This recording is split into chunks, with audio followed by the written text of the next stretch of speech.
right here on your Election Command Center. We're live on 3FM 92.7, TV3 right here, and all our social media platforms, including Twitter, now X, Facebook, and Instagram, as the dust begins to settle from the elections. Attention is now shifting to the transition process, with both the outgoing New Patriotic Party NPP government and the incoming NDC government transition teams set to begin work, and we're here and got you covered.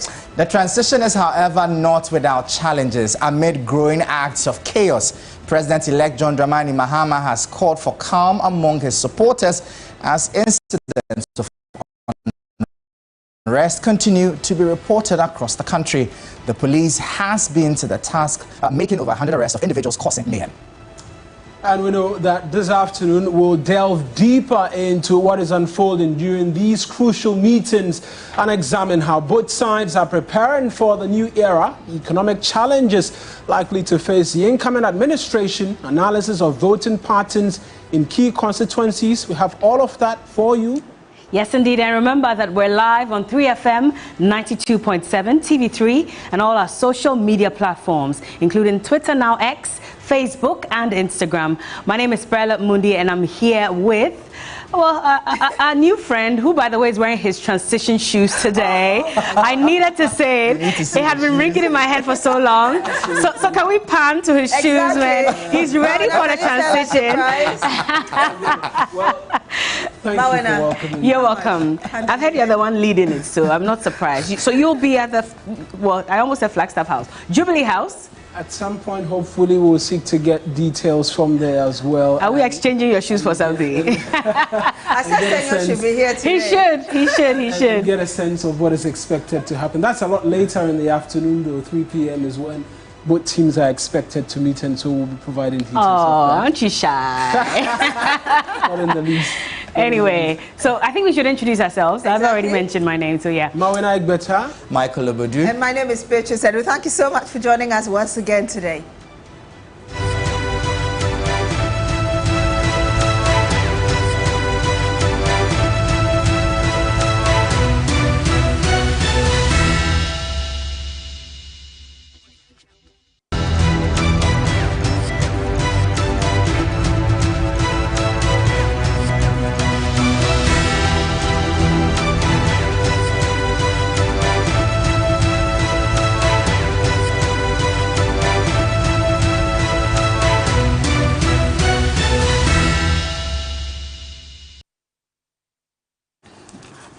And you're welcome back. This is the afternoon stretch on your Election Command Center. This is the extended coverage, and I'm sure a number of you are wondering, when is this going to end? Well, when the last constituency is officially announced, we'll definitely bring it to an end and prepare you for Christmas, and then, of course, for the swearing-in process, as well as Parliament and everything that has to do with it before they go on recess.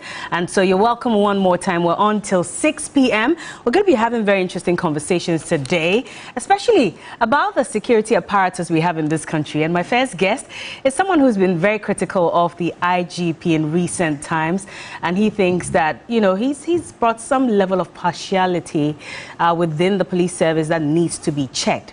Beyond that, he's also one man that many knew went through quite a lot not too long ago, you know, when he was arrested. But of course, recently, he was also acquitted and discharged along with some other security personnel for accusations leveled against him, including attempts or conspiracy to commit high treason and committing high treason. Well, he has been acquitted and discharged. And so he joins us this morning. And it's such an honor to have you in the studios, ACP Agodzo.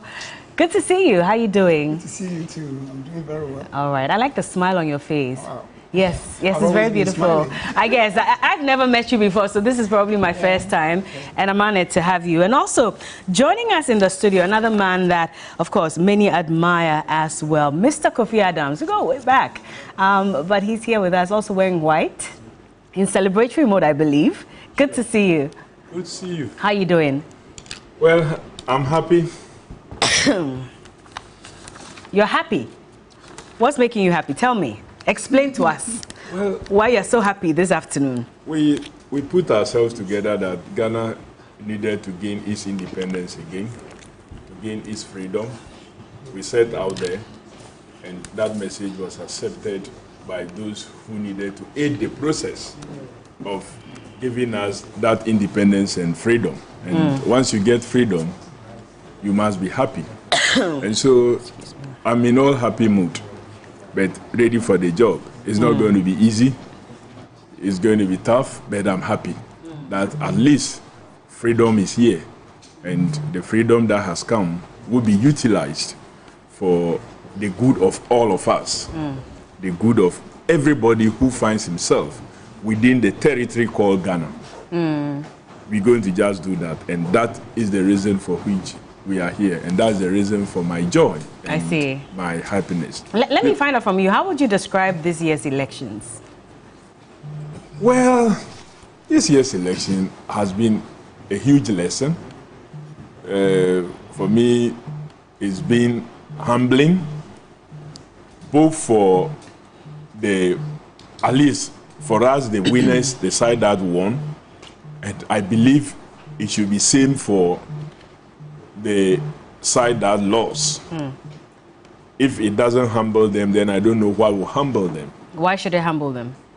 Well, you step out to describe your opponent as a no good, as someone that has been rejected, as someone you never hand over to, as someone that has no ideas, when he was presenting a powerful program that sought to reset this country for an upgrade. You ridiculed him. You did everything that you have to do using every available means. Anything he brought up, you sought to shut it down with all manner of explanations that never made sense except to the one saying it. You could see clearly that viewers and listeners couldn't make sense out of what it was that they were saying, but they insisted they were the ones that were making sense. They insisted the very positive and transformational agenda policies that John Dramani Mahama and NDC were pushing out, they didn't make sense. At a point, they were even mocking that we couldn't explain the 24-hour economy. Something we couldn't explain, they will mount some platform and say, oh, it's not new, and that it's been there. But you said we are not explaining. So what is not new, we didn't know. So they aided the messaging for the NDC. And so to get to the point where the voters will decide the way they have decided, and to have such a huge gap between our candidate and the president-elect and the next person, should, for me, be humbling for us, because we knew this victory, even though I can say President Mahama worked for it, but clearly you will see that there's a hand of God in this victory. Interesting. Nothing but the hand of God. Yes, he worked for it. For every constituency, he visited not less than 3 times. The minimum will be 3 times. That's for direct political activity.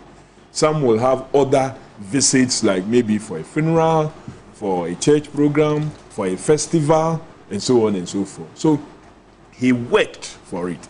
The party leadership worked together. The parliamentary wing worked.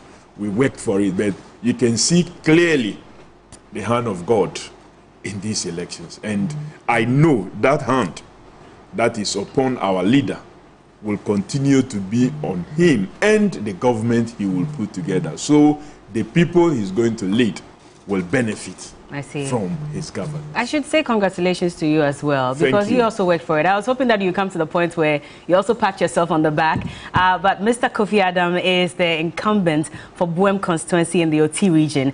And of course, if you look at the seats in the OT region, the NDC swept all 9 of them, and that includes his seat as well. And I should say congratulations to you. I know your opponent, the NPP parliamentary candidate, Richard Kojoje, he had said that he was ready to unseat you in that constituency as well. And so now that you have retained your seat, I just want to know, what would you say to him? Well, he knew he was coming against an uphill task. And first and foremost, the gap has always been very big. Even when I came against a very well-resourced chief executive in 2020, I beat him very well. He could garner just about some 5,000 something votes when I was doing over 18,000. And the difference was I got about 71% plus, and he had a few of the percentages. This time around, I upped the percentage from 71 to 78. And for him, I told him that he would not perform better than the previous candidate, and that he was going to do worse than the 2020 candidate. And that was exactly what happened. Are you a prophet now? Oh, well, well, maybe I use science in this case. But I see. Like I said, there was the hand of God on these elections, generally in every constituency. Everything. So you are the Musa Dankwa of your constituency. Interesting. But let me go to ACP Agozo now, and I just want to pick your preliminary thoughts on the elections. How do you think it went? Generally, I think the election went well. Definitely, the outcome also reflected the mood of the country. For me, I didn't expect anything less. Maybe it blew my mind when I began to see the results the way it was going, but I believed that the NDC was going to win, and it happened. What made you believe the NDC was going to win? Well, you see, I talked about the mood of the country. Yeah. And I also talked about the economic situations. I talked about the bastardization of institutions, the rule of law being abused here and there, became the rule of man and all that. And I am a victim, I've been a victim of that. And all these things contributed. And individuals also at certain institutions and leadership positions became so arrogant. And it was clear, the whole country, it was clear that this election was going the other way around, even though they themselves pretended that it wasn't going. But within them, I believe that they knew the outcome was going to go against them. They were just hoping against hope that things might turn the other way around. So for me, I expected the outcome. Okay. Except that it was more than I expected. It was more than you expected. Yeah, it was more than I expected. But in terms of managing the elections, from the Electoral Commission's point of view, how do you think they fared? Now, let me say that I haven't managed elections myself, 2016. I think that I've been a bit disappointed in one way or the other, particularly the few weeks to the election when they had to ban ballot papers, and few days to special voting, and ballot papers had to be changed and all kinds of things. I foresaw that there were a lot of things that did not go well. And even after the elections, the manner in which they are handling the results and other things, it's even fueling the kind of tension that is happening right now. Most of the mob that is going around, it also surrounds the areas where results are still pending. Yeah. You understand? How could you create another layer of regional coalition center, and then it just adds to the bureaucracy and also delays the results and creates a lot of tension? And this is the outcome of it. Maybe it's one of the reform that we must be looking at. We must just get the results at the constituency level coalition centers and then transmit them to the national, and then we end it there. And also we must also be very careful the kinds of presiding officers that we select. They're so empowered in such a way that if they decide that they won't do a thing, whether it's reasonable or it's not reasonable, becomes a challenge. Yeah. We must have people who are so impartial. Everybody has a position here and there, but you see, when you have somebody who is principled and so impartial, even when the thing is going against their interest, they are still bold enough to announce the result as it is. Yeah. Right now, look at the situation where yesterday they were about to announce the result, then the national said that they should not go ahead. That kind of interference, for me, is not something that is helping the situation. Yeah. I think that the rest of the results must be announced by the close of today, so that we can all have some respite. I see. Well, we hope that they will announce those results, especially because as at the time Madame Jean Mensah announced the presidential results, she did mention that there were some 9 constituencies that were still outstanding. As it stands now, we don't have the details as to whether they've been able to tabulate those results, even though they say that a total of the results that will come in from those 9 constituencies cannot change the overall outcome of the elections. But speaking about even residing officers, yesterday we saw how some of them were being, manhandled, if I may say so, and being forced to announce the results in favor of one party or the other. And the NPP had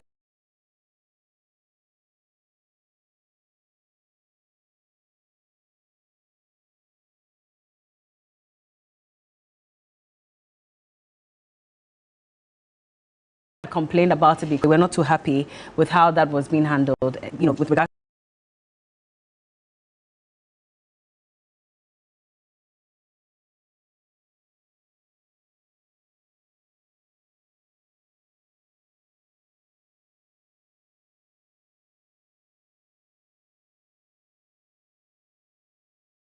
to the NDC and how they were all pressing on the president. Now, aside that, how we even select some of these people, but I thought that they're all gone through a rigorous training process, which should be the case. Is that not? Are you saying we should even reform that whole process as well? First of all, let me talk about the regional minister's interference in this whole thing. He has no locus. He has no business being part of that issue.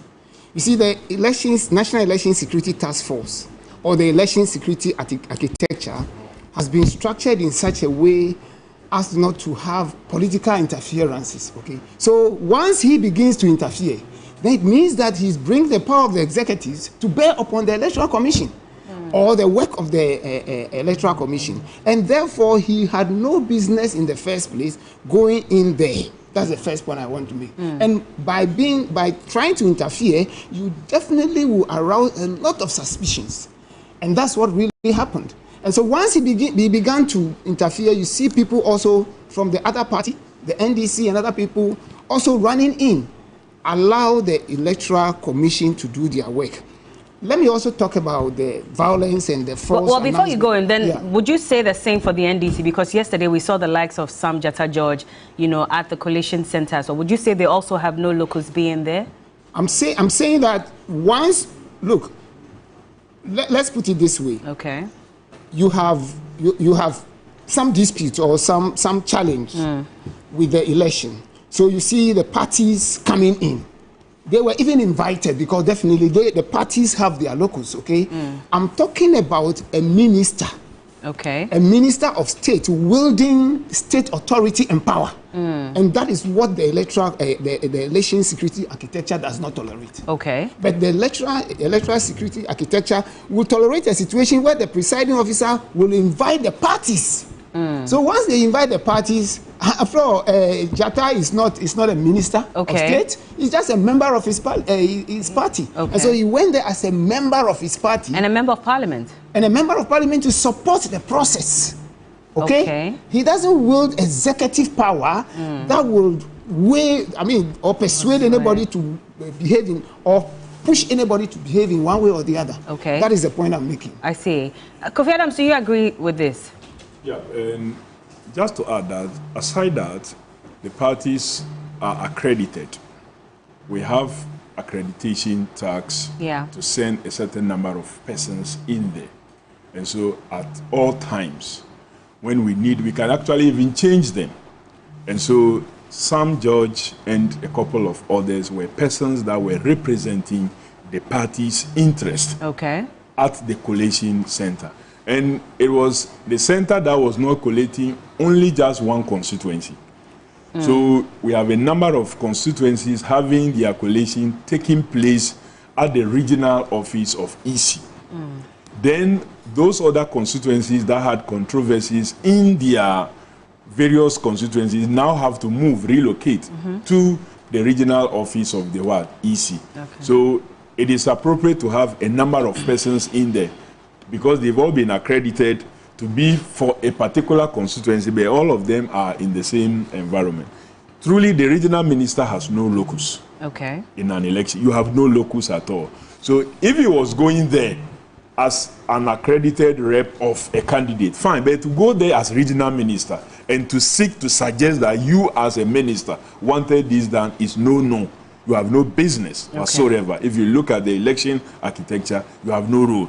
We'll try and get some confirmation as to whether he was accredited to be at the Tema Central constituency polling. But to add to, yes, the chairperson of the Electoral Commission indicated when she announced the presidential results as the returning officer for the presidential elections that some 9 outstanding constituencies are yet to come in. And when they do come, they will add it to the final percentages that will go to be gazetted as the clear results for the 2024 presidential elections. But in the area of constituencies, subsequently, many of these constituencies have been announced. I think the only outstanding is Techiman South.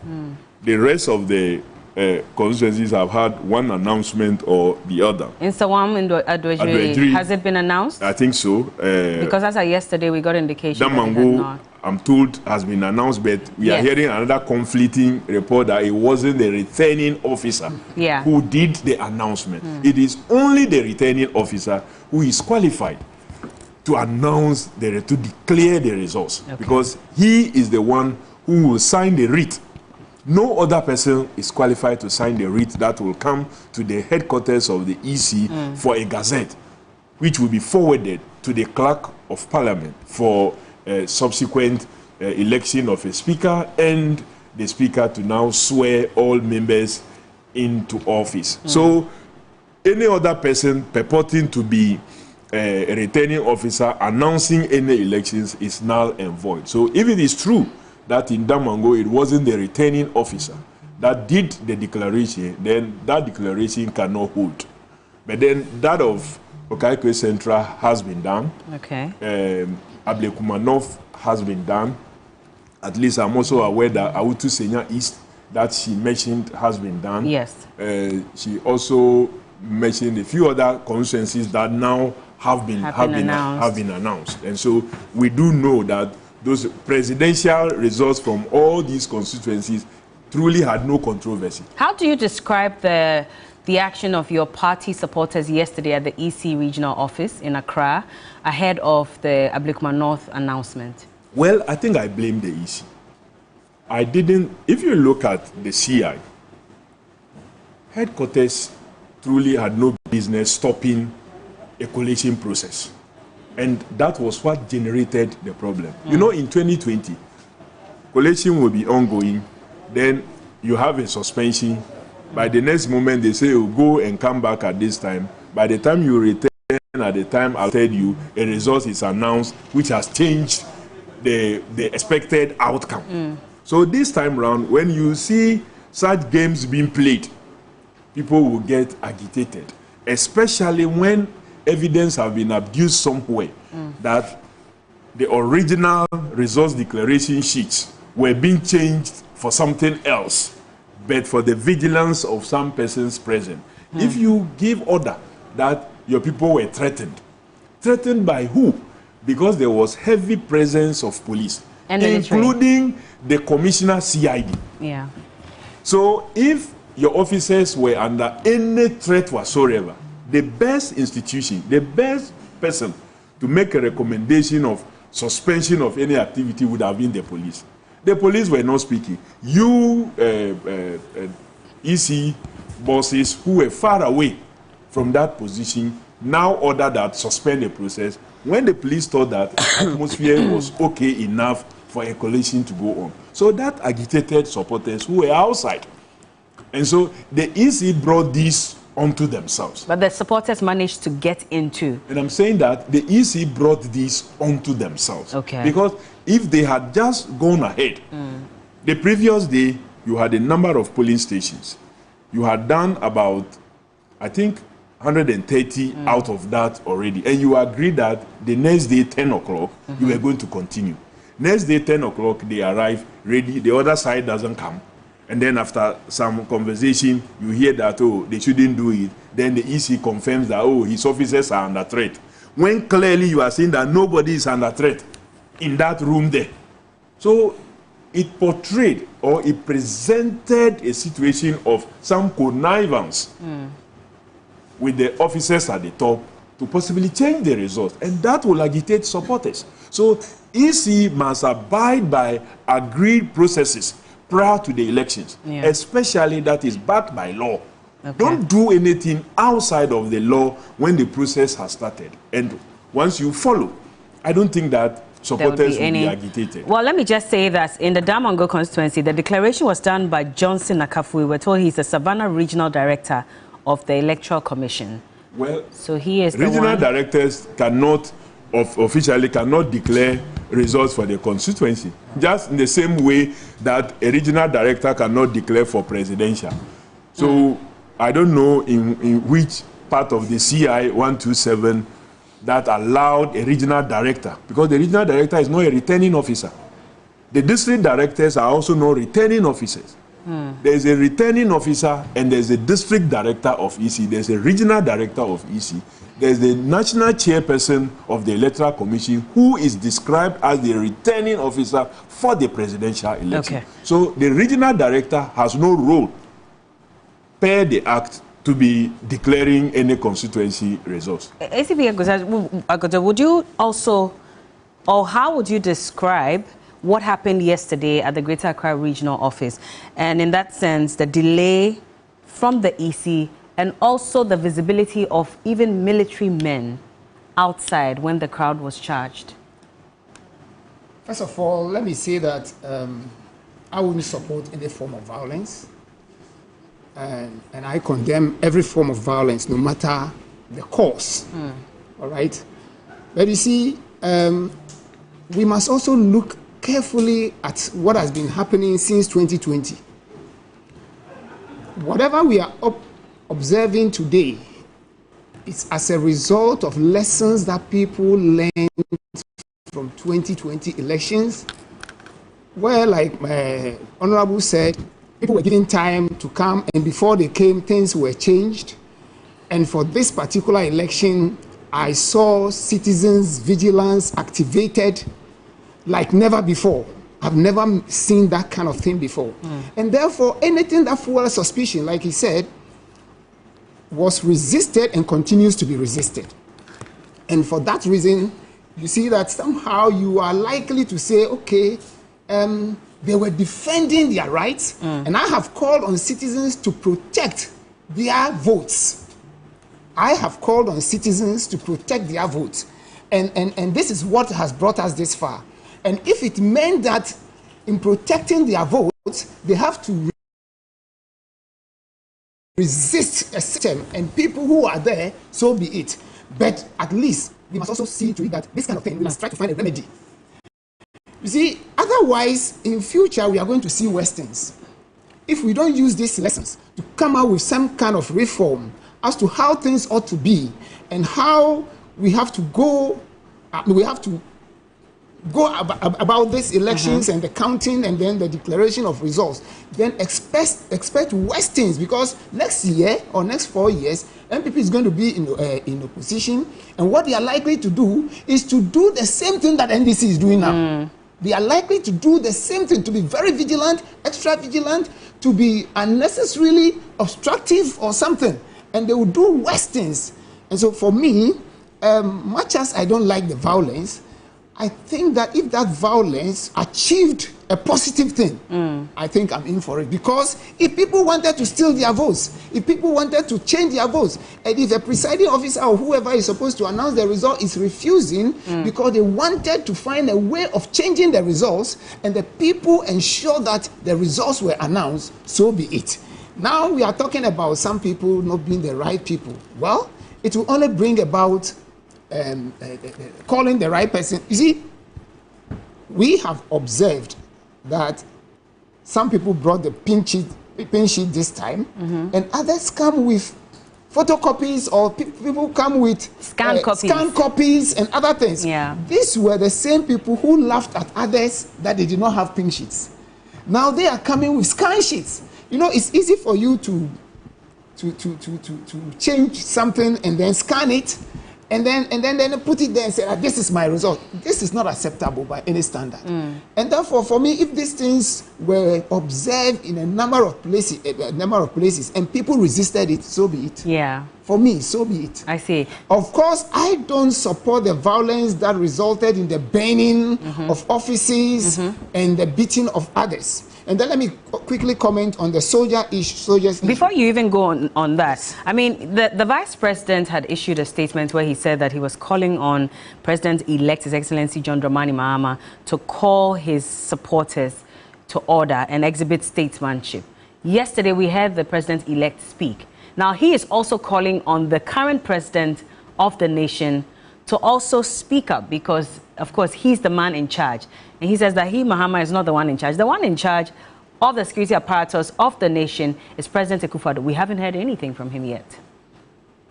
And for me, I laughed yesterday so much when I began to see those things happening. Because this is the first time we are seeing this kind of thing. In my whole life, I've not seen a situation where after election, the president-elect is being asked to control his people when you still have executive power. Executive power and authority is still in the hands of the NPP and their government. And therefore, for them to call upon the president-elect to do otherwise is laughable, okay? And it also symbolizes a weak kind of... Yesterday, I also heard some of the NPP people trying to blame Dampare. That he should call these people to what they should do the needful and other things. Meanwhile, these are the same people who used to defend Dampare to say that he's doing all the right things. Okay? So, for me, it is the duty of the state, the duty of the president, the duty of the vice president, who is also the chairman of the police council, the duty of the minister for the interior and all the people involved to to ensure that there is peace, there is order until 7th of January when they hand over. Then they can now begin to call upon the president-elect to act. So he shouldn't have spoken. For now, it is good that the president-elect spoke and to calm down his own people and to say that, look, he will not support any form of violence. But they shouldn't have waited upon him to... Because the police must act decisively. Okay, I'll let you hold on that because we're expecting the presidential transition process to begin officially today. As we know, President-elect His Excellency John Dramani Mahama and his transition team will be meeting, of course, President Akufo-Addo and his team as well. But interestingly, there's an incumbent MP who thinks that this process should halt until something in particular is done. He's asking for one thing in particular, and Beatrice is going to give us those details. Hi, Beatrice. Yes, hi. We'll get into that first statement, but ahead of that, President-elect John Mahama has met with the outgoing President Nana Addo Dankwa Akufo-Addo to inaugurate the 2024 National Transition Team. The meeting held at the Jubilee House signals the start of an organized and peaceful transition of power from the New Patriotic Party NPP administration to the National Democratic Congress. Let me first of all welcome you very, very warmly to the seat of the presidency of our country, to Jubilee House, and also congratulate you once again for the remarkable victory that you and your party chalked on Saturday, the 7th of December. I want particularly to congratulate our historic lady, the first female vice president in our history, to say, madam, well done, and all of us are wishing you the very best of luck. You've become a trailblazer for lots of women, and it's an important step that has been taken. Mr. President, as you know, the statute that governs the transitional process requires us within 24 hours to establish a joint transition team, which will then supervise the whole process of the transfer of authority of power from my administration to yours. I've received the list of people that you are going to form the transition team from your side. On my side, I am bound by statute. The statute identifies those who should represent the government side, and they have all been duly notified. They'll be ready for the formal joint inauguration of the transition team this afternoon, which will take place at the conference center.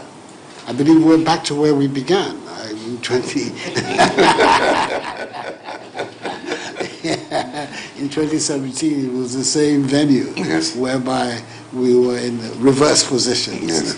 Yeah, but so that will take place this afternoon. But in the meantime, I thought it was important that we should have this few minutes together, meet the members of your team, and also take the opportunity to reassure the Ghanaian people of our determination to work together to ensure the seamless transfer of power and to continue to work together to deepen and consolidate democratic governance in our country. It's important for the future of Ghana, and it is important for the future of our continent that the world should see a successful, functioning African democracy. And Ghana has the privilege of being in the category of successful democracies on our continent. It is our responsibility, our joint responsibility, to make sure that that reputation is maintained and consolidated. So this is the reason why I wanted to invite you here, so that we could have this first informal meeting, as it were, and then we will then be in a position to go towards the formal meeting this afternoon. I want to express my sincerest appreciation to you for that phone call you gave me, congratulating me. I think it was a good mark of statesmanship. And it gives me a sense of deja vu, like you said, to be back here again after so many years. Members of my team, I'm sure they're all familiar. Nana, who you referred to, General Mosquito, Julius Debra, our former Chief of Staff, and Madame Valerie Sawyer, and then Dr. Collations Mahama, who used to be the head of the local government service in our time, and working as the administrator in my office. And then my niece, Joyce Bauer, who's my spokesperson. And so we want to thank you for the courtesy and privilege giving us such short notice to pay this courtesy visit, and to say that democracy and Ghana is the winner after the electoral process. We think that on the day, despite all the anxieties people had, Ghana has successfully done it once again. And so we can be sure that our democracy is safe, and that working together across bipartisan lines, we can continue to deepen and consolidate that democracy. As you said, we're grateful that you nominated today to go through the beginnings of the transitional process. And we nominated our members. They were selected mostly based on institutional memory and experience. These are people, most of who worked with me in the former administration. And so we wanted some people with experience to combine with yours so that we're able to have a seamless transition. And so I want to thank you once again, and to thank the Ghanaian people for rising up to the occasion. And we look forward to continuing to work together. Elect John Mahama and the outgoing president Nana Addo Dankwa Akufo-Addo and the transition teams in that interaction, as you saw there. Abel, I'm coming back to you to continue with the conversation. Well, thank you so much, Beatrice. And very interesting that, a few weeks or months ago, we heard the president say he was not going to hand over, to someone that he had beaten in the past, and then now we see him sitting, laughing, and of course, looking very cheerful. I mean, he's like in high spirits. Well, like you said, we're wondering what's going through his mind at the moment, Would he want to eat back his words, especially because of what has transpired in the last couple of days? But let me find out from my guests what they make of this pre-transition process. We're told that at 3 p.m., that's when another meeting officially is going to be held. But before then, there was an earlier meeting that took place between the president and the president-elect. Let me go to you, Kofi Adams. Yeah, of course. That was why we said the president was just throwing some hot air out there. And so he wished he had handed over to his vice, Baumia, who was the NPP candidate. Understandably so, right? Yes. Yeah. But then you don't speak as if you control the hands and minds of Ghanaians, so that you will not hand over to the person you have defeated. Why? Because Ghanaians gave you the opportunity to serve. At that time, they chose you over him. So you think that Ghanaians are not wise enough to also decide that based on your poor performance and his performance, they would prefer him to get back to manage the affairs of the state at this moment.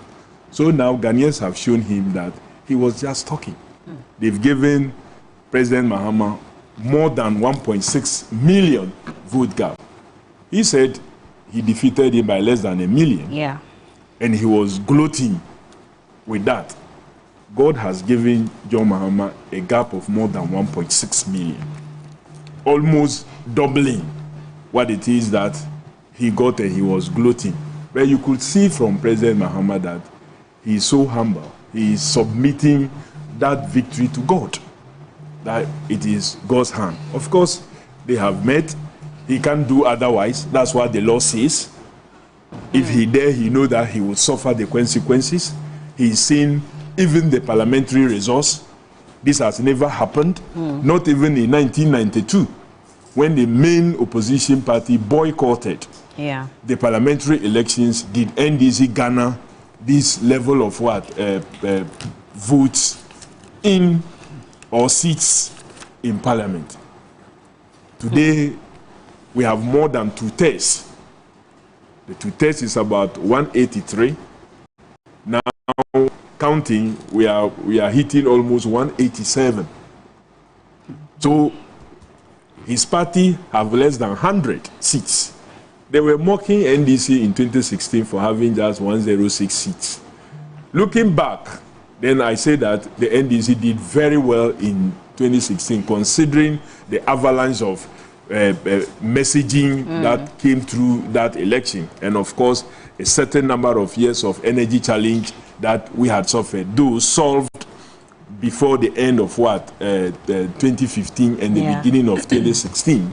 It still contributed significantly to that election. But we garnered more than 100 seats. Today, they are going to be counting far less, not anywhere near 100 seats. So the president will be humbled, and he would have to speak the way he is speaking, because it's law. You can't do otherwise.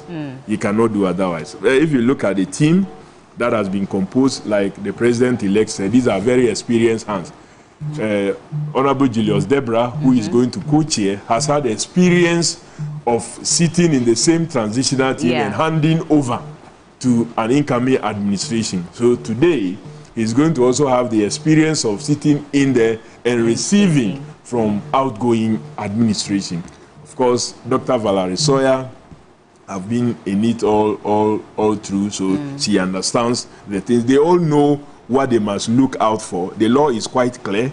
The subcommittees that need to be established immediately, at least the inauguration, the governance subcommittee, and the presidential subcommittee. These are key committees that are stated in the act that must be there, plus any other committee that the transitional team deems relevant, they can put in place. But we have enough time.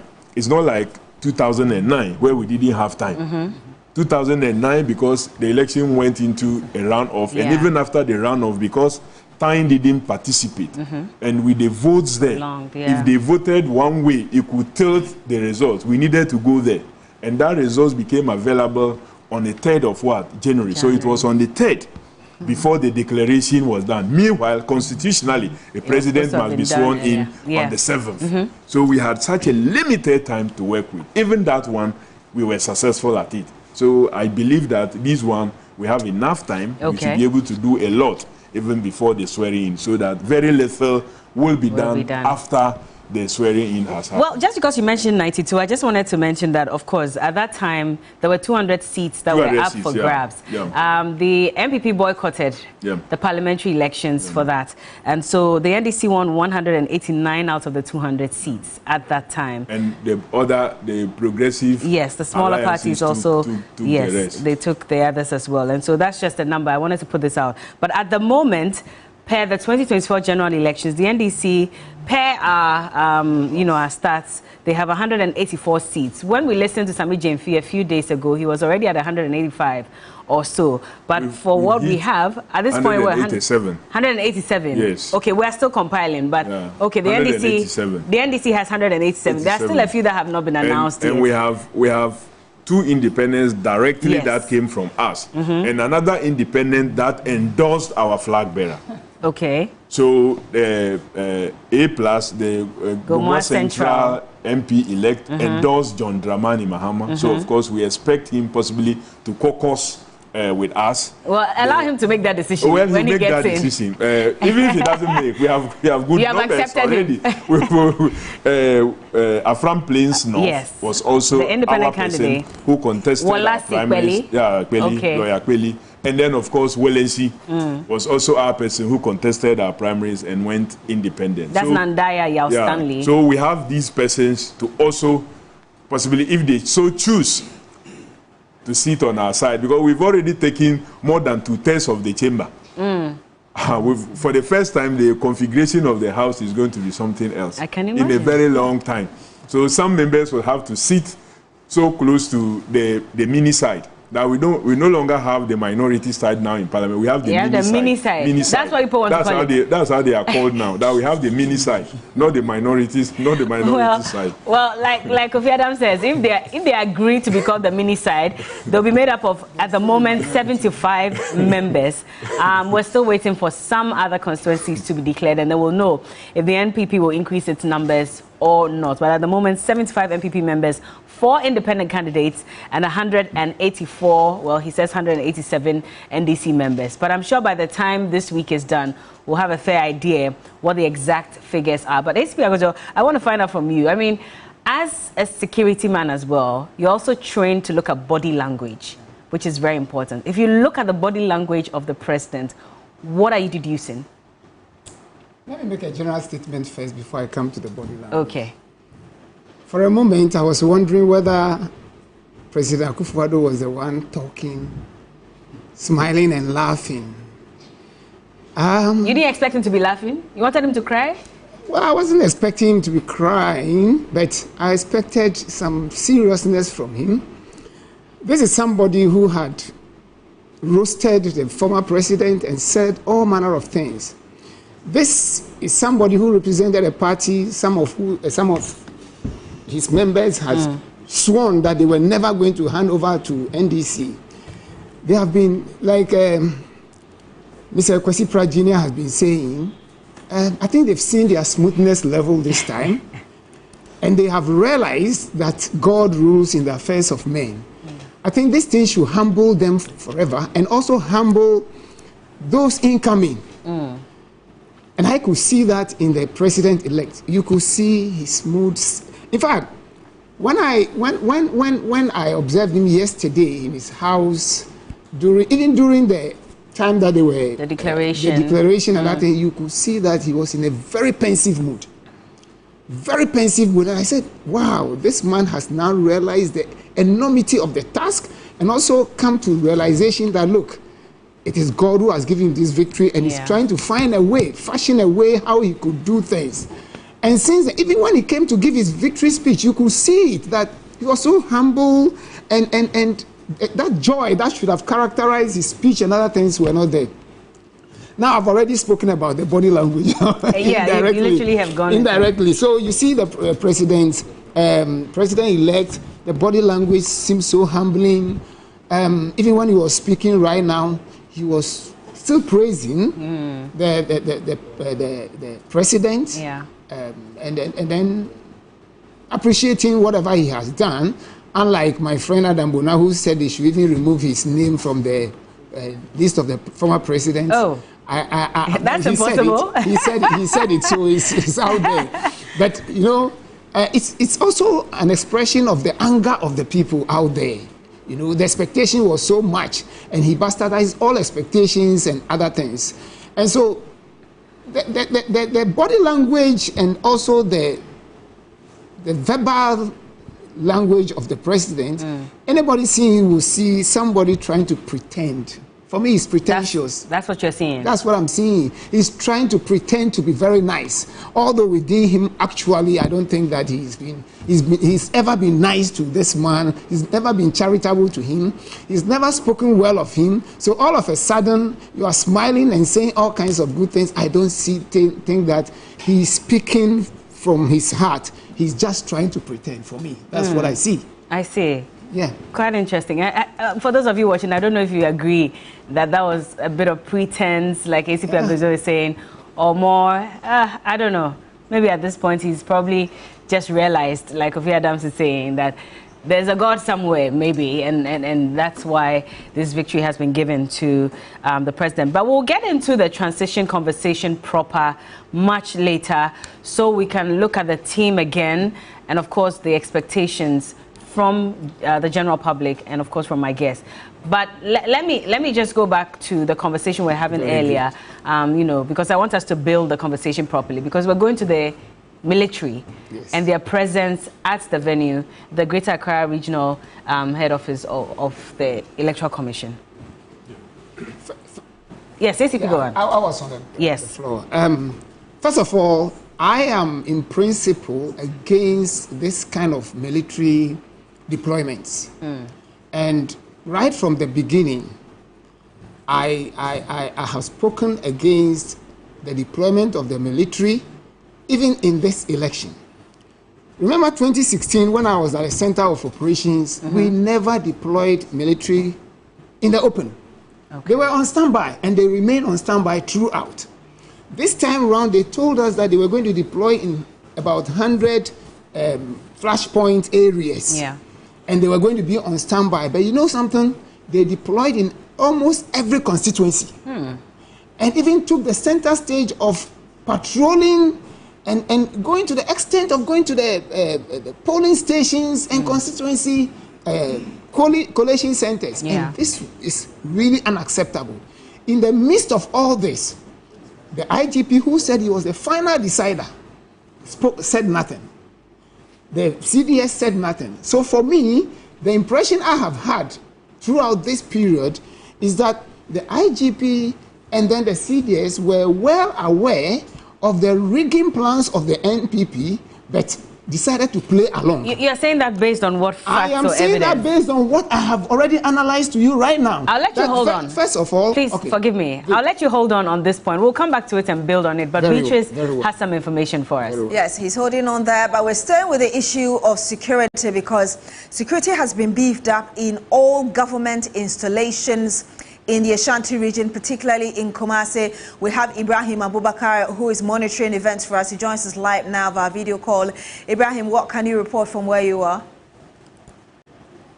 Just after the EC announced or declared President John Mahama as the president-elect, the following morning we also started recording pockets of violence within some public installation. In fact, when you go to Oforikrom yesterday, we had some thugs going into the municipality, breaking into doors, entering and picking laptops and other things. Others also went to Bust in Kumasi here to claim that their party is in government, so people should leave the offices for them. Ejura and other places also recorded similar issues. Then Metro Mass too, we had some members of the NDC going there. They didn't destroy anything, but they said they've gotten intelligence that some old vehicles are being auctioned. So they went to Metro Mass and STC and stationed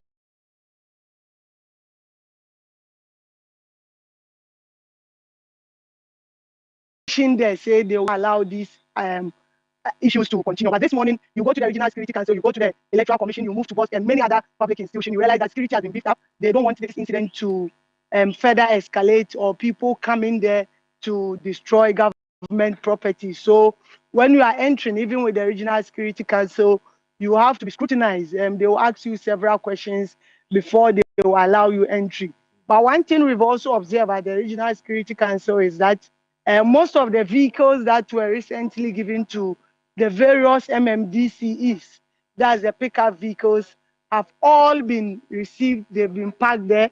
they asked all the MMDCs to return those cars so that when government eventually takes over, the new government, then they will hand over all these vehicles to them. Now, these pickup vehicles were part of the drip equipment that were brought to the various constituencies to improve road projects. So the regional minister here has also started taking stock and making sure that they retrieve government properties so that no one will be seen using government property when officially they hand over government to the National Democratic Congress. So that is the update here in Kumasi today.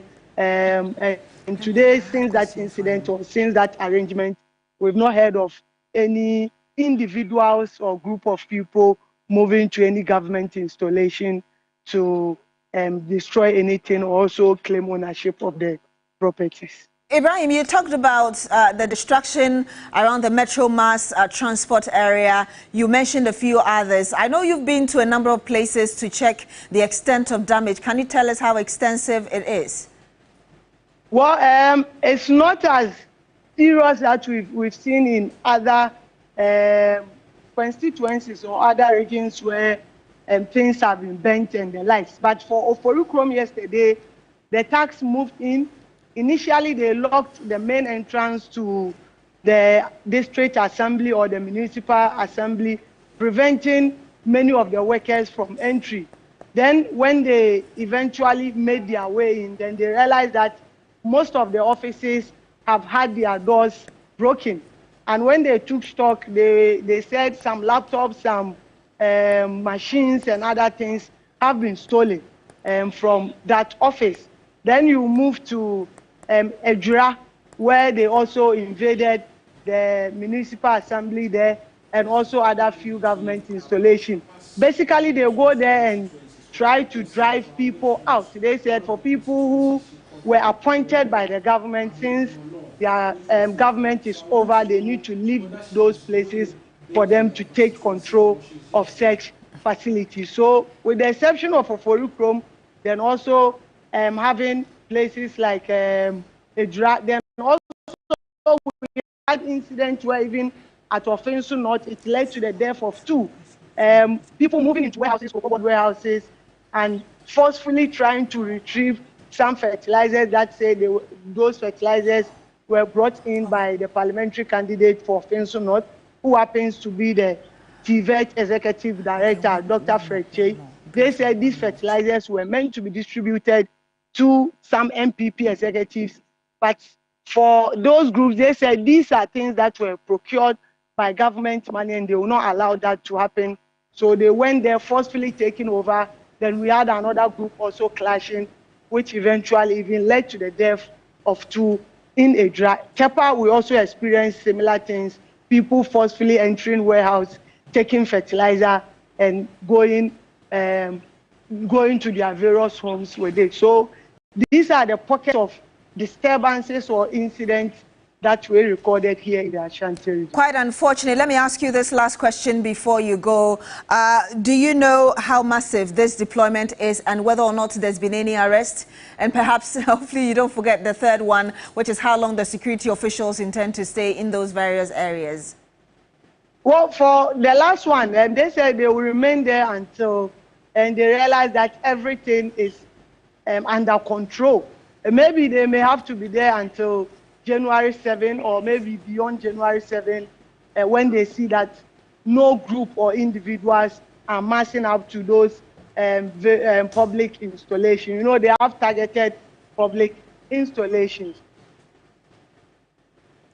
All right, thank you very much, Ibrahim Abubakar, bringing us updates of the security situation in the Ashanti region, precisely in Kumasi. I know there's another developing issue happening right here in Accra, Mawina. Absolutely. We're taking you from the Ashanti region where there's security deployment to Okaikwe Central, one of the many constituencies which became red hot and had to end up at the Greater Accra Regional Coalition Center. Safua Buahine is there for us interacting with residents there on the outcome of that parliamentary elections. Safua, talk to us as to exactly what the reaction is. Okaikwe Central constituency in Accra, Greater Region, to find out from voters and citizens whether whatever thing they are seeing today is a true reflection of their will, their power, and the vote they expressed on the ballot on December 7. Okay, so I have with me here a young gentleman, Pacho Wudin.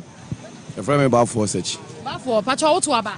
Yeah, me to about. Dear na who know if we say no one a moto ya motuaba a PA. Yeah, one say Abana to no. Yeah, we are sitting near to Aba. If you say me a businessman, and a business now me no. Sometimes you the microphone microphone like a movie, and you know more. Obi obat me akofan no mama say nje na ton mama na oton na otun so anya obi bi kakra. But say okofan no mama na say me ton na say bia dollar no e cost ro na say onye ya utimi ka chem say oni ma eja adwuma because of dollar no stable. Where I say ye phone so aye ton there be all my first no as na ma wo hono no say phones ne ba ye bit ma ka cho say oh obi bit ma ka say ma men twen kakra e kakra phones no be so betete what I say phone is so tia na ma ko to bi ba say o ka say o twen kakra ma phones na tia enya yi mo na o twen na mo no anso na phones no e kosro ana yes an hwe like arrogance no so I wo yen leaders no nsumu no kasa omo ka kire ade no enya no kore but still no pese ye ka e ma de no ye no kore say ono na waye ono nso na sese nso no phone ho no mo onya gogo ya no asua de no ahu no kore na e ko no nanso no o ka omo nyintum de enya no kore no eno no mbe gina so aka say still no pese ade no kore nanso yesua what I say, and then Crofobri no asua and this kuras na first na ye ho na yeti Peace FM ne no na omo keka omo church na no ma answer da nya ni say unya fa fun wa no asua eti me pese me hu say sesi ane dia na wo hwehwe every government a ebeba January sesi a de ye pese yen dollar no e stable na business nso itimi koso what I say no bitimi ma ade say ton na wa nkoboka what I say na won so atimi nya kakra also they are torn because they say in business like to be BD. What I say, your friend Bafo Sechi. Okay, so I just spoke with Bafo Sechi and he's telling me the reason why they voted the NDC back into power, looking at the arrogance, the gross misconduct, and so many things, even looking at the dollar rates that has been increasing or the CD depreciating against the dollar. So they wanted change so that their business can work, they can have a stable business, they can also look after. Let me go to another person. Pacho Wudin. Friend Richard in Cancer. Okay, T. Richard wants to aba. Me to aba pa. The DNT na what to aba no. To aba for change because NPP 8 years omubedi ya enema bebre na akoso system nim because oman we no ekura bodwa for ni businessman for oman we nkura oman ko school bebre enti se wo ba na se wo de bia ye be kan onje mfonso to free education me wa dollar no so dwane ekura ye timu a obi sika akosoro ne ye ho kire ye no tisi ekabia na wonyintum wo de kose free education from 8 years oba ban one way pen or the general campaign free education sa aban we ba ye no oman for no ho kire no but wo kan wo free education eno na ama Ghana for de bufu ato abatia aban we sa etimi hu ni se ya ho kire course oman we mu ana Ghana for ahwe ho akoto aba e de tia aban na ye tu na free so no ama NDC aban aba so. Moving forward, no, say see a buying for front na ebeba January 7th. A dear na opesa wo catch room, a dear na wo share a free sa a buying no. A buying we crown on your mates more because they been see or man we more than a BS no. O share the parliament is a wenya a parliament a huge. Minyazo say man we BS da. I think the one year 2 tests. I wanna ne parliament in say be or ko be ano or no be any unkunya see biem to say be a coin hand. Our parliament in the say ye nyina koto aban sana yakoje atum we de aban be kasa wo ye bia no ne nkofo be support na manaye enti ye de yesere ne se oba no especially yani yete kwan hu say ye ton ade no omo nso to abai afi ma ne pa yesere no NDC aban ba abaye ha nkofo mo ton ade okwan ho NDC aban ko position bia mo na na ejina saa omo mo ton ade okwan omo nyina nso ka ho na man NDC aban ko position because oba bia na abaye ha omo mo ton ade okwan ho ti yesere ne say oba no nso so mabaye en ha nkofo mo te kwan ho because ono so obeba power no omo te kwan ho ka ho no to aba ma ede ma no enti eba no yesere no se dollar no so ede ebeba fom dollar ne ba fom a gidi se oman obi a ho ben ha because ana wo foka emfo oto ade a ento oto duane a ento o ha dan a enye electricity boy din enti yesere aban no se ne Ghana fo ase na nimonyam 4 years biem no ene se no maya ma ne MPC no mo nkoda o parliament wo omo to nse Ghana fo ni munyama Ghana fo ni so hu se aba omo to ye no omo nya emfaso papa bi edai afiri so me de abaye ne na makoso aka biem se NDC aban ba o de abahe ahate mamufo ya dana ye hwe no hwe mai Mamembra wonso okay Pacho aban na o ba be ban de na wo bibi ka chro mo ana Pacho me didi Alberta Pacho reason into na to Obama NDC no say we want change of government. Ye pese bibia koso. Sisi anu koto adia ye nto. Sisi ye koto niama no boyedi. Apo we wa hanu 6.5 4 crates. Ubeto ni se na obenya mfaso wo so. Enti yesre aban no. So obaswa. No ye bibi fanso. No biye bibi efa say yesu ye betumi akoye nim ena misa ka abaye yesrenu ye di nyakopo srenu aha yesu ye kakra edidi enti yesrenu oba no ye bibi faso ne ye betumi akoye nim. All right, thank you. So basically they are talking about the fact that a lot of things are not going on well in their lives, especially they being selling at the roadside and then expecting the government to intervene, bringing in policemen who normally take their things out and order them to move away from selling at the street side. So they are hoping that this incoming government can do something about it, and mainly also for the dollar against the cedi, because they are sellers, they are businessmen and women. They are also hoping that things can get back to normal. Let me try and engage this gentleman here. Yes, good afternoon. Good afternoon. We basically want to know, did you vote? Yes, please. Great. So we want to know what informed your decision in voting in this polls. Anyway, my decision is, I'm very so sad. So sad. Okay. Because I don't think former President Mahama will come back again. So yeah, I didn't think so. Okay. So that means you voted for NPP? Yes, of course. I'm voting for NPP. Okay. Because of free education, development. That is why I'm voting for NPP. So you think that the NPP did well in terms of the free education and development for the country, that's why you voted them back? Yes. Okay, so now that the NDC is becoming or will be the incoming government, what do you say to them? Do you have any message? Because unfortunately the one you voted for the next from now going. From January going. Okay, well, what I'm trying to say is still we need free education. Okay. We need free education. Former president, now current president or incoming president is coming to try to continue. I think it's better. It's better. The message you want to. Yes, and especially we want peace. We don't want any.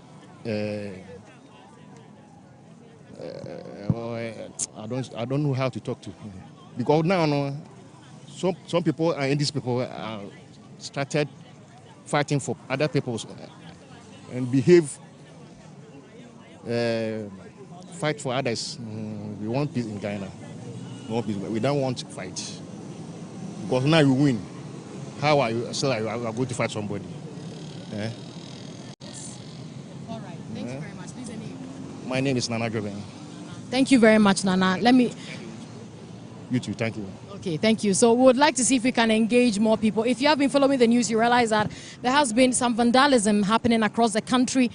Some party foot soldiers going to Ghana Gas and other places to cause some violence there. And John Dramani Mahama, incoming president, even addressed the nation just yesterday about it. And so it is quite concerning for some of the citizens. And we just spoke to Nana, who made mention of that. Let me see if I can engage some others. Hello, good afternoon. Woody. Ekuya Mercy. Ekuya, Miss Media Ekuya. What's waba? Patron. Na di entina to waba no. Oh, because say my name my head thing. It's assemble na wo pesa wo catch say nim say NDC for na eba into power January 7th. It assemble na pesa wo catch on mampanyi a wo ba bedi so come next year. Kakra me kan say wa betena so yi bo hye bi o hye no ndi ne bo hye so na ye nyina ye fa mpai bo entai na chi. So Ekuya is literally saying that she voted out the NPP because the country was so difficult for her, looking at certain things around her life. And so what she will tell the NDC, who would be the incoming government, is that they should make sure that development goes on and they should cater for the people. Okay, so let me try and see if I can still get some others that we can speak to. Hello, Mami. You're not a Ghanaian. Oh, but you have observed the voting pattern this year. You were here when we voted just 7 December, right? Yes. Okay, so do you have any message for Ghanaians looking at how things have been evolving, the events that has been happening? You've been following the news, so you know what has been happening, right? Is there any message you want to tell us? The message that I have, as I come Ghana last year, so I noticed I'll be entering car from Dankuma to Kanesh, 2 cedi. At a time, they now be collecting 5 cedi. So I come they wonder. So I asked one Ghana person, he said na bad government. Now him cause this thing. So I asked Nigerian woman where a Ghanaian person married. And now told me, said the person will rule before this one. Say when that time, when you carry 100 Ghana enter market, your bag go full for items. You still have change. But now say that 100 when you take it to market now, say you know they buy anything. So now mention one man, say another election, say they go vote for the man. I say me as I come Ghana, I pray, make the person wey go rule Ghana, everything will be normal. Say then carry Nigerian party come Ghana. So they want spoil Ghana with that. Say make them pursue them. So I thank God, say everybody they happy this time. Say the person will win this time, na good person. So I can't be happy. Thank you very much. The name again? Ada. Okay, I just spoke to Adada. You are Nigerian, right? And how many years have you been in Ghana? Oh, since last year. Since last year? I never reached a year. Oh, okay. So, but you'll be going back, right? Yes. Okay, so I just spoke to Ada, and all that Ada is saying that she has had her own fair of experience with the transport system and how the city has been depreciating so much that she picks a taxi. Initially, it was 5 cedis, but she takes 100 Ghana cedis to the market, and then it just finishes within a short period after buying something small. But initially, it wasn't like that after engaging with some of the citizenry. So she is hoping that the incoming government would do something about the city that keeps on depreciating. I will still see if I can speak to some others.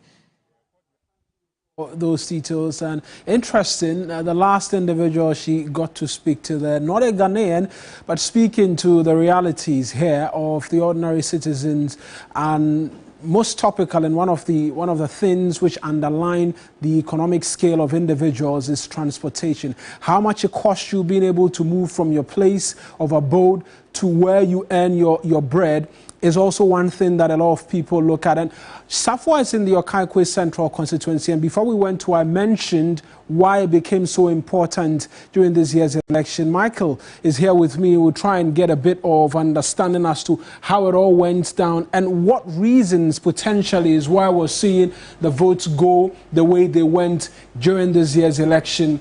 And it forms one of the constituencies where there's a challenge with computation for the presidential, because of the difficulties which resulted in declaring Baba Sadiq as the eventual winner 2 over 3 out of the polling stations within the constituency. But let's try and look at the numbers as we have it, Michael. Before we even go into the numbers, you see, these vox pops that we just brought you show the real sentiments on the ground, which unfortunately have translated into the outcome of that particular constituency. We do know that the Okaikwe Central constituency is a stronghold of the NPP, a constituency that this is the first time ever that the NDC is ever winning. And the gap between the two candidates even makes you understand that this has taken a lot of effort to pull through, with Patrick Boamwa getting 14,949 and Baba Sadiq leading with just a little over 400 votes. And you see, interestingly, a great margin. It's relatively slim. Very slim actually, especially for a stalwart like Patrick Boamwa. And you know, interestingly, you heard in one of the vox pops over there that we just showed, one person spoke about the fact that the government was arrogant.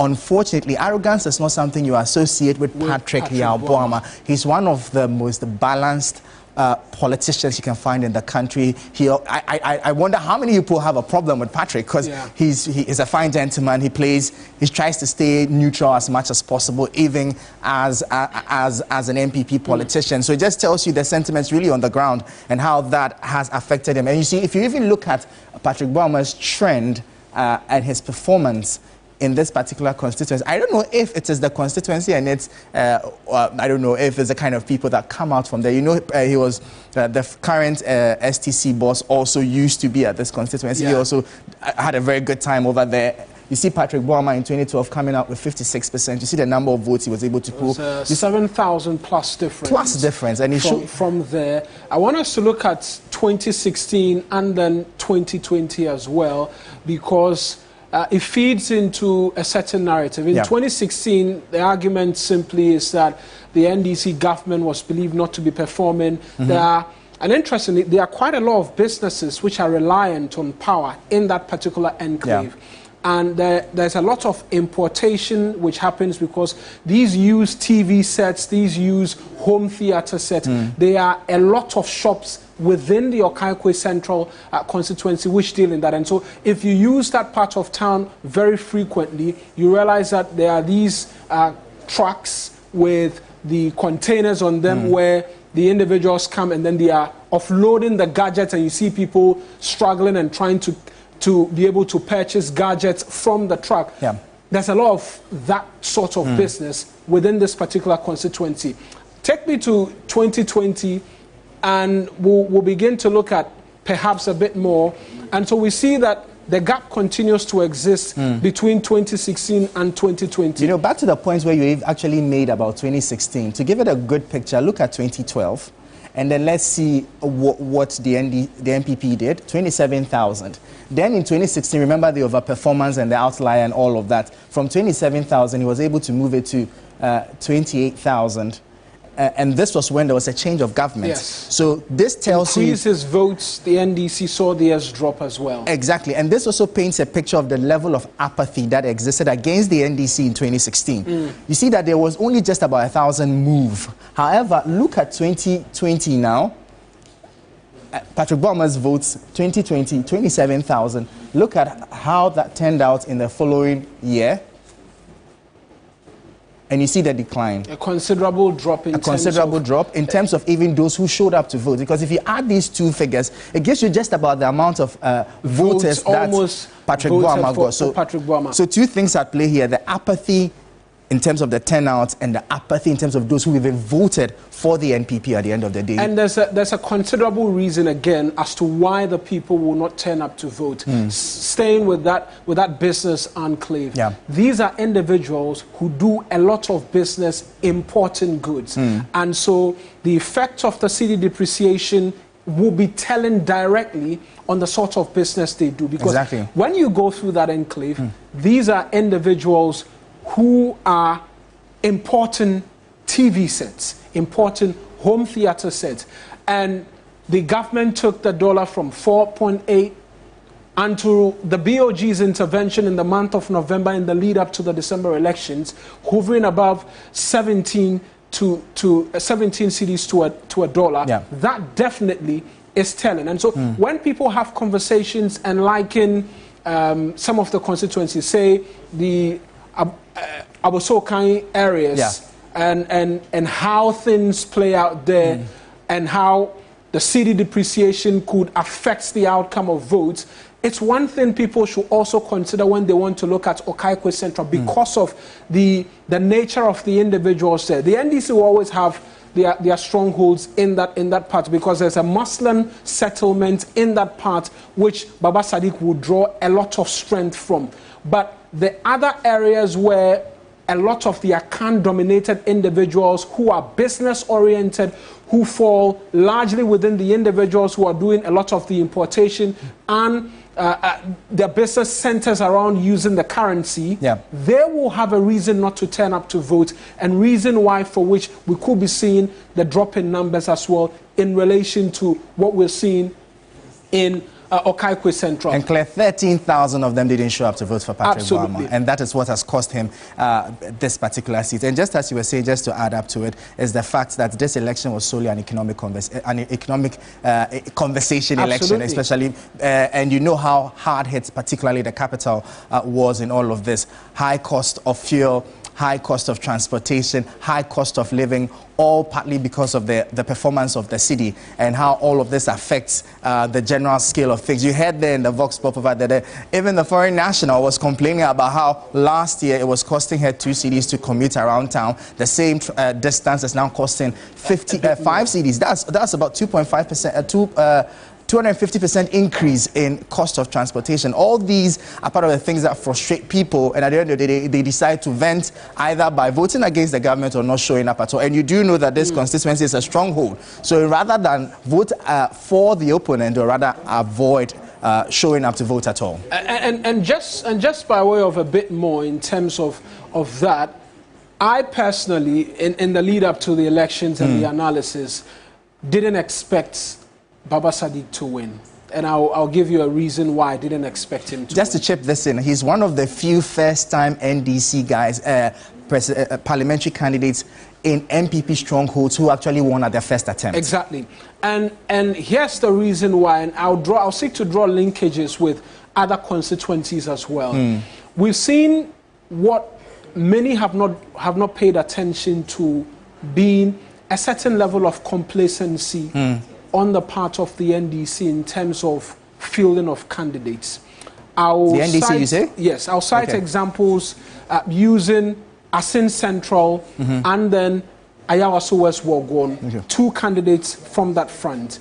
In Asin Central in 2020, the candidates there, and a lot of you will remember, if you're watching at home, you remember him because the NDC suspended, or the Central Regional NDC suspended him because of alleged impregnation of the constituency secretary's wife, which resulted in the subsequent suspension of the Central Regional Chairman of the NDC. There was a reason why the NDC could or would take a decision to suspend their Central Regional Chairman because of their candidate in Asin Central. Kennedy Japan is a stalwart in terms of the NPP when we speak now. If you look at the results in 2020, this NDC candidate, whose name is just escaping me, he pulled significant votes even when Kennedy Japan was a member of parliament. In this year's election, Kennedy Japan was not returning to parliament, decided to bow out, and the NDC had a candidate who had been there, had pulled the votes, understood the terrain, and was seeking to return. Who best gave them a chance to be able to annex that seat? He annexed that seat, as we found out. He stood a better chance. He became a good enough candidate for the party to present and be able to annex the seat. And eventually, he did. We see John Dumelo at Ayawaso West Wogon as well. In 2020, gave Ma Lydia a run for her money. 2,000 votes. 2,000 votes. In 2020, if you look at the presidential, there was just a little over 200 votes which separated John Mahama and then Nana Addo Dankwa Akufo-Addo. In the parliamentary, you realize that there was a lot more work done by the NPP in the parliamentary to ensure that that seat remained theirs, 2,000 plus votes. But what it meant was that there was a strong candidate in the constituency who could help the NDC pull votes. And once you have a strong candidate in a particular constituency, as much as it will help improve the parliamentary numbers as well, there's a ripple effect on the presidential as well. Yeah. And so I expected Baba Sadiq to be able to do a good enough job in his first term and possibly win it in 2028, because most likely, based on the result, the party and the delegates would have sought to retain him and give him another shot at it. But some would argue that Baba Sadiq is just a different individual altogether. Not necessarily. I don't think it's really about Baba Sadiq's performance. Because really, look at the numbers. Look at Patrick Boama's numbers. Which is something... So, okay, let's look at the NDC candidate's performance in the previous year. He had 18,000. 18,000. Gave him about 40%. That was a good one. I was surprised they didn't repeat the candidate, because this is a very good attempt for in a stronghold of your position. But was he appealing? It's a question. That is another. However, look at Patrick Boama's 27,000. And look at this. The difference over here is almost 10,000. It's about 9,000. Yeah. Now, a 9,000 difference. And then in 2024, we see that Patrick Boama lost, even though majority of his voters didn't show up for him, he lost by just about 400 votes. Oh. So I don't think Baba Sadiq necessarily did anything out of the blue.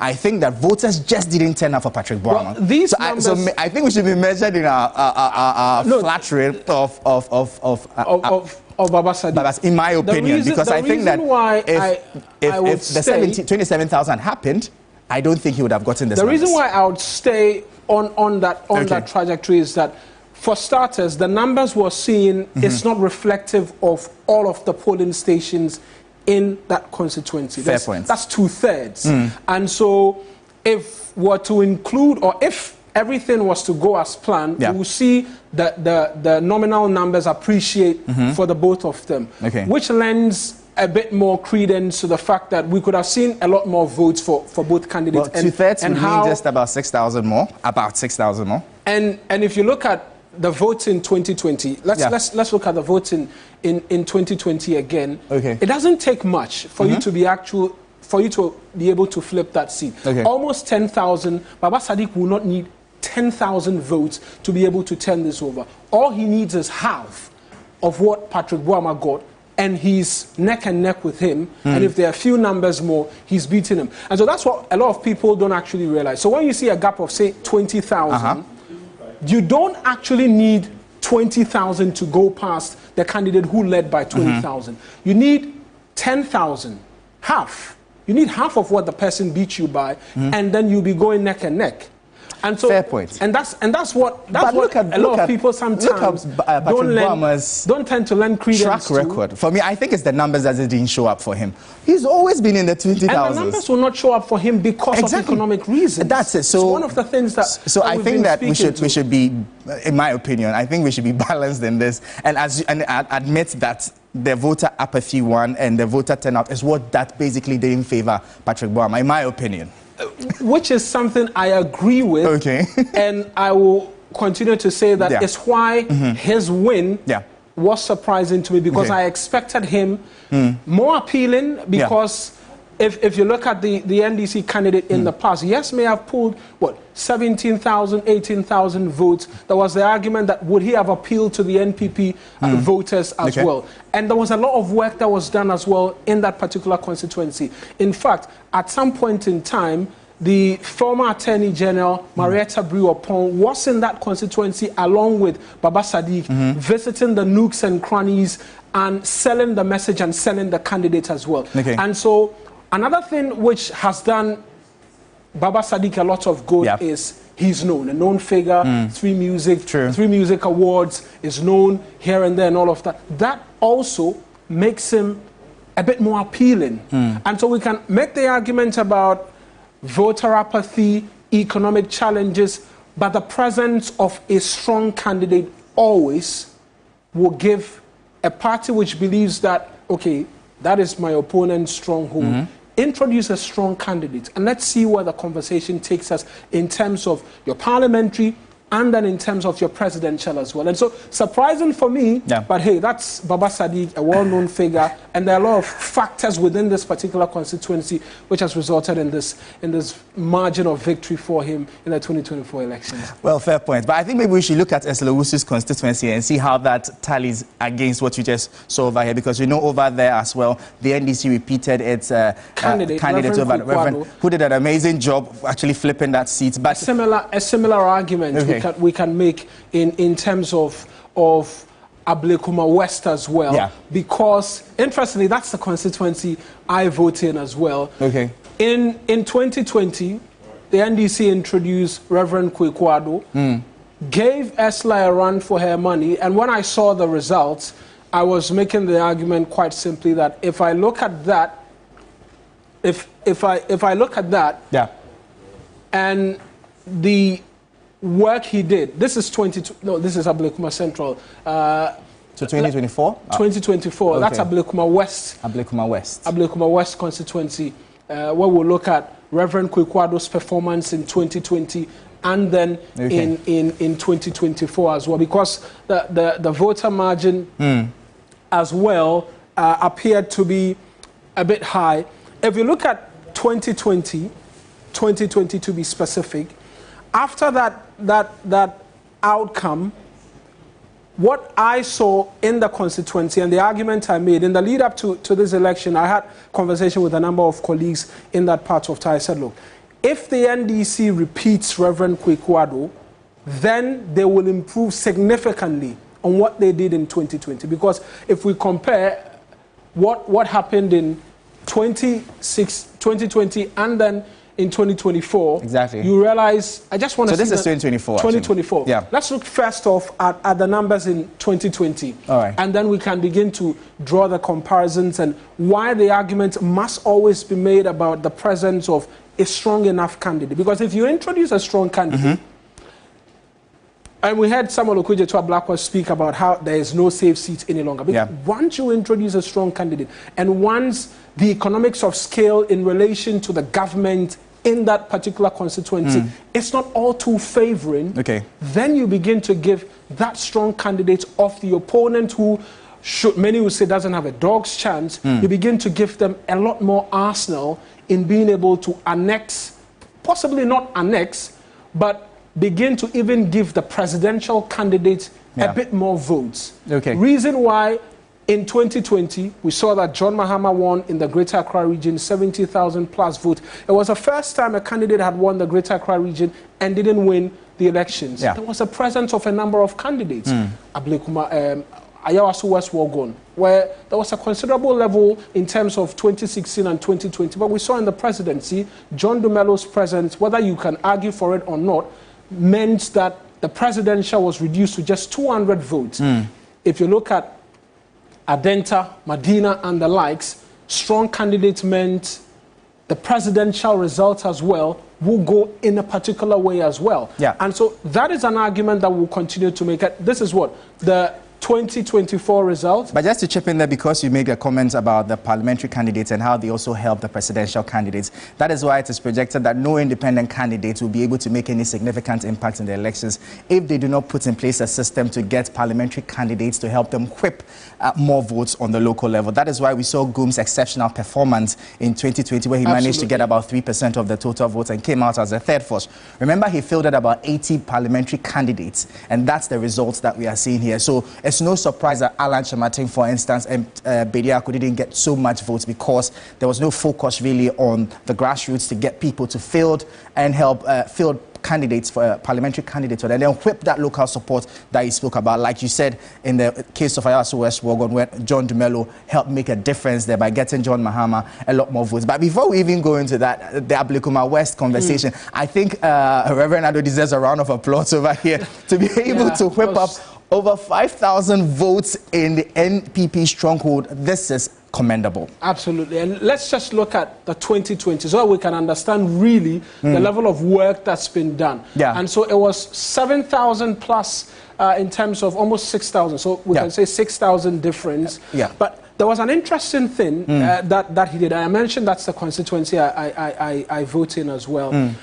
In 2020, after he lost, one thing he did, which I found quite commendable, was he mounted billboards in the constituency, thanking the indigents of Ablekuma West for the number of votes they had given him. I saw one around exhibition roundabout in the aftermath of the 2020 elections. And that's when I began to make the argument that, look, if the NDC maintains Reverend Kwekuado into the 2024 elections, at the time, we didn't know what economic outcome would befall us as a country, but I just had that feeling that, look, once his presence and the fact that he had been able to do a good enough work, and mind you, he is quite known in the constituency. Indication is that he owns some schools in that part of the country as well, in that specific constituency as well. And so he is someone who is known, has an institution which is helping serve the interests of locals there as well. Then you begin to look at the fact that he can appreciate the party's votes in that particular part of the country. And so for me, not surprising what the outcome was. And like I always say, you don't need 6,000 plus difference in terms of 2020. You don't need 6,000 to be able to be ESLA after 2020. All you need is to, as much as possible, halve it and just get a bit more from the half, and then you're good to go. And that's what we've seen in Ablekuma West as well. But you know, interestingly, looking at the numbers, for someone to be able to pull 44.64% in a stronghold in 2020, that is super commendable. Maybe the NDC should begin looking at their policies in terms of the strongholds that they see as. Imagine that they hadn't repeated him. What was then the chances? New candidate will have to start all over again. So I am saying that maybe it's about time they relook at their strategy and begin to, for instance, find a way to solidify the slots for candidates like Reverend Ado, like we've seen, who do so well against oppositions in strongholds, to give them that second chance, which we've seen consistently across the board works. That when you field a good candidate and you give him a second chance in a stronghold, he has a higher chance of flipping that seat for you. Absolutely, Michael. And so that's about it in terms of it. Perhaps we'll have to leave it here for now and then return in terms of a bit more on the analysis for you here on the Magic Wall. But we're going for a breather. We'll return with a lot more in terms of the aftermath of the 2024 general elections.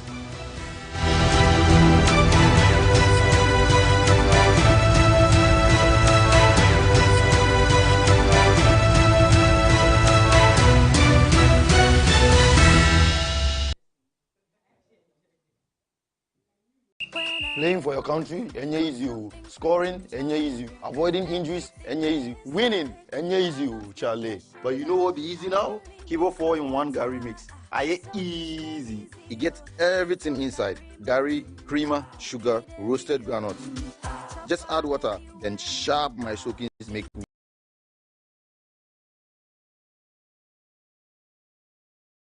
ready. Taste and energy, made easy. That's what I've been shooting for. Gary at the top. Now we are 10 star boy. Still Gary at the top. I forgot go brother. Kibo Gary at the top. Kibo Gary. He the deal. I'm a match winner, but the real champion is Kibo 4-in-1 Gary mix. Champion taste. This advert is FDA approved. Hi, I am Koki, co-host of TV3 New Day. In just a few days, Ghana approaches this critical decision moment. It is imperative to remember that peace is the bedrock of our democracy and national progress. It's not supposed to be a battleground or a battlefield, but a reflection of our collective voice. Now, to our leaders, to our candidates, and to the entire citizenry, I pray and hope that we all choose words that inspire and not incite. Let's deal with each other in a very civil manner. Let's also choose words that build and do not break. There's only one Ghana, and our Ghana is bigger than the 2024 elections.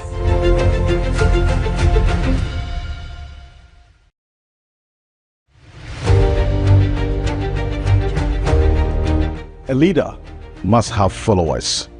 The only thing that makes a leader who he is the people he's leading. A leader without followers is really no leader. And so as we go into this, a leader must have followers. The only thing that makes a leader who he is the people he's leading. A leader without followers is really no leader. And so as we go into this election, before, during, and after this crucial 2024 presidential and parliamentary elections, as we talk about development, there cannot be development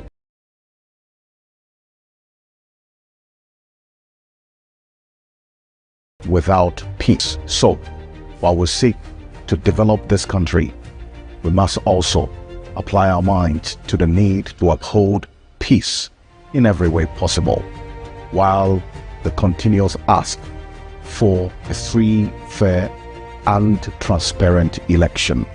My name is Alfred Okanse. I'm the head of the political desk here at Media Journal. Together with my colleagues and everyone here, we commit to peace.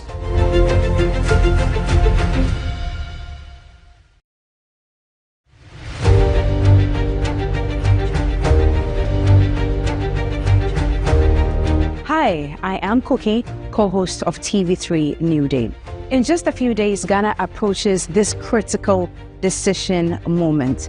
It is imperative to remember that peace is the bedrock of our democracy and national progress. It's not supposed to be a battleground or a battlefield, but a reflection of our collective voice. Now, to our leaders, to our candidates, and to the entire citizenry, I pray and hope that we all choose words that inspire and not incite. Let's deal with each other in a very civil manner. Let's also choose words that build and do not break. There's only one Ghana, and our Ghana is bigger than the 2024 elections.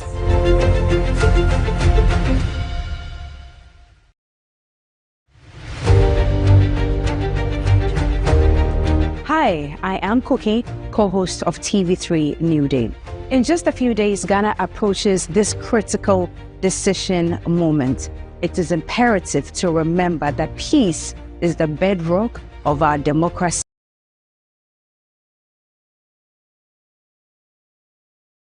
and national progress. It's not supposed to be a battleground or a battlefield, but a reflection of our collective voice. Now, to our leaders, to our candidates, and to the entire citizenry, I pray and hope that we all choose words that inspire and not incite. Let's deal with each other in a very civil manner. Let's also choose words that build and do not break. There's only one Ghana, and our Ghana is bigger than the 2024 elections.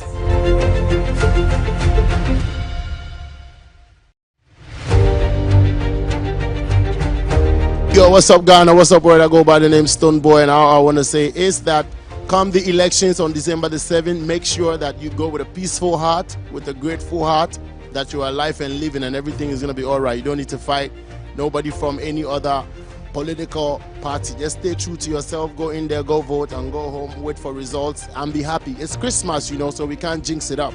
God bless you. Stay safe. One love, Stoneboy. Beep.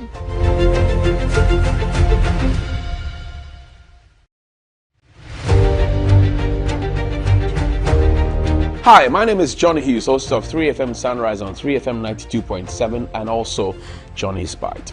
We're going to the poll one more time to elect 276 parliamentarians and a president.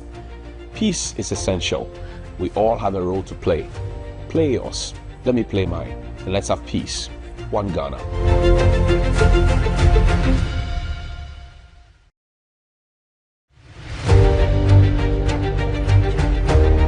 Hi, my name is Johnny Hughes, host of 3FM Sunrise on 3FM 92.7 and also Johnny's Bite.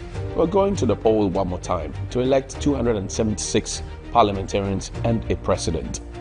Peace is essential. We all have a role to play. Play yours, let me play mine, and let's have peace. One Ghana.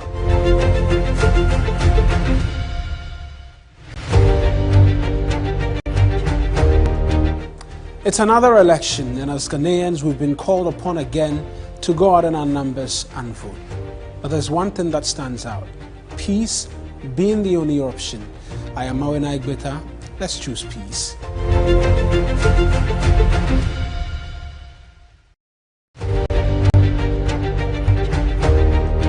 We've waited 4 years for this, and now that time has come once again. 7 December 2024, another time to elect possibly a new government. Just go to the polling stations, vote, and then leave peacefully. What I would like to advise is no violence, so that we maintain the peace here in Ghana and we have a peaceful and successful election.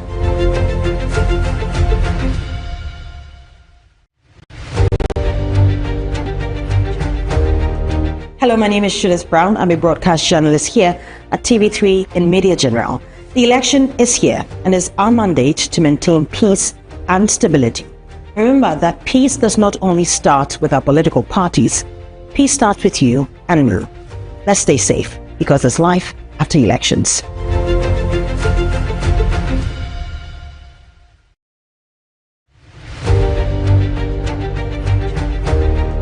Hello, my name is Shullis Brown. I'm a broadcast journalist here at TV3 in Media General.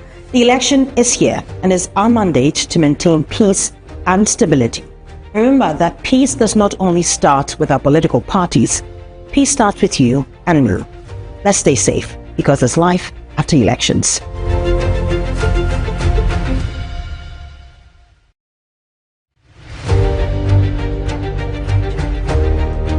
The core of the democracy we are practicing as a nation is peace. Peace. Democracy simply means free your mind, make a free my mind. In Twi, we say kebi ma min kebi. The politicians are having a say. You can also have your say with your thumb. Go out on December 7th, vote, go home, watch TV3 as we bring you extensive coverage of the elections.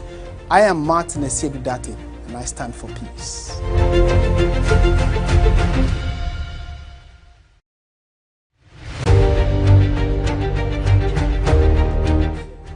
It's important to note that the power of the thumb is mightier than any weapon you can find. And that's why I want to tell you, encourage you to maintain and sustain the peace as we enter into the December elections. Remember, when you vote, go home, stick with your election command center and await the results. If you win, jubilate judiciously and responsibly. And if you lose, don't be a sore loser. There'll be another 4 years, another chance for your candidate of choice. Let's not throw away the peace of this republic. I'm Kameni Amano, and I encourage you to maintain the peace this election.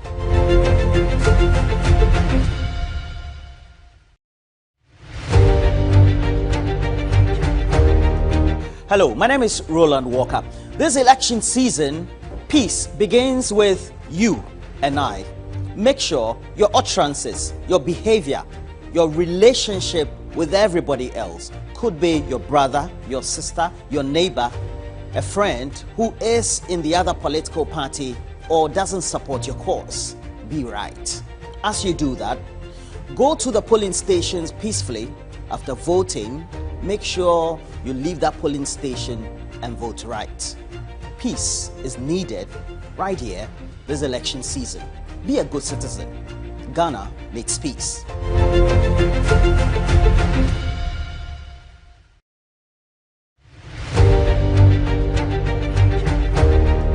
Hello, my name is Roland Walker. This election season, peace begins with you and I.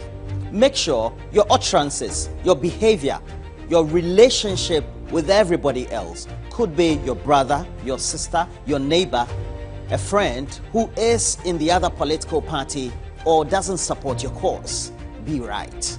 As you do that, go to the polling stations peacefully. After voting, make sure you leave that polling station and vote right. Peace is needed right here this election season. Be a good citizen. Ghana needs peace.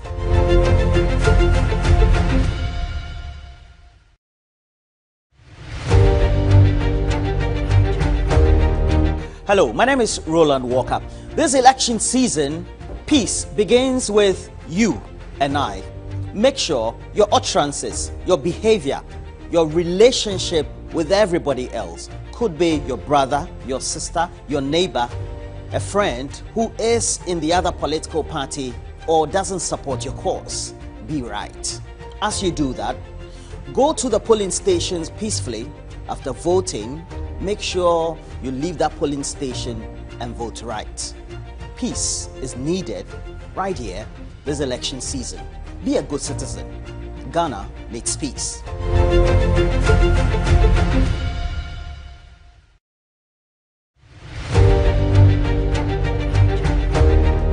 Hello, my name is Roland Walker. This election season, peace begins with you and I. Make sure your utterances, your behavior, your relationship with everybody else, could be your brother, your sister, your neighbor, a friend who is in the other political party or doesn't support your cause, be right. As you do that, go to the polling stations peacefully.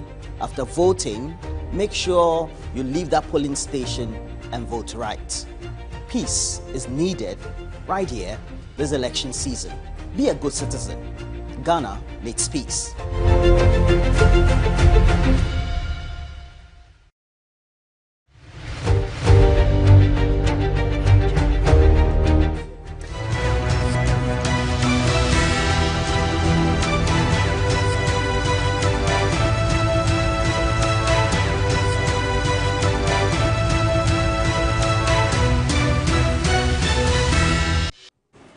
And the afternoon stretch continues on your election command center. This is post-election analysis as we also await the final declaration of some constituencies that are still being collated, that still have a few misunderstandings here and there. And I'm here with my studio guests. We have ACP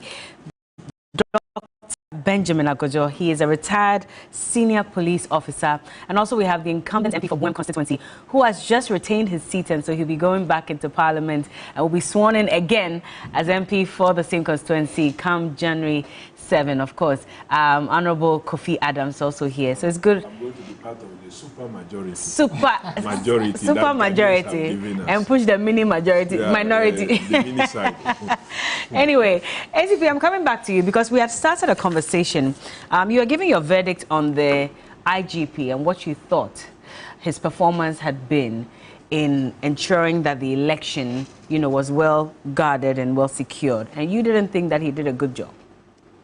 Yes, I was developing a point. Let me even start this way or continue this way. You see, in such typical deployments, we deploy at the polling stations, at the collation centers, and then we also you zone some of the polling stations and create what we call patrol teams. Okay. And then at the end of the day, you also bring out what we call the rapid reaction force, which are also equipped. And they could be a SWAT team, the RDF, or some kind of teams that are equipped to deal with more serious emergencies and other things. Now, he left all those gaps. If you look at it, they left all those gaps. And that is how come that you readily saw the military filling those gaps. Yeah. And so when I was concluding, and I'm still concluding, that the IGP might have intentionally created those gaps for the military to fill. How come that on the eve of election and on the election day, you see military people patrolling streets? Where were our rapid reaction forces? Where were our patrol teams? They were completely absent. You understand? Yeah. So when you do this kind, and yet you are the same person who tells the whole world that you are not going to, you are the first, you are the final decider of when the military should come in. We never had any decision. We never had any formal announcement, and yet we just saw the military. Invading all the spaces. Until today, the IGP has not been asked to explain those things. We are taking them for granted. I am not a fan of the military. You see, one way of using the military is to have what we call joint patrols, where the police is still leading those teams. Okay. So at the end of the day, the police intervene, and when it becomes a challenge. They are joined by the military, and then they can effect an arrest. But when you have the military invading all the spaces, invading collation centers, sometimes you see them in one van, and then there are 4 or 5 or 6. Why can't we have police patrol team, a robust police patrol team doing that kind? Where are the FPUs that we have trained and we have been sending outside? Where are they? So those gaps enabled the military to fill in those gaps, and they did what they wanted to do. And that's why I believe, and I'm so convinced about it, that the two of them, the military leadership and the IGP, were aware of a scheme in place to possibly rig the election. But you see, citizen vigilance was so activated and people were ready to protect their votes. And that's how we saw these results that we saw. I've had the NDC also, congratulate the IGP and the security task force as well for a good job done. So that seems to be on the opposite side of what you are saying. The NDC do not have the eye that I have. Okay. I am talking as somebody who has managed elections, and I know how deployments are done. They are not seeing this gap. They should now go back and review. I mean, in 2016, we didn't have military. 2020, we started having military. Yeah. And then 2024, the military was all over. And you are congratulating the IGP. You don't really know what they put in place. If they had known, if it were not because the citizens were so vigilant, I tell you, this result would have been the other way around. Is it that the IGP maybe didn't have control because the orders were coming from far above him? Well, if the orders were coming far... For me, I wouldn't say that. Is that possible? It's possible. It's possible. I didn't have that influence, okay? But I'm saying that I am inferring from the kind of deployments they did. They did. And the spaces and the gaps that they left. Now, assuming we had... Did you see police patrol teams? No. I didn't as far as I'm concerned, I didn't. I don't know if others see did. Any police patrol. If they were there, maybe they were at certain isolated places. I saw military patrol teams, not police patrol teams. Yeah. So how come that we have police patrol teams and we see military patrol teams patrolling the streets and then going to collation centers? And we should have had police patrol teams, robust teams at the collation centers and other things. So those gaps, in my opinion, were intentionally created to make way for the military. And I've heard some citizens say that if that's the case, I remember when the IGP addressed the media with the EC returning officer as well, and he had told us that they were very ready and they were going to ensure that the election was going to be guarded and secured as much as possible. Then we heard from the military who said that they will not come in until the Ghana Police Service is overwhelmed and has called them to come in. Now, when we saw the military being deployed and we started asking questions, that's when immediately another statement was released by the Ghana Armed Forces, and they said that, well, the agreement was that the military will only be deployed just to their stations until the police service has asked them in. So there was a valid question that many people asked, that why is it that when they were informing us ahead of time that they would come in, they didn't say that, don't be surprised if you see military men patrolling? Have you ever seen all our elections, at least from the year 2000, the kind of military presence that we saw this time? So it was a kind of, it was to divert our attention, you understand? The military should not have even come out with those announcements in the first place. Military will always deploy at certain strategic areas. They could also deploy in such a way that they will not be seen as the center of attraction. Okay. Now, this is the time we saw more military presence than even the police presence, somehow, in most cases. And that is why I think, look, let's be real. Okay. In my opinion, and from what I have gathered, the IGP assured this whole nation that he had a 5,400 blueprint. And instead of concentrating on this election, he told everybody that this blueprint was going to be used for the next 30 years. If you remember, I remember all those things. And is that a blueprint? Is it the outcome of the so-called blueprint that we should be using 30 years? We should forget about. We are interested in what he has done in this election. As for the blueprint, nobody even knows where it is. It should not be a secret document. And remember, some of us critiqued this blueprint, although we had not seen it, because we thought that he should have met the stakeholders before coming out with blueprint. We saw him come out with blueprint even before meeting the stakeholders. And this has never been done in our police service. And right now, if what we are seeing is coming out from the blueprint, then it is a blueprint indeed. So does that cement your earlier concerns that he's incompetent and disruptive? I will always say that this is the worst IGP that we have ever seen in the worst in this country. This is the worst IGP. Look, can you imagine an IGP promoting people without the promotion board? Can you imagine IGP transferring people without transfer board? Can you imagine IGP just transferring, so vindictive that he transfers people if he doesn't talk to a particular senior officer and he sees you as his friend, getting closer to that senior police officer, he will transfer you? Can you see an IGP transferring those around his deputy inspector general of police because they are around him?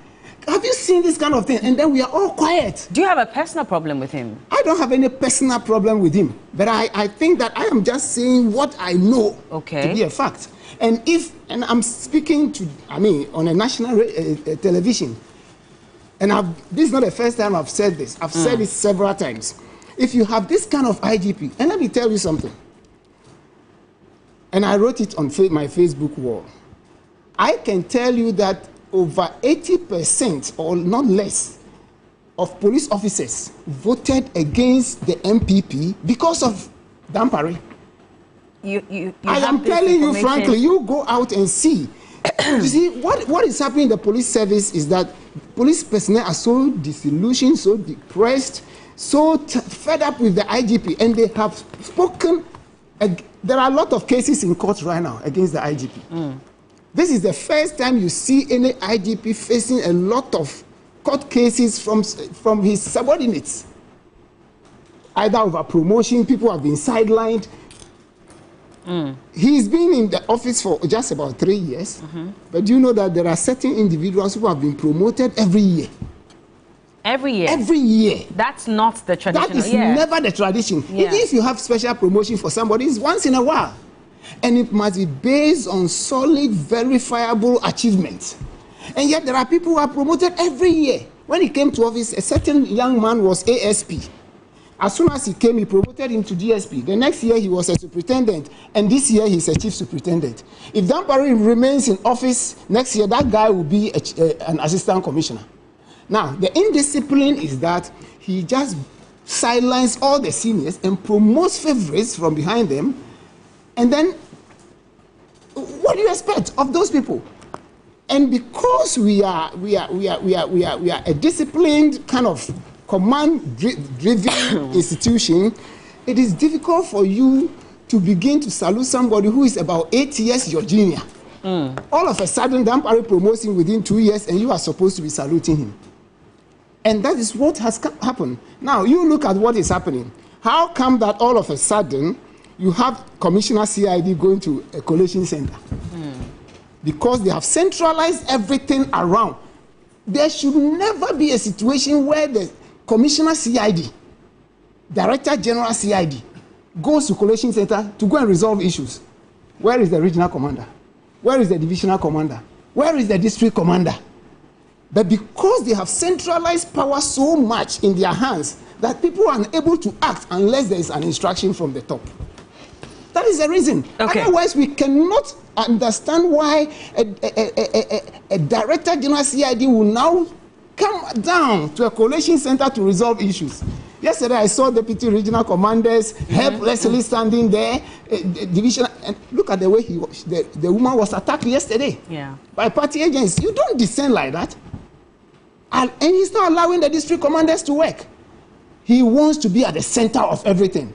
And I don't blame him too much because he was packaged to us by the media as somebody coming from heaven to make everything neat. Packaged by the media? By the media. And packaged by the media. Just recall when Dampare was was appointed. The kinds of things you people said about him, and I'm were they not true? That is what you didn't find out. That is what you didn't find out. And I don't want to make it as if I have a personal problem with it. I am talking about the person's performance, and I'm also talking about the kind of fake deployment plans that he came out with and created gaps for the military to be at the center of it. Should he go? the Apparatus should not stay there beyond 7th of January. If the president-elect and the NDC makes a mistake of keeping him there, if they don't take time, people will mobilize to go and drive him away from office. I am telling you, and you mean that I'm telling you, some police officers will mobilize and drive him away from office. Mark my words. If the Apparatus stays in office beyond 7th of January, and the president does not appoint somebody in acting capacity, pending the formation or the whatever of the Council of State, which is normal, we've seen it before. If the president doesn't remove this man by 7th or 8th, I can tell you that police personnel will lock his door.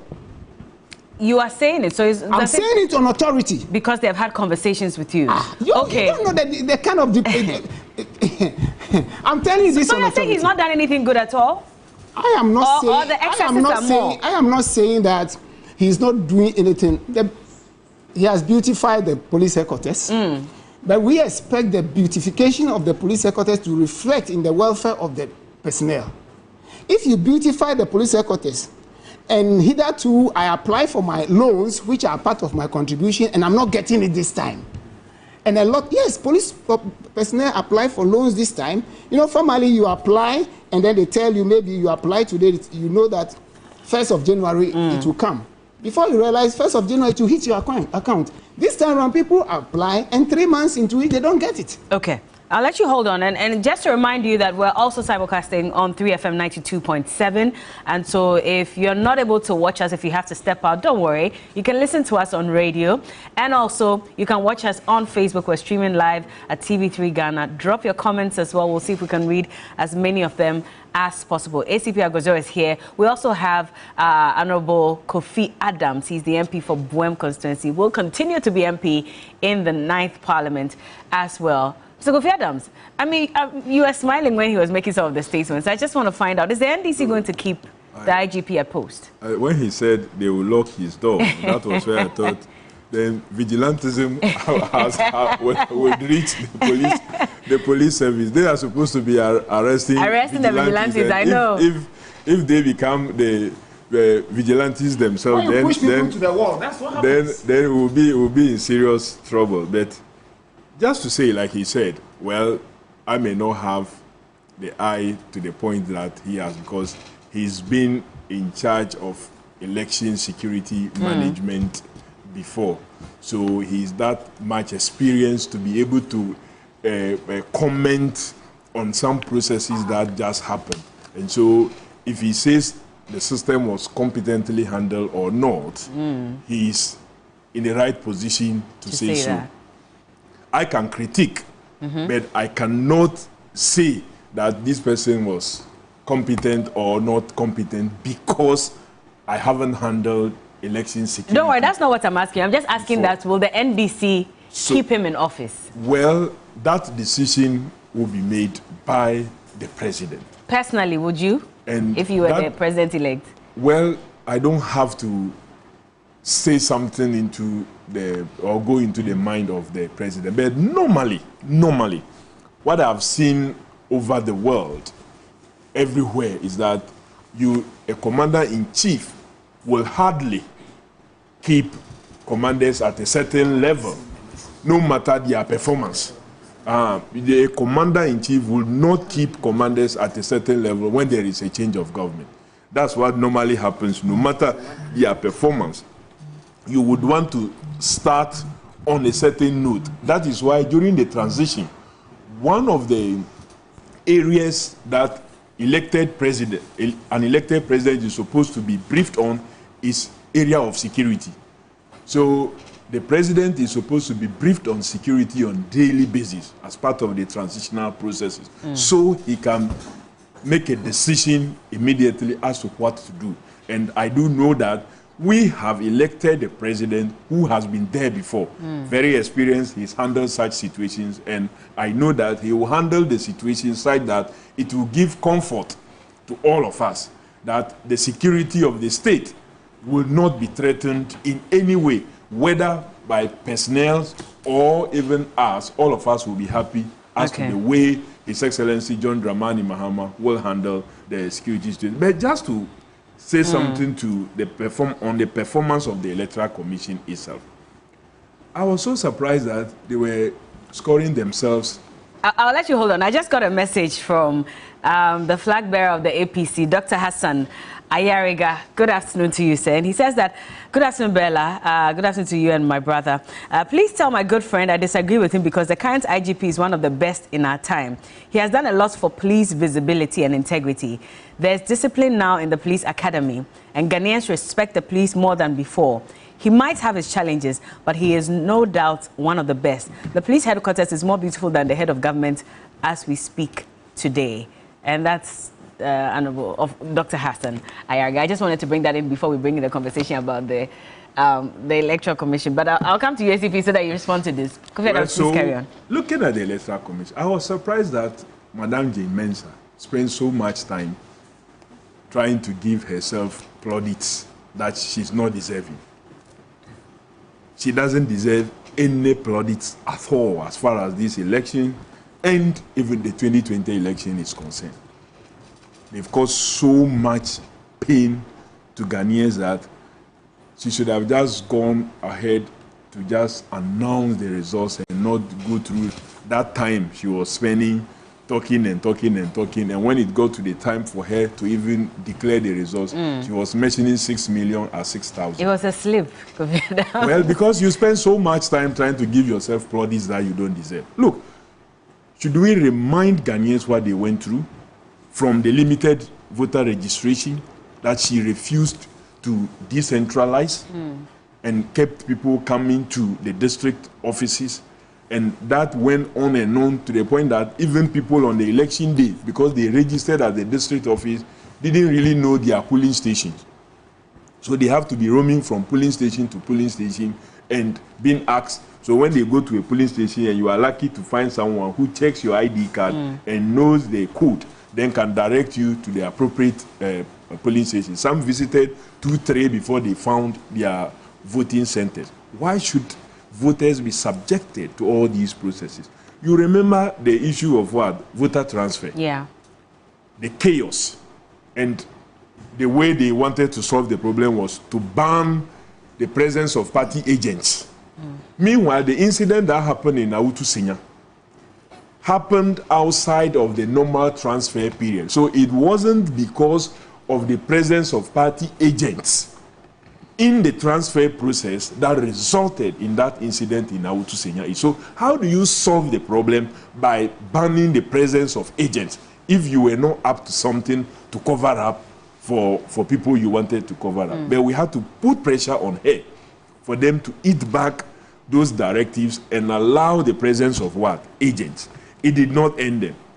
The exhibition itself and the fact that they wanted people to pay for the exhibition, the printing of the ballots, and even the balloting itself. Some of us knew what it was that they did, but we were not so worried about the position of our flag bearer because we knew that was where God wanted him to be. After all, we have spent more than 2 years talking about 8. 8 was one figure that was talked about. How some people say they want to break the 8, and then others said you cannot break the 8. So all the conversation in the last 2 years have been around 8. So when we picked the 8, and they picked 1, and they were celebrating that they have picked 1, and they were so happy. Look, we were not worried because 8 has been properly already marketed, and that was where many of us saw that the hand of God was on this election, and it's going to be good for John Dramani Mahama. So the Electoral Commission made a lot of look at the election day activities. You cannot, you get to a particular station, materials are short, you print material, serial numbers are not correct. When you are exposed, you said, oh, you found it. The Electoral Commission did not do a good job. Of course, the biggest one was Santro Kofi Akpafuli in 2020. Which you were vocal about. And I will continue to be vocal about. That alone is enough basis for these commissioners to go. So she should have even gone. She should have even gone long time ago. So when she said it is finished, I'm sure she knows what it is that she said. What exactly? Some of us didn't understand. What is that? Well, it is finished. For me, it is finished. That's the final declaration she would ever make. That's what she's saying. She said it's finished. She's done her job. It's finished. Because clearly, you don't do that. That you brought a CI. Assuming without admitting, there were some people who were even challenging the legality of the CI 128. But all the same, you brought it. That CI placed these polling stations, the 50 polling stations, under a certain constituency. Then you package voter material for the day. Then the night before the elections, you issue a statement that you place nobody's name, just a commission, that this particular polling station will not partake in parliamentary elections. And you think that it's normal, we should just allow it to pass without any consequences. No, the commissioners will have to pay for that decision. When you say pay, in what sense? Well, the Constitution provides for how you pay for such reckless decision. What does it say? Unconstitutional decision. Because you've denied persons the right to be represented.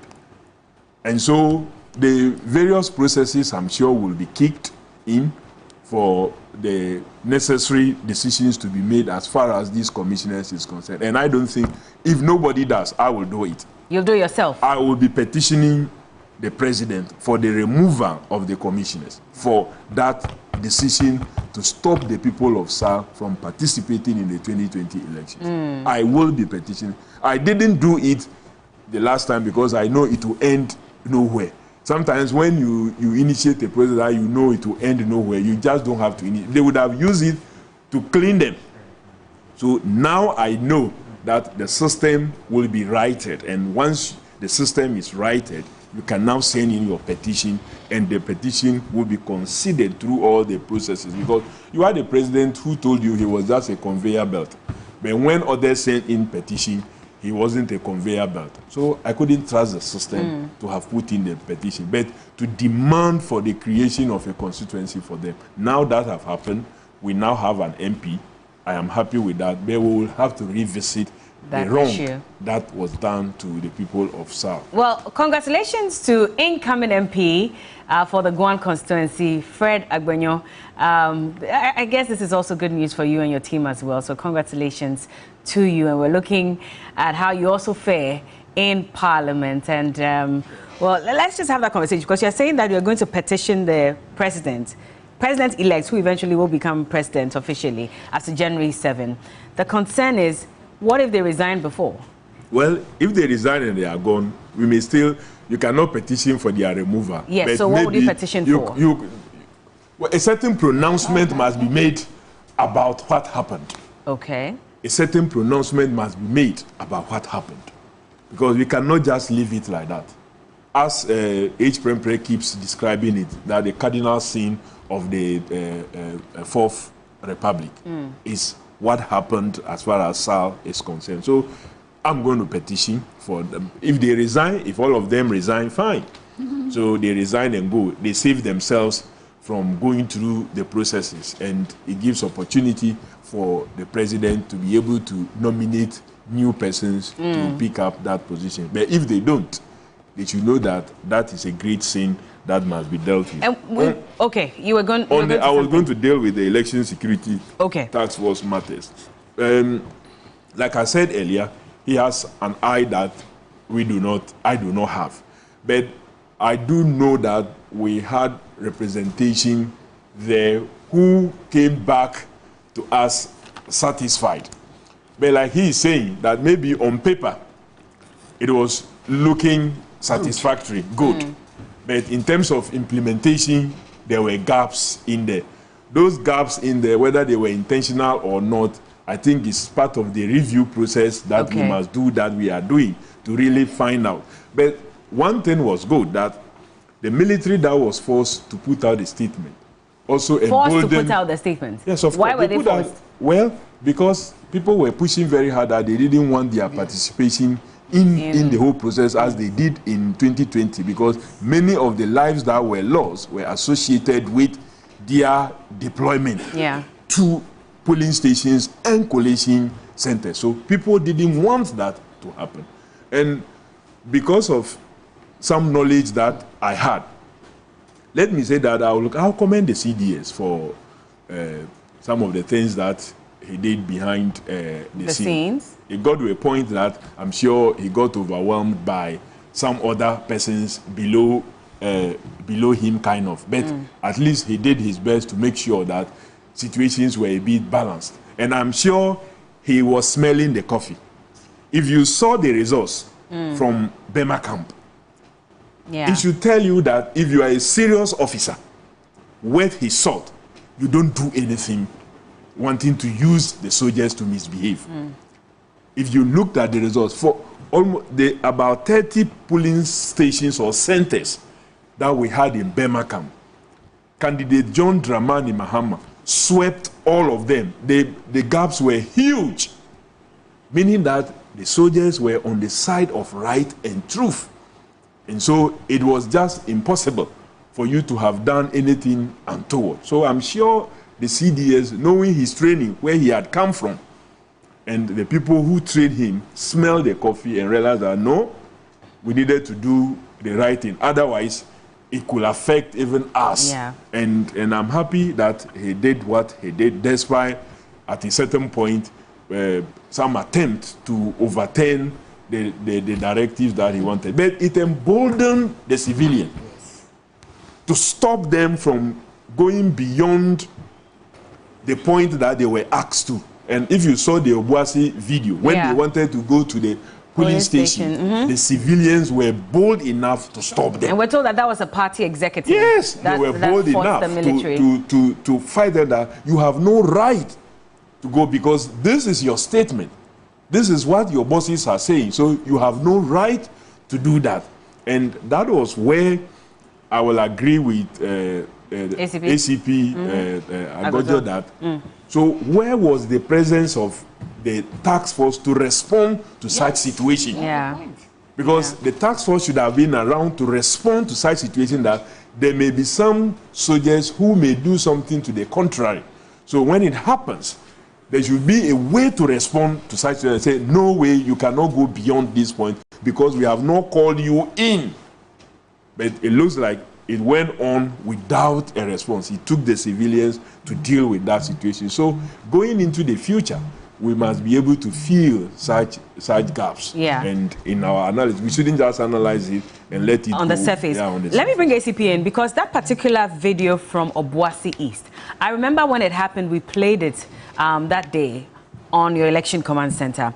And the question that kept ringing in my head was, has the military become so visible that now even civilians don't respect them anymore to the extent that they can actually fight them, even when they have all these weapons on them?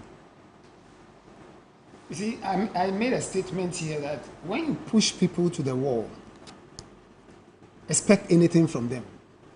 People were not afraid to die in the hands of the military this time, having learned from 2020 election. So citizens were so vigilant that, and this is a lesson to the military. You see, if the military does not go back to do serious introspection, they'll become irrelevant. Irrelevant in the sense that people, they will lose every respect. You know, when these perception things are done by Afrobarometer report and other things, military is always, doing pretty well. And other things. But this kind of thing from 2020 and what has happened now, somebody should go and do the same thing right now and see where the military will place. Because you place them in situations that they compromise their principles.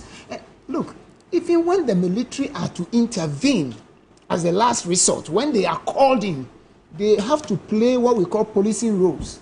And they have to hold one principle which we call protection of civilians.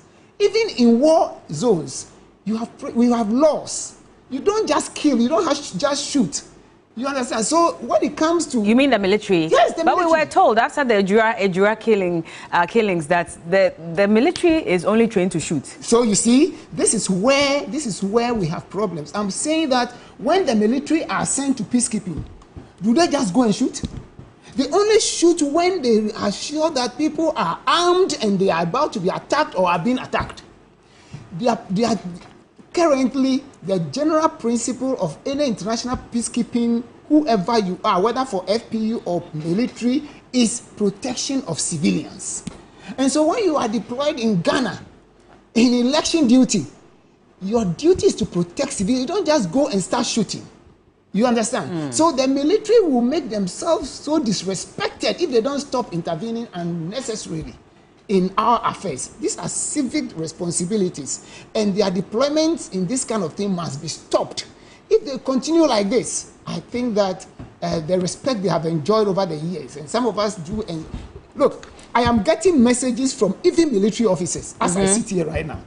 I have shown you one. Yeah. I've shown you one. I wouldn't mention any name, but I'm getting messages from military officers. They are not happy with the things that are happening, and there are many of them that I have dealt with in missions and at Kofi Annan and other places. They are sending me messages, and they are not happy with the kind of deployments that they have had.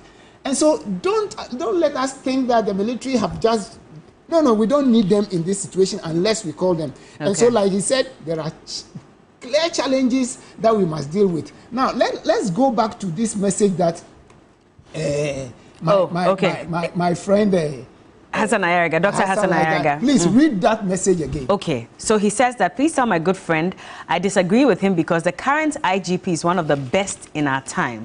He has done a lot for police visibility and integrity. There's discipline now in the police academy, and Ghanaians respect the police more than before. I'm not sure because the Afrobarometer report has a different response. But anyway, I'm happy he might have his challenges, but he in no doubt is one of the best. Bella, the police headquarters is more beautiful than the head of government as we speak today. Okay. So first of all, I respect his disagreement. I mean, I don't expect everybody to agree with what I'm saying. But first of all, let's also take note that this police visibility is not an innovation of the IGP. It was started by Alassane.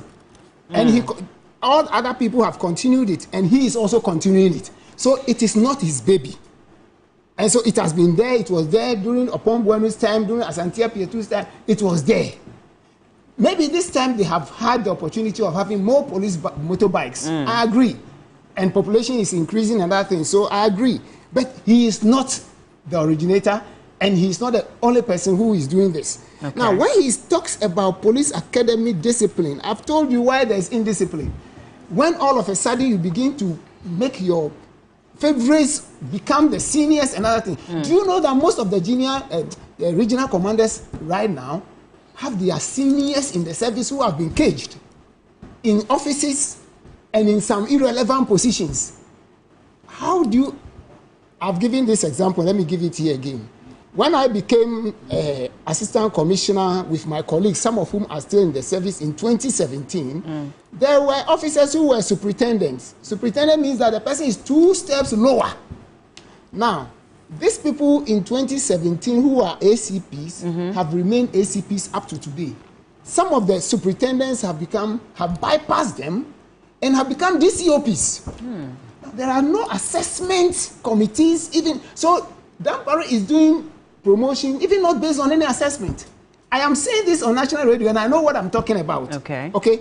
Now, he's also talking about police academy. Before you go to that, let me just quickly check, because there have been conversations about how many years you have to work when you're in the security before you are promoted. Okay, so let me give you that. What's the tradition? Let me give you that. It can be based on special recommendation. Okay. And that special recommendation might also be something solely verifiable. So it's not just based on your whims and caprices or friendship or discrimination or anything. That's why I'm saying that the people he's promoted, nobody knows what they have done specially. Okay. That's number one. Number two, if you get to 4 years, you could be promoted. But that would be based on assessment. Now, the man has no assessment committee or any committee or promotion board or anything. He's just promoting. So how come that... And my problem is also, you know, this is the reason why most police people voted against Alhaji Bawumia. He is the chairman of the police council. People have petitioned him. They are not talking. People have complained, and they are not talking. And so people believe that voting for Bawumia means the retention of Dampare. That's the reason why they voted. And don't forget, every police officer, if we are over 40,000, remember that every police officer has a wife or husband. They have families, they have children. They are breadwinners. Now, if you multiply this, you are going to tens of thousands and hundreds of thousands of voters. So it's not just one police officer. So when you have an average of about 90% of police officers disillusioned and demoralized, then you know that you are losing a lot of votes. And that's the reason why I'm cautioning that the next government tries to keep this IGP, and they will lose the police constituency completely. Now, let me finally talk about the police academy. Okay. Police academy, the man is, everything is shrouded in mystery and secrecy. People are just being pushed there with special recommendation that cannot be supported by anything on the ground. You are there in an office like this, you are working with police officers and people are seconded. And you wonder what is so special about those people. And so there is nothing special about that police academy. He has also decided that the police staff and command college, which is at Winneba, which forms the basis of training of senior officers before they are promoted, since he came, that place is silent. Nobody is working there. The commanders are there, the staff are just there. They're not doing anything? Nothing, up to today, nothing, absolutely nothing. And I'm speaking based on facts. So when he's beautifying the police service and also creating bus stops, how do those things reflect in the lives of the people? When people cannot even freely move to another person's office at the same police headquarters, how do these things reflect? When was the last time you saw a police crime statistics? Tell me. In the past, crime statistics are shared. Yeah. When was the last time? Yeah. Because he wants to what do we call it? Massage some of these things and to create the impression that crime is down. And it's not the case.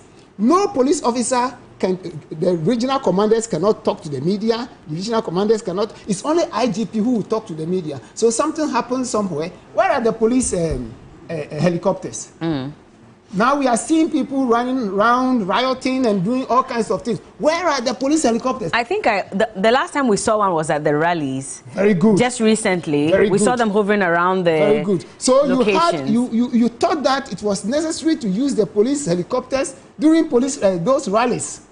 But you didn't think that it is necessary at this time when people are moving around burning places to use the helicopter just to scare them or to... Would it really scare them? I don't know if I'll see a police helicopter. You can use it to control the situation. Okay. Why did he send it to the rallies? Why did he send it there? He sent it to control the situation because then you see the presence or area presence of the police. And you know that even if you are running, they can follow you, and because we have a way where some of them can come down and follow you and other things. So that's the essence. So why are we not using them now? Everything revolves around the IGP and nobody else. That's how come I was giving an instance that this is the first time you ever see a commissioner, director general CID descending to a collation center to go and control, and people could even easily take him for any common person and beat him up. We must make sure that this man does not remain in office as of 2nd January. Who would you recommend to take over as IGP? No, I don't want to talk about that now. There are very good gentlemen in the service, and I don't want to mention those issues for now. Okay. At the appropriate time, we'll talk about it. But for now, the most important thing is that the person there has lost every kind of legitimacy and the trust and confidence of the men, and people just want him out. Okay. Do you think, and I'll come to you shortly, Honorable, but I just want to find out from ACP, he has very limited time to go.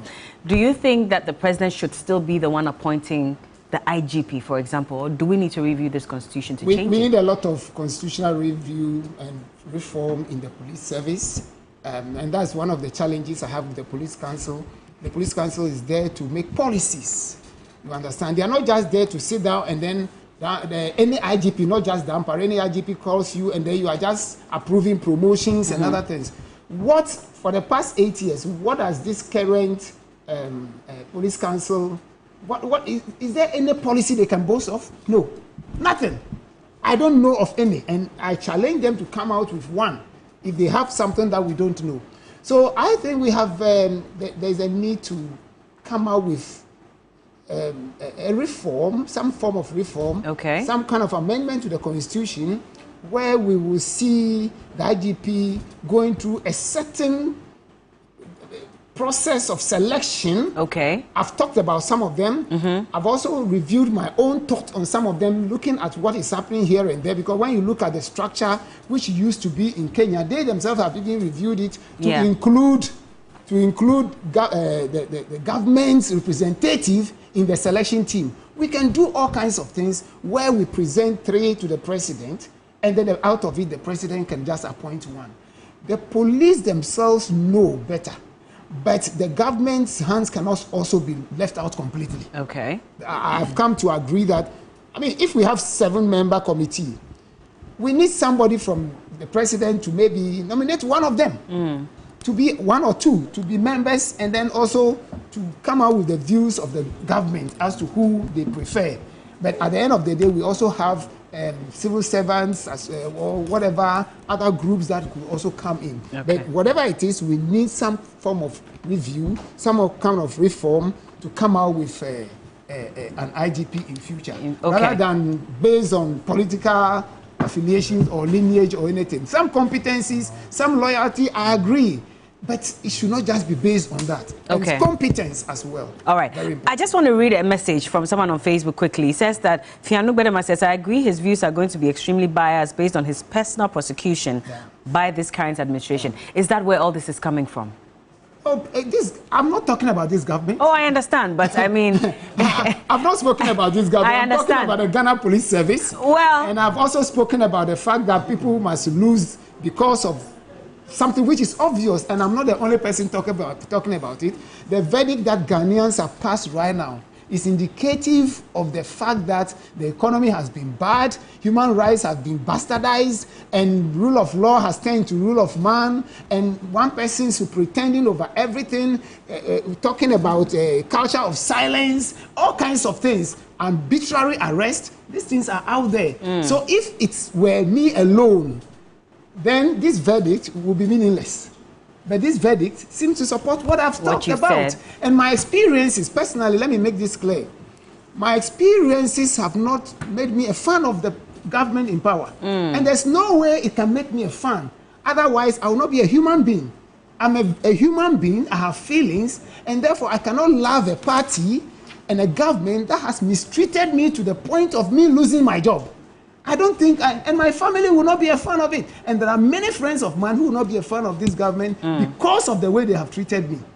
So that one, it's normal that I wouldn't talk. If there's something beautiful about them, fine, I will say it. Okay. But otherwise, I don't see anything good in them. And it's good that Ghanaians have passed this verdict and that they have lost miserably, and they must go back and sit down and realize that there is a God who rules in the affairs of men. For the people who handled you when you were arrested, all through the process, who would you say should be prosecuted? The first person will be Dominic Nitiu. Dominic Nitiu. Okay. Then the Attorney General. The Attorney General as well. Oh, Attorney General is the most, the guiltiest of all, because in the presence of my lawyer, he told us that I wasn't part. They only added me for a purpose. Okay. He said it openly, and it's part of my book that I've written. So such a person should be prosecuted. And there are individuals at BNI like Francis Abuaji and others who fabricated stories and told a lot of lies. In fact, there are sadists there that must be dealt with. Now, General Ando, who is now the Ghana's ambassador to Turkey, he's one person that must also be prosecuted, because he's one person who also came out with these lies, stood by them, came to court and testified to things that he had no idea about. When they asked General Ando, were you there when he gave the money? He said, no, but we from what we have gathered is that he gave it for this purpose. You were not there. And yet you could just conjecture. So General Ando, Nitiwu, and the Attorney General, I'm even forgetting his name because he's somebody. Godfrey Dami. Godfrey Dami. Okay. These people must be. If I had any way of ensuring that they are prosecuted, these are the people that must be prosecuted for the roles they play. And it's not just about me. If they did this to me, as an assistant commissioner of police with the status that I have and with my educational background, can you imagine the kind of harm they've done to a lot of Ghanaians out there? Can you imagine the lot of people in prison who are innocent? Because let me tell you another thing. I came out of this acquitted by the grace of God. But also by my experiences as a detective, by my experiences in academia, and blending all these things, I was able to sail through. And together with the kind of lawyers that I had, and I want to use the opportunity to thank my lawyers again. If it were not so, these people could have succeeded in fabricating these stories, and I wouldn't be able to defend myself because they will now get a lot of witnesses to come and stand by the same thing, and before you realize you are pulled in. You are jailed. This is what they may have done to a lot of people. So when the Jakpa issue started, I started laughing. I started laughing because I knew from the beginning that Godfrey Dami did what Jakpa was accusing him of. And even before that audio came out. Before the audio came, I knew because he had done it to me. So why wouldn't I believe it? And this is the kind of thing that Jakpa had done. And let me conclude by saying that at the end of the day, people like this have been exposed by the kind of verdict that Ghanaians have passed. We must not only be interested in events that people have planned a coup and they wanted to execute a coup, and then at the end of the day they have been in prison. Let's also be interested in the procedures and the processes. If you read my book, you come to appreciate how the judiciary itself has allowed itself, has compromised itself. And I'm saying it openly. How Godfrey Dami acted to compromise the judiciary. How the judiciary itself was so biased. The three judges who sat, and I've written it openly. And I am sitting here to defend everything that, and I'm ready to defend it. The judges who sat on the case were so biased in to the extreme. They wouldn't give you that same opportunity that they gave to they give to the prosecution team. And at the end of the day, how could you think that in a case as serious as this, a judge will ask accused persons, give them pen and paper, say take notes and do your own cross-examination because their lawyers have not come to court. If the lawyers have not come to court, there are procedures by which you could bring the lawyers to court or report them to whatever. Then you say, okay, your lawyers are not in court, and whatever it is, give them paper, give them pen, and then after they said, do your own cross-examination. In this the highest crime on the land, where the person is going to face death sentence, you ask him to do their own cross-examination. For me, I've never seen this kind of thing, and I don't know where this thing is coming from. And I'm also saying this, that I believe that we must go beyond the point where the Chief Justice will begin to do his own empaneling. We must have some kind of electronic or whatever empaneling. Because I'm old enough to see through some of the things that are happening where in certain cases, you see most special cases or certain cases go to particular judge in this country. I don't want to mention names, but it is common knowledge that from the beginning, since the past 8 years, a particular judge has been instrumental in every high-level case that affects the government, the NDC, or anybody they perceive. Who is this judge? I don't want to mention the name here. But if you read my book very well, you know the judge I'm talking about. Okay. You know the judge I'm talking about. I mean, this kind of thing doesn't augur well for our judiciary, and it's as a result of these things that people are now bastardizing our judiciary, and then the perception and Afrobarometer reports and other things are scoring them very, very, very, very low. All right. Well, thank you. Allocation of cases, as you are recommending, what's happening under the NDC administration. It was only when this administration took over that they went back to this manual allocation of cases where the Chief Justice directly determine where cases go, introducing all these biases that you are talking about. So it's something that has been done before. Okay. Well, Mr. Kofi Adam says it's something that's been done before. ACP Agojo, I know you have to go. You're a man of your word, so I was checking the time to make sure, and I realized that you stopped exactly 3 o'clock. So we've been speaking to ACP Dr. Benjamin Agojo. He's a retired senior police officer, and he's had a lot to say about the security apparatus in this country and what he thinks should be done. And so we're grateful to you for your time. Honorable Kofi Adam stays with us. We still have a lot to talk about with regards to, you know, the NDC and, of course, the transition team as well. It's 3 o'clock, so we believe that that meeting that's supposed to be had between the two transition teams from the side of the president-elect and the president of the Republic of Ghana, that meeting should have started by now.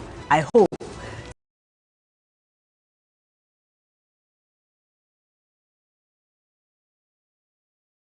Since we're making that we're sticking to time. But thank you so much, ACP Agojo. And Honorable Kofi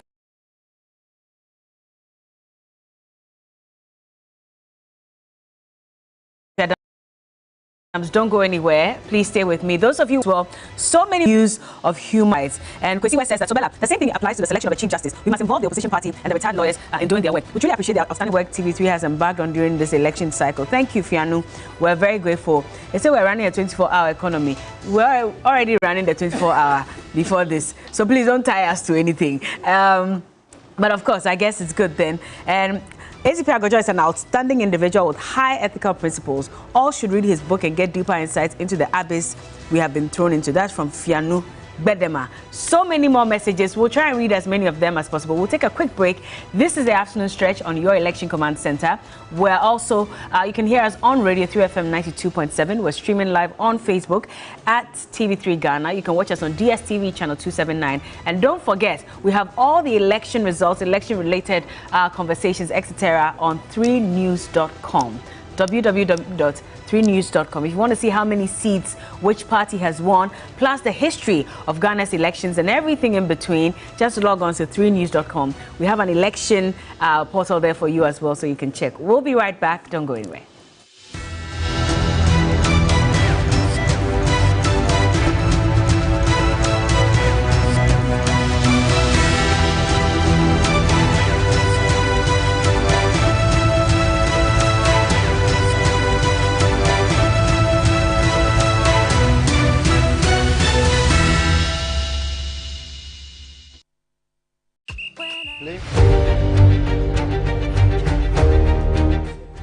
It's important to note that the power of the thumb is mightier than any weapon you can find. And that's why I want to tell you, encourage you to maintain and sustain the peace as we enter into the December elections. Remember, when you vote, go home, stick with your election command center and await the results. If you win, jubilate judiciously and responsibly, and if you lose, don't be a sore loser. There'll be another 4 years, another chance for your candidate of choice. Let's not throw away the peace of this republic. I'm Kameni Amano, and I encourage you to maintain the peace this election.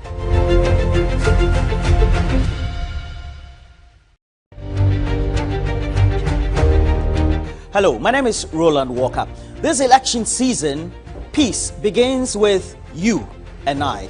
Make sure your utterances, your behavior, your relationship with everybody else, could be your brother, your sister, your neighbor, a friend who is in the other political party or doesn't support your cause, be right. As you do that, go to the polling stations peacefully. After voting, make sure you leave that polling station and vote right. Peace is needed right here this election season. Be a good citizen. Ghana needs peace.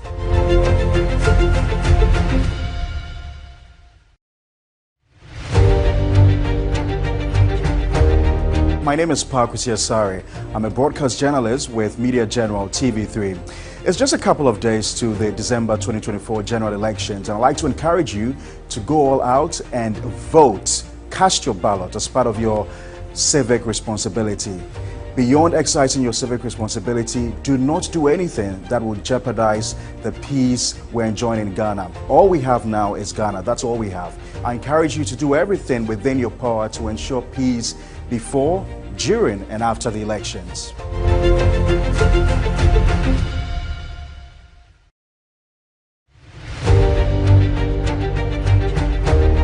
My My name is Apparatus Asari. I'm a broadcast journalist with Media General TV3. It's just a couple of days to the December 2024 general elections, and I'd like to encourage you to go all out and vote. Cast your ballot as part of your civic responsibility. Beyond exercising your civic responsibility, do not do anything that will jeopardize the peace we're enjoying in Ghana. All we have now is Ghana. That's all we have. I encourage you to do everything within your power to ensure peace before, during, and after the elections.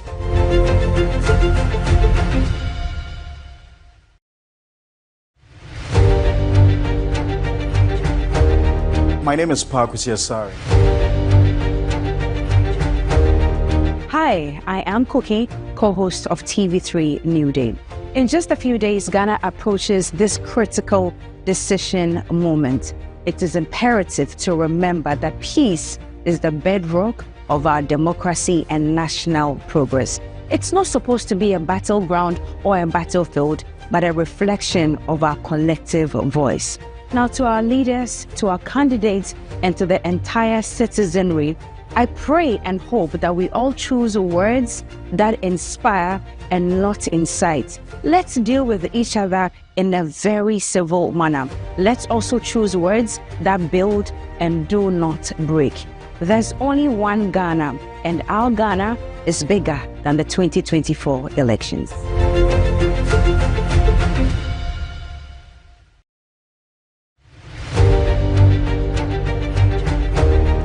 Hi, I am Cookie, co-host of TV3 New Day. In just a few days, Ghana approaches this critical decision moment. It is imperative to remember that peace is the bedrock of our democracy and national progress. It's not supposed to be a battleground or a battlefield, but a reflection of our collective voice.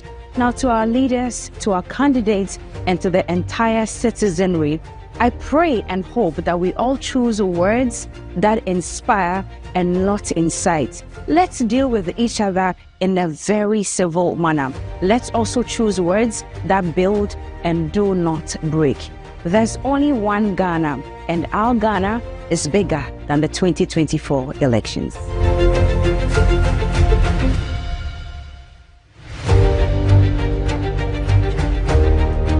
A leader must have followers.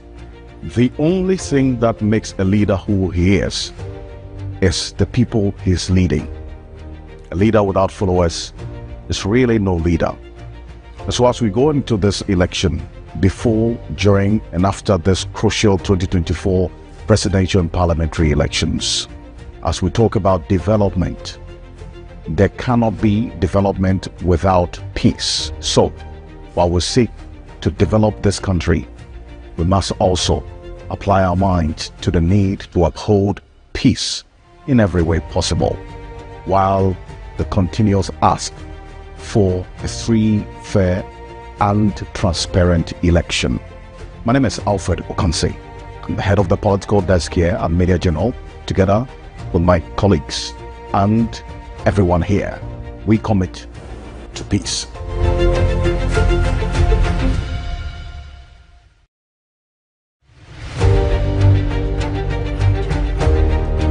A leader must have followers. The only thing that makes a leader who he is the people he's leading. A leader without followers is really no leader. So as we go into this election, before, during, and after this crucial 2024 presidential and parliamentary elections. You're still here on the afternoon stretch on your election command center. This is continuous coverage of Ghana Decides 2024. We are crossing over now to the NPP Press Conference, where we know that the so all right. challenges there. I'm coming back to that. All right. Addressing a press conference by the non-minority leader. Okay, so we apologize for that technical hitch, but we'll correct Beatrice's sound. But at the moment, we're told that the NPP is holding a press conference at their party headquarters, and so let's cross over now. His Excellency John Dramani Mahama pretending not to be aware of all of these. All these things are happening before the media. The cameras are capturing all of this. And is this a country he wants to rule from 2025 to 2028.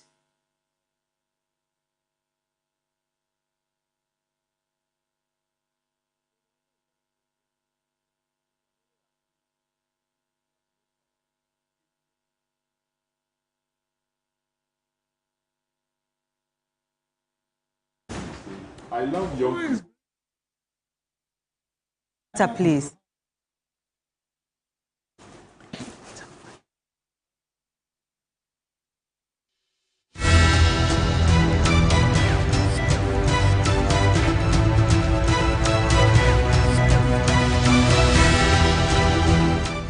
Also under siege, where they know they have lost but prevented the coalition from happening.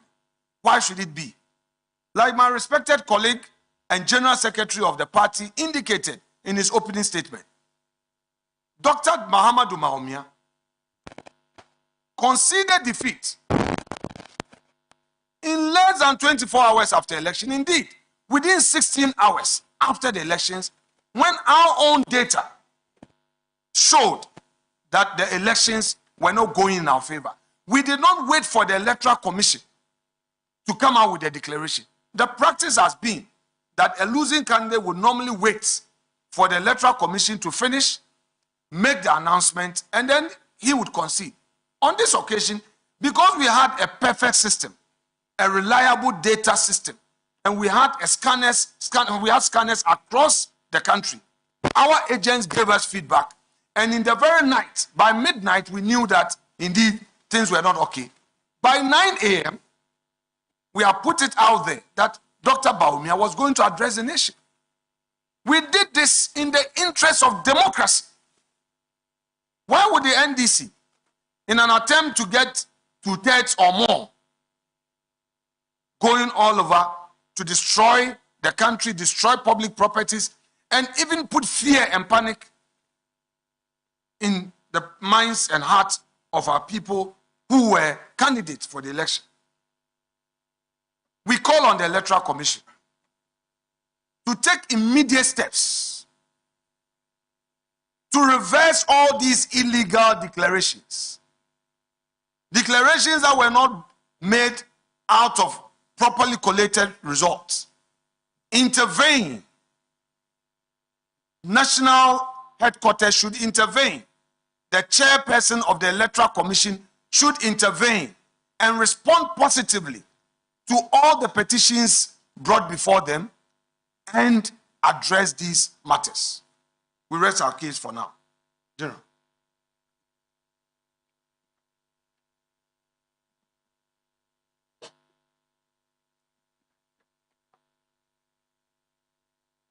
So just as the majority leader said, we are equally calling on the National Peace Council, National House of Chiefs, Christian Council of Ghana, Catholic Bishops Conference, our National Chief Imam, organized labor, civil society organizations, the diplomatic communities, to, as a matter of agency and for the sake of our cherished and enviable record as a country that has for over 32 years practiced multi-party democracy, to come out and condemn the lawlessness from the NDC. And we call on the president-elect, Mr. John Dramani Mahama, to call his people to order and also allow the Electoral Commission to do its job. At the end of the day, that is the beauty of democracy. You can't have it all. Is it the case that the NDC is telling us that we are not needed in the next parliament? What kind of country do you want to have? And we are also calling on you, the media. We have been to these centers. You've seen, with your naked eyes, you've seen the truth. Why are you not reporting? You are the forefront of government. You are supposed to let the people know what is happening. You are supposed to condemn the NDC. That this is not the kind of country we want to have. This is not the kind of state we want to have as a country. Are we having a revolution in this country? Why should we happen in this manner? So, as the majority indicated, we are waiting to hear from the Electoral Commissioner with its decision on these constituencies. I'll repeat it again. Dome Kwabenya, Ablekuma North, Okaikwe Central, Afano North, Afano Southeast, Obuasi East, Akwetia, Suhum, Fantiakwa North, Insawadriji, Techiman South, and Aworin. And we are calling on the police that, Mr. IGP, the safety of this country is in your hands. Everybody is watching you. Everybody is counting on you. Let your men provide maximum security at all collation centers so that the officers of the Electoral Commission can do their constitutional duty of making sure we have credible parliamentary candidate-elect or members of parliament in our next parliament. So we want to thank you for coming to our office this afternoon.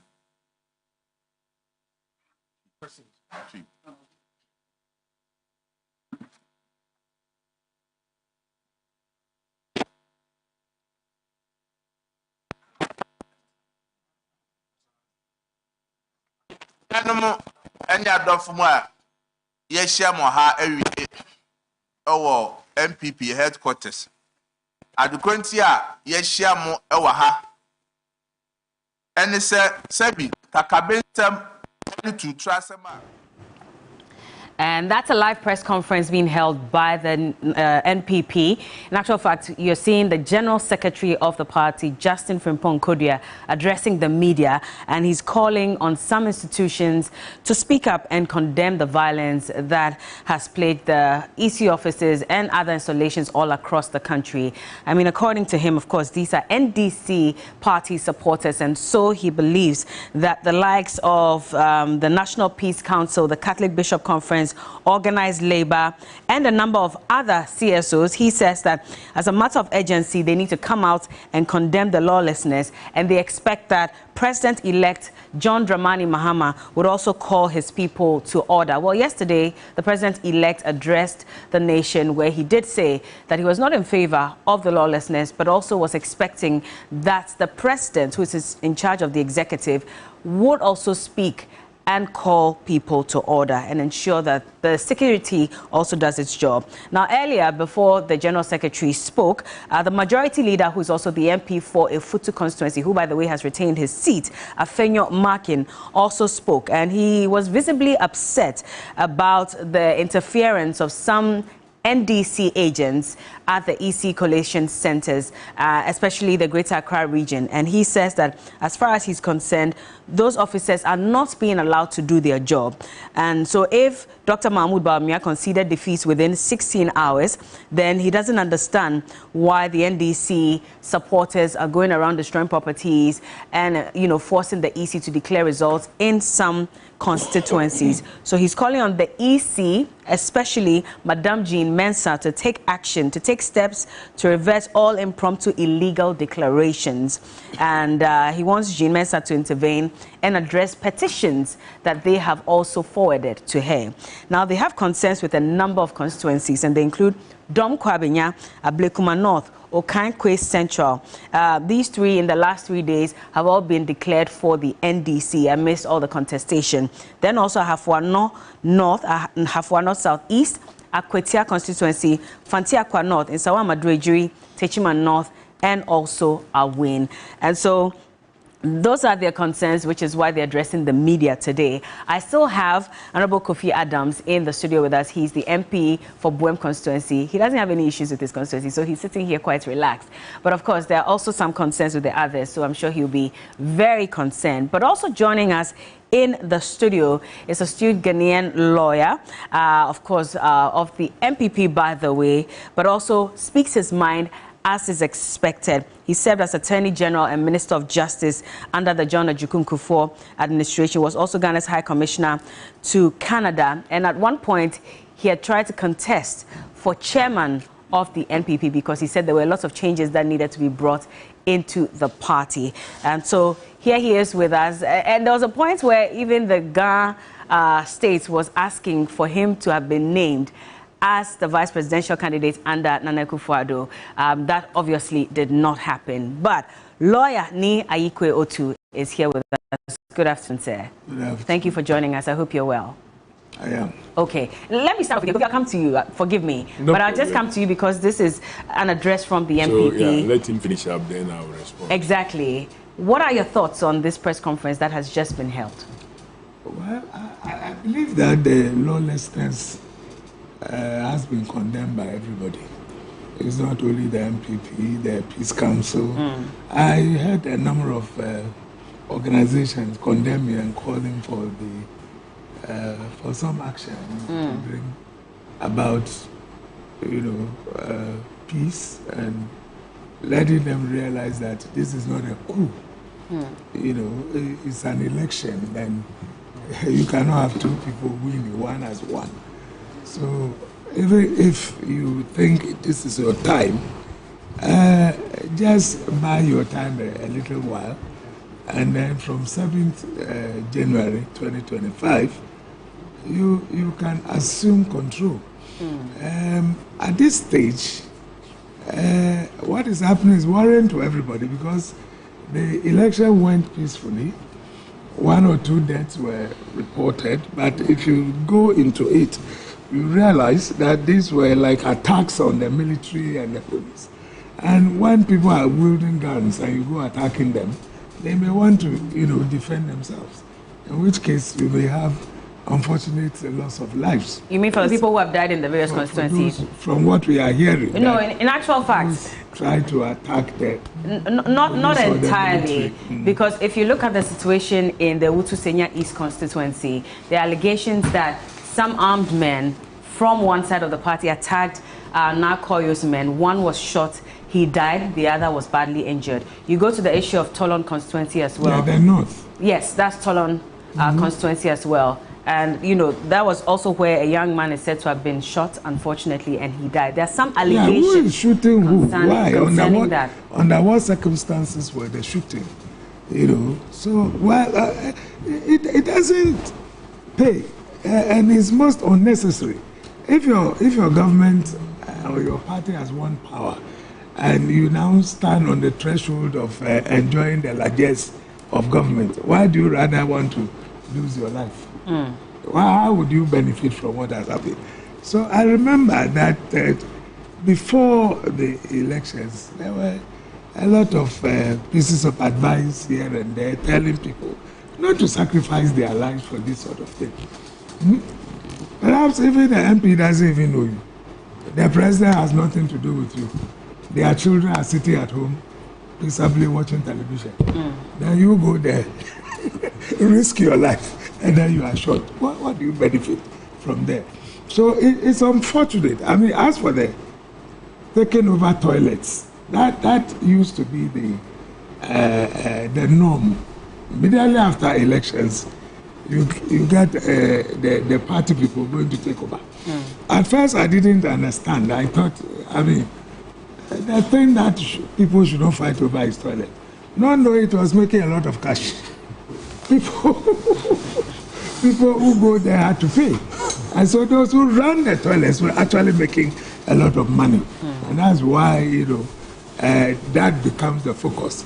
But this time, almost every government institution is on the attack, and for what reason? And it's a bit problematic. When I was coming, I was hearing one of the leaders of the NDC saying that this is all being caused by the NPP. Then anytime the NPP hold their conference, they will tell us it's all being caused by the NDC. So who should be in the middle to do the investigation? In the case of the NDC, you usually hear them say it's because the EC is delaying in announcing and collating the results. That is why some of their party supporters have besieged some of these institutions. You see, that is another issue that maybe we have to look at it dispassionately. Because that one, the NDC cannot escape blame. If your communication officer or something calls on supporters to go and besiege their coalition centers, you have called for it. It was not like that until we heard the news. I watched it personally myself, calling that they should go there and defend. What are they going to defend? When we have been told right from the start that, look, you can't get access unless you are accredited. Yeah. And then you say everybody should go. So, in that euphoria of going to defend, your votes, you have somehow, emboldened them to just go there and say, look, something wrong is happening. We have won this election, and that's it. But the rules are very clear.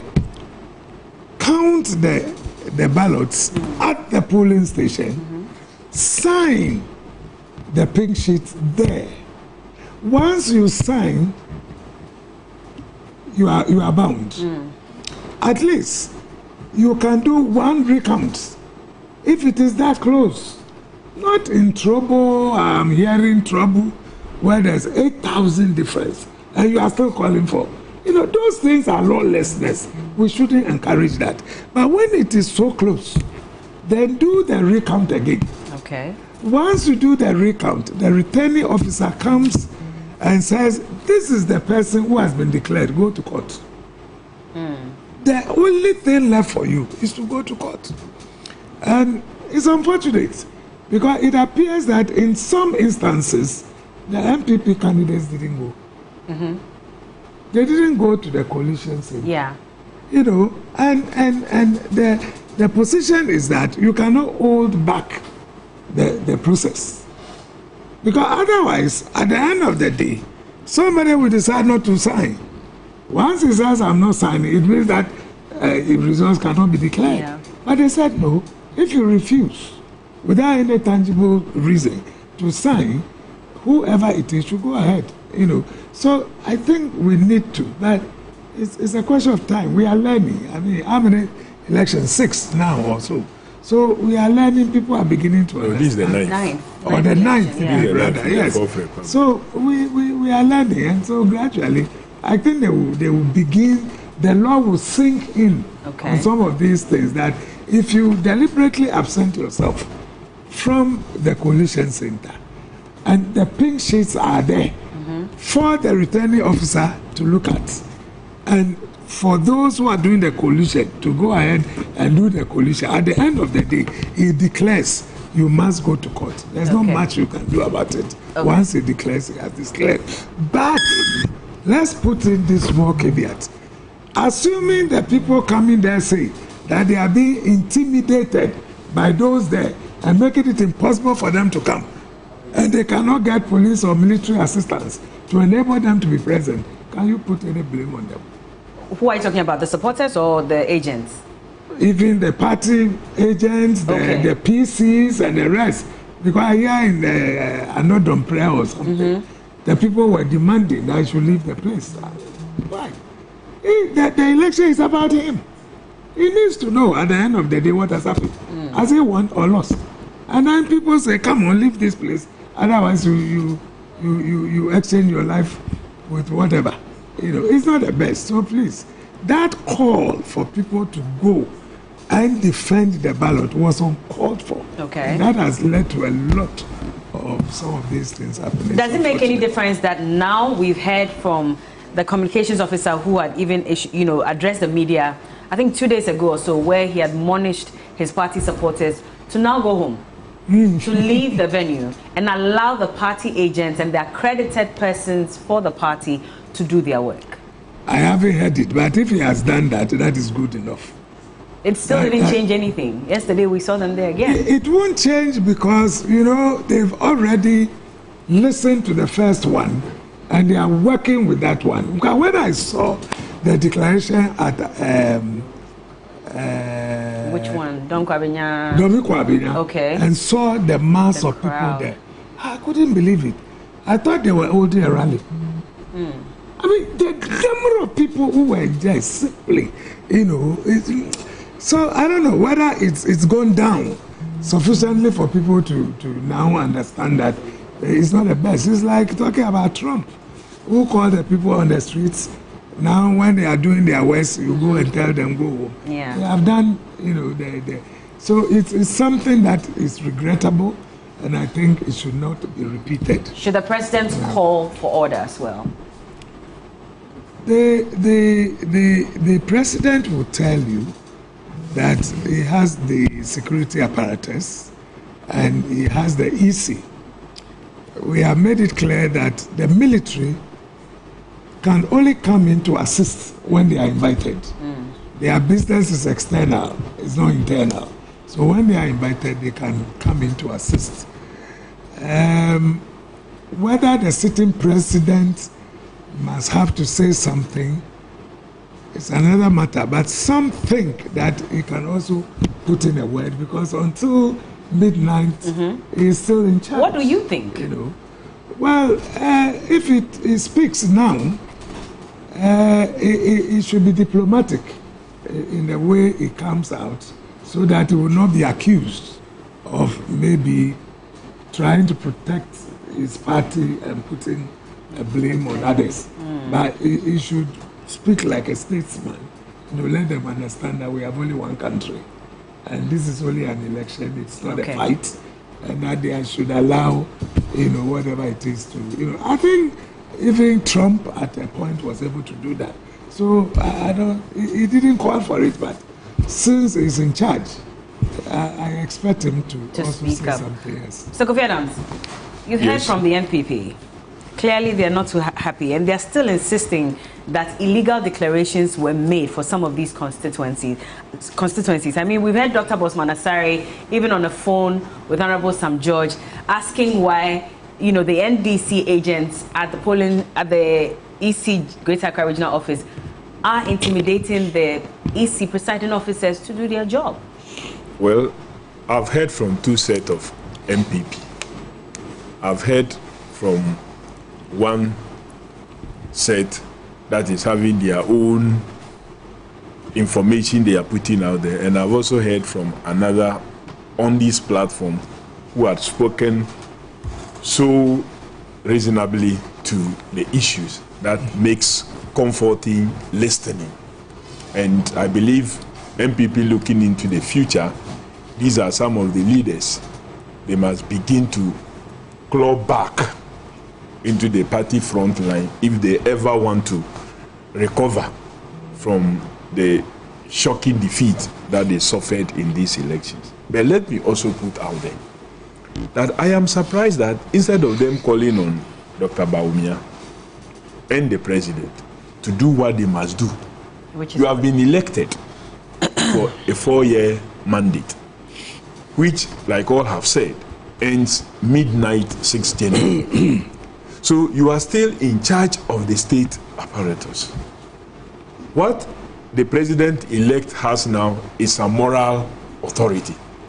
And he has not shied away from utilizing that moral authority. He has called on all to behave themselves and to push their energy to an appropriate direction to utilize, i.e., to help in the transitional processes. One thing is also clear, Bella, that many of these attacks of institutions is not being engineered by NDC supporters, because we have evidence, clear evidence, at least for 2-3 of the places. The installations, you mean? Yes, yesterday. Or the collation centers? The installations. Okay. Yesterday, for example, Kojochu Mbuafu, who lived within the area of what? Ghana Gas, was present there, one of our senior persons, to condemn any act. He said he could not legitimately identify any known NDC face there. Albeit you may find somebody maybe wearing an NDC insignia or something. Today, our deputy communication officer followed up Malik to Ghana Ports and Harbours Authority, only to observe that not a single person there was NDC, and that these are MPP persons who feel so dissatisfied and feeling that the period that is left, their government should do something in way of giving them employment. Because no NDC person will want to go there asking for employment now, knowing that the NDC will be taking over from 7th January. And they know we have 4 years. So they will only wait after 7th January to demand for what? Employment opportunity. So anyone running now and asking for employment opportunity is necessarily coming from the NPP, because there is communication all over that some last minute recruitments are being done. Bank of Ghana, you go to Narcotics Control Commission, and so on and so forth. All these last minute recruitments are being done. So they are also hearing this. So you see them marching to passport office asking to be employed, going there asking to be employed, because they also want to get something before their government exit. So the NPP leadership should rather ask their supporters to withdraw from these institutions that they are putting pressure on to employ them. Okay. No NDC person will go and ask an NPP person to give him or her employment now, when they know that they are going to be exiting very soon. Let me just mention that we'll be putting up some pictures. In fact, you're seeing it now. We told you that at 3 p.m. The President-elect's transition team and the President's transition team will be having a meeting to start the process of transmission. That's the Accra International Conference Center. We see a number of them there. They're getting ready for the process to begin. Our man Komla Adum is on, well, Komla Kluche, pardon me, is on the ground. And so when we're ready, of course, we'll cross over and get a better understanding of when this starts and what to expect as this process begins. And so those are the photos you're seeing on there, and we'll apprise you on the members of each team as we move along, so you can also understand who is playing what role for both sides of the party. But let me come back to you, Mr. So clearly you would observe that in the Volta region, the identified NDC persons went to the residence of the MC and called in the police that stockpile of fertilizer and other things belonging to the state has been moved from the stores to the residence. And because that is not the lawful stores for the assembly, when the goods are exiting, nobody will know. So they should move the stockpile of fertilizer and other things belonging to the state to the assembly's store. That is not vandalizing. The same thing happened in Awutu Senya West, in the Awutu, where I hear the site of Agenda 111 site, some equipment were being moved and some other items were being moved by the persons there. So some NDC executives moved in there to protect what actually belonged to the state, so nobody moves it out from that place. In Yellow, it's the same thing that happened, where a drip truck from another district was there to evacuate their fertilizer to somewhere they do not know, and they tried to say that no, that must not happen. They called in the police. I will want to support such moves to protect the public property, but not what happened at Ghana Gas or Passport Office or Ghana Post and Harbors Authority, which has been shown to be spearheaded by rather NPP supporters. I know you're talking about the installation, but let me just ask you and bring in the issue of the Greater Accra Regional Office of the EC, because yesterday our cameras were there the whole day. We saw supporters breaking into the facility, destroying some property. We saw louver blades that were shattered and all that. I'm coming to the collation issues. When you look at the structure of our elections, recount is only done upon a request, not based on collated results being close. If you don't ask for a recount at the polling station, you cannot ask for a recount at the collation center, because after the collation was done, you saw that the results were even closed. If you ask for a recount at the polling station, the presiding officer is obliged by law to do a recount. If you request for a second recount, he will choose to either accept or reject. If he rejects, you have opportunity to raise it again at the collation center, where the returning officer now must do the recount. And that recount is done only once. So people didn't ask for recount at polling station. You come to collation centers, when they see that they are losing either by a close margin, then they begin to conjure all kinds of things that let's open this box and do a recount, maybe with the hope that they may find some ballots that they will do they will reject, or that has been rejected that could be added to theirs. It doesn't happen that way. So that is wrong. 2, it is also wrong for the EC, either at the regional or national level, to be interfering directly with the workings at the constituency level, i.e. telling them to stay a process that they themselves have agreed they can organize. Look, yesterday it was true that your cameras were there. You saw how comfortably seated Mr. McMenu, Fred Oware, and then Frank Davies were. Yes. Was anybody threatening any one of them? They said they were calm. It was your side that was. And I'm saying that, was agitating. so I'm saying, did anybody ever threaten those persons? Can you threaten McMenu? McMenu, former chairman, former director of elections and the rest, says that he doesn't understand all these processes. They knew that they have lost. Is that the case? They said that the declaration is done by the EC. So they didn't understand why your party leaders, agents who were there, were the ones who were agitating and stressing the EC officials. But if we agree that we've done collation up till this point, we are taking a break, and the next day 10 a.m. will continue. We arrive there at 10 a.m. You play some delay. Then the next thing we hear is that the EC is announcing that his officers are under threat. So they should suspend the process. Meanwhile, the police that is in charge of election security have not given any such indication. Indeed, Commissioner CID herself was present there. Earlier, ACP Agojo was talking about how bad it was to let the commissioner to descend to that level.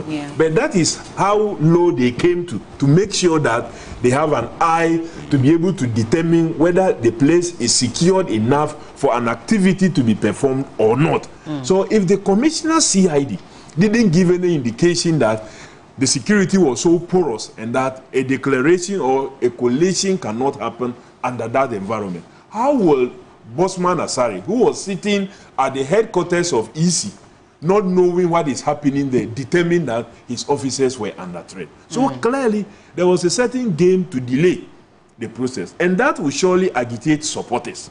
And that will lead to them even massing up more. And of course, among the political parties, we have some persons who may not listen to anybody, and such situations could arise where people will break barriers and then come in. Do you condemn that? Oh, of course, but we don't. That was why you saw our leaders there getting them out from the premises in order to have an environment that will allow for collation. And that was what happened. And it was the EC that did the declaration. The declaration was not done by the NDC, but the NDC is interested in declaration of results. And so they urged the EC to do so. And the EC officer, the responsible officer, the returning officer, was the one who did the declaration not the NDC. I'll let you hold on. Let me cross over to Komla Kluche. He is at the International Conference Center, and that's where the meeting between government, the president and his 13-member transition team, as well as the transition team for President-elect,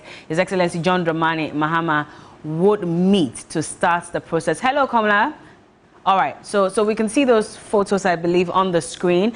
We'll try and see if we can find some familiar faces on there for you to understand, of course. But let's look at the transition team for His Excellency John Dramani Mahama, President-elect.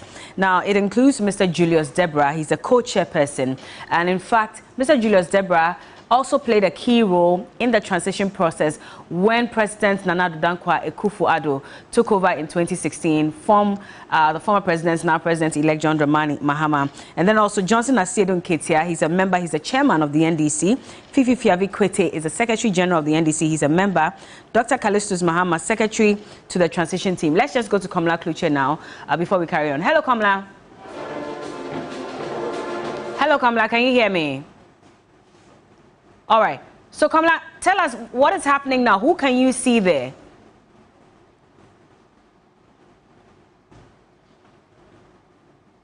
Say for certainty, Dr. Omani Boama, who is a member of the NDC transitional team seated. Dr. Valerie Sawyer is there. Guzi Tano is there. Fifi Kwete is there. Dr. Kesela Tuforsen is there. Mahama Yariga is there. Johnson Asiedu Nketia, I can see him. The former Speaker of Parliament, Edward Duaja, who is there. I also seen the former chief of staff, who is also the co-chair for the joint transitional team, Julius Debra. I've seen him around a short while ago. There's also Dr. Kalisus Mahama, Joyce Bar Mukhtari, and then a former chief of staff, again during the Rawlings administration. I've seen him there. Then Professor Kwamena Ahoy, I've seen him as well. On the other side, I've seen Professor Mike Ronokwe. I've seen Dr. Evans Agredako. These are just about the few people I've seen from the other side over here. But State Protocol has taken charge of the conference, or the committee room 1 of the International Conference Center. Many people are gathered in here. The police band on my left side, and they are getting ready for the inauguration of this transitional committee. In fact, what it is in terms of the itinerary that they are running, let me just run it by you. Guests are supposed to be seated at 3:30. His Excellency, the President-elect John Dramani Mahama, will then move in. In a moment from now, we get an indication he will be moving in. Then, shortly thereafter, will be His Excellency the President. Then the policeman will give the national anthem. The opening prayer would be done. Then the opening remarks would be from the Director of State Protocol, who himself would be the MC for the day. Then there will be remarks and the inauguration of the 2024 transitional team by the President of the Republic, Bernardo Danko Akufo-Addo. And then we'll be handing over notes to the President-elect. Presumably, it means that the handing over notes have already been done, looking at the itinerary that we have. Then there will be the closing prayer, then official photo sessions, then there will be departure, and right as well. So this is how it's going to be. It's a very, very short thing that should not last more than an hour. The inauguration happens today, but they zoom into the various committees and subcommittees from tomorrow or so thereabout, but we do not have much details as to how the meetings will be and what time and the like would be.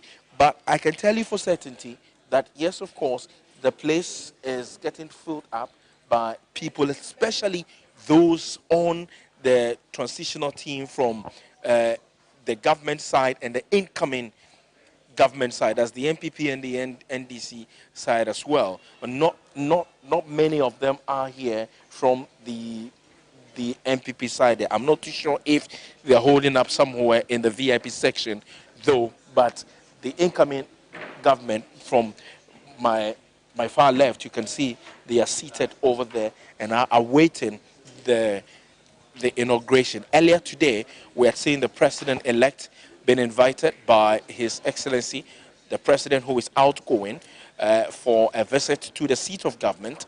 And that meeting lasted very shortly. They held discussions that bordered on the economy. They also held meetings that bordered on the security of the nation. He had briefings, national security briefings as well. I mean, after the inauguration of the transitional team, he is equally entitled, the President-elect is equally entitled to daily security briefings, just like the President is or takes any time or every other day, because he is the incoming Commander-in-Chief of the Ghana Armed Forces. But from the indication we get from His Excellency the President, he will avail himself at all material times, in helping for the process in terms of the transition. Whatever it is that would make the transition smooth, that assurance has been given to the incoming. And so that's what the situation looks like here at the Accra International Conference Center. All right, Komla, you did say that guests should be seated by 3:30. At the time, you said that it was 3:49. I just want to find out, so you're saying that the event itself or the transition meeting itself will start at 4. Have you spotted either the President-elect or the President himself in or around the precincts of the Accra International Conference Center? I cannot say that for sure, but I can say for certainty the aides of the incoming or the president-elect John Dramani Mahama. They are here. Joyce Muktari is there.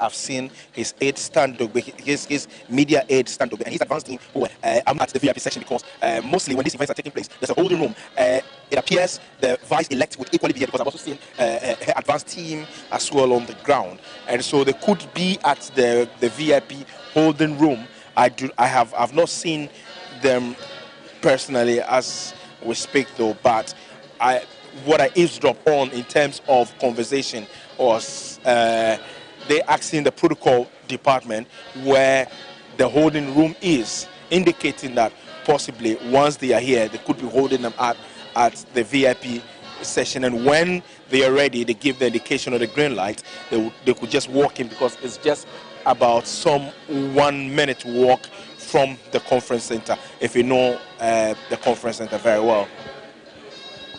Since you were there earlier when that meeting was held between the president-elect and President Akufo-Addo in the morning, how can you describe the mood in the room when that meeting was held? And of course, one thing I'm also very interested in, the body languages of both. How do you describe all those? Well, first off, I must say that the meetings, they had a closed-door meeting when he arrived at the Flagstaff House, you know, name, and I'm using the word advice, the Flagstaff House used by the NDC and then Jubilee House used by the NPP. But when he arrived at the seat of government, well, he went straight into the president's office. They held a meeting which was not open to the media, a very, very brief meeting where, you know, he was giving those briefings on the economy and on security as well. And then shortly thereafter, both of them walked. The president led him towards the lobby where the media was, and then they took pictures. Shortly after the pictures, they granted interviews. First off was the president himself, and then after that, the president-elect spoke. In terms of body language, it's not the first time John Mahama has been to the seat of government. He's been there severally. The last time I recall was in 2017, thereabout, when the president invited him, not just him, but all the former heads of state, to the seat of government. And then they had some discussions on how the governance of the country was going to be like. But I get an indication that he has not been there ever since that time. But in terms of the body language, you can tell that John Mahama was calm, the president himself was calm. The handshakes and the smiles on their face, very cordial, despite everything. I mean, campaign period is over. There wasn't anything acrimonious. At the point in time, I even saw the president himself, you know, in an engagement with the senior aide to John Mahama, Joyce Muktari, and it was all smiles thereof. It means that there's a lot of work ahead and there's no animosity of the sort. I think what is important, which both sides do acknowledge, is to the effect that there is a greater work ahead which is in the interest of the country, to which both sides are ready. I'll let you land here, but please keep your video on so that we can keep viewing the attendees of this transitional team meeting that is supposed to happen very shortly. Keep them on. But earlier, I think I saw Godfred Dame. He is the Attorney General. And so I'll go through the list of His Excellency Nana Addo Dankwa Akufo-Addo's transition team, after which we'll take a look at the transition team for President-elect John Dramani Mahama as well. And so there's a 13-member team per the Constitution, of course, for Nana Akufo-Addo, and it's under Section 1.1 of the Presidential Transition Act 2012, Act 245. So we have the Chief of Staff, Mrs. Akosia Frema Osei Opare. And we also have Godfrey Yabuadami, the Attorney General, who we saw on the screen a few minutes ago. We also see the Interior Minister in there as well. But also Mr. Seche Mensah-Bonsu, the Minister for Presidential Affairs, is also on this team. Interior Minister, who we are seeing, Henry Quarte, is also on the team. Finance Minister, Dr. Mohammed Amin Adam. And then also the Defense Minister, Mr. Dominic Nitiwo. Foreign Affairs Minister, Mr. Shirley Ayoko Boche. We have the Local Government Minister, Mr. Martin Ej Mensah-Kosa, and National Security Minister, Mr. Albert Kandapa. And the other members are Dr. Evans Agri-Dakun, Head of Civil Service, Dr. Nanato Arthur, Head of Local Government Service, Mr. Edward Esumeni, National Security Coordinator, and the Ambassador Mercy Deborah Kakare is the Secretary to the Cabinet. And that's the list for His Excellency Nana Addo Dankwa Akufo-Addo. Let's look at the list or the team for President-elect John Dramani Mahama. And that includes former Chief of Staff under John Dramani Mahama, who also played a key role in the transition team. He was also co-chairperson during that period when the NDC was handing over to the NPP. Co-chairperson Julius Deborah. But on your screen right now, you have the Minister of Presidential Affairs, outgoing MP for Siame constituency as well, Honorable Seche Mensah-Bonsu, and he's also a member of President Akufo-Addo's transition team. But back to the list for His Excellency John Dramani Mahama. I mentioned earlier Mr. Julius Deborah, who's a co-chairperson. Johnson Asiedu Nketia, chairman of the NDC, is a member. The Secretary General of the NDC as well, Fifi Fiavi Kwete, General Secretary, pardon me, he's a member. Then Dr. Callistus Mahama, member and secretary to the transition team. Then we have Dr. Valerie Sawyer, and she's also a key member, senior member of the NDC. She's a member. Professor Kwamena Ahoy, one of the founding members of the NDC. He's also a member. Dr. Kesel Ato-Forson. And Kesel Ato-Forson is the minority leader. He's a what? Majority leader. Majority leader. At the moment? Yes, at the moment. Okay. Leader of the NDC caucus in Parliament, Dr. Kesel Ato-Forson. We also have Mahama Ayariga, who is a member. He's also the MP for Boku Central. And then we have Mr. Gusitano, also a senior member of the NDC. Very interesting story he's had in the past with regards to the points where he left the party, set up his own party, attempted to represent this country as president, didn't go too well, and then eventually he came back to the party and has since served the party. And then also Dr. Edward Omane Buama is a member. And in addition to these appointments, there's Right Honorable Edward Do Ajaho, former Speaker of Parliament. He's been nominated to serve as a member of the Transitional Advisory Council. So we'll be showing you pictures from the Accra International Conference Center as we progress until the meeting officially starts, and then we'll cross over. Komla Kluche is on the ground, and so he will update us as we move along. But my guests are still here, and I just want us to quickly go into that conversation as well to see what the expectations are with regards to the transition team. Let me go to Mr. Kofi Adams. I'll give Mr. Aikoyo to some time. Well, and then we'll move even on. Before, well, some of the things are based on the Act. Like, for example, all the persons on the side of the outgoing government is based on the Act. Yeah. The Section 1.1, which states who and who should be part of the transitional team. Yeah. The only one that have to be clearly explained here is the presence of Honorable Seche Mensah-Bonsu, because we do not have anybody described as Minister for Presidential Affairs. But that's his position. Or No, you mean per the Parliamentary Act? Affairs. Oh, sorry, It was Parliamentary Affairs. Yes. So in this case, I am sure he is representing that position. So that clarity have to be given, because all others are representing their various ministries. But he is Minister for Parliamentary Affairs. Parliament has not been communicated to that any such ministry called Presidential Affairs have been created. I need to check. Might have been a slip, but I need to check. No, what I'm saying is that, well, he's there. Yeah. He's there. And yeah. all others are representing the various ministries or various positions that they occupy. He is the only person that is now left out there, and you can only put him under that position. Yeah. Normally, if we do not have anybody occupying that position, nobody should be in there.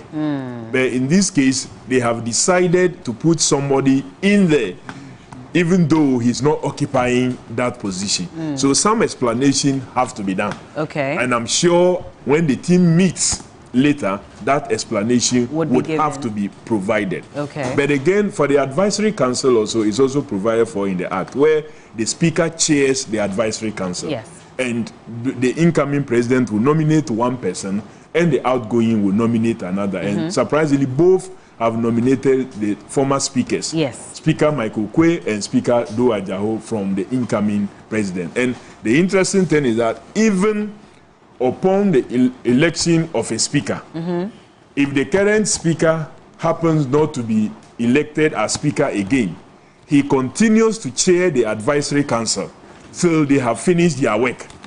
It doesn't mean that if tomorrow or on the midnight of 6th January, when we meet and High Commissioner Aikwe Otu is possibly elected speaker, then he takes over that position. No, Speaker Bagbin will have to continue to chair the advisory council till it has finished its work. So he's going to chair it forever. If he gets elected again, he will carry on. It becomes even much, much easier. But you see, the handing over notes, by law, should have been ready 30 days before the date set for elections, meaning that latest 7th November, handing over notes are to be handed over to the Administrator General, who will then prepare 5 copies of the original. And the original is what must be handed over today to the President-elect. Then he, the Administrator General, will keep one of the 5 copies. Okay. And 1 copy will be given to Parliament. 1 copy will have to go to Parliament. The other copy will go to the Chief Justice.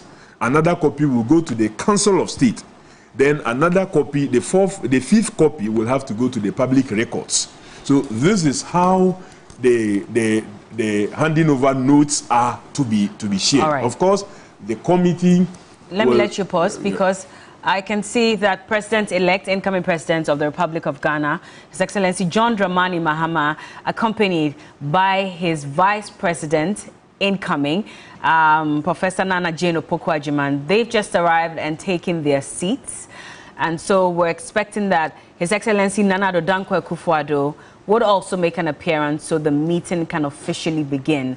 This is a transitional team meeting that's happening, and this is one of many processes that will usher in the incoming president and also prepare him adequately with notes from what has been done in the last 8 years before he takes over, so he can have a better understanding of what has been done and what ought to be done moving forward. And so those are the pictures that you're seeing on the screens right now. But let me go back to you, Mr. Gupta. Yeah, but one interesting thing was the call by Anodompre that the processes, the transitional processes, be halted until the declaration of all seats. Can you imagine such a ridiculous request and call?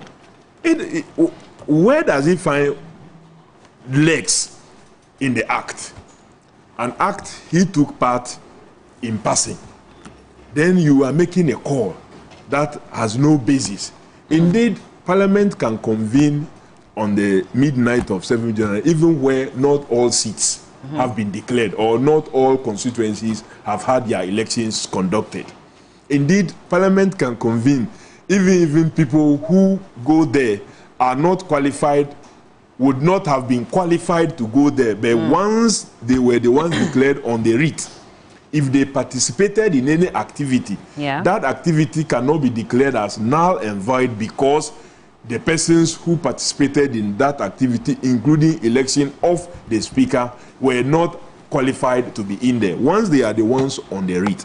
So, Anodompre, I don't know, he is lost, so he should stop making some kind of ridiculous appeals. Okay. But one point I want to make, and interesting as it is also, was the fact that this government raised a huge cost, Ministry of Foreign Affairs, that they were going to bring down this very structure, that it has integrity issues. And we rejected it. Today, the sitting president, the president-elect, the vice president-elect, and all the key persons, they are all in that structure going through the transitional processes. And that same structure have hosted a number of very important meetings and important dignitaries. So is it the case that we just wanted to bring down this structure and spend some money when it wasn't necessary? Or the structure genuinely has structural integrity issues? If it has genuine structural integrity issues, why was it the place that was recommended for this transitional process? There are serious questions. Could it be that there's no other option, which is why... Oh, how can there be no other option? Which other option would you have recommended? Don't we have the Pedwasi Lodge also there? We have many other structures that we can actually utilize. There are a lot of other government houses that we can do from. All right.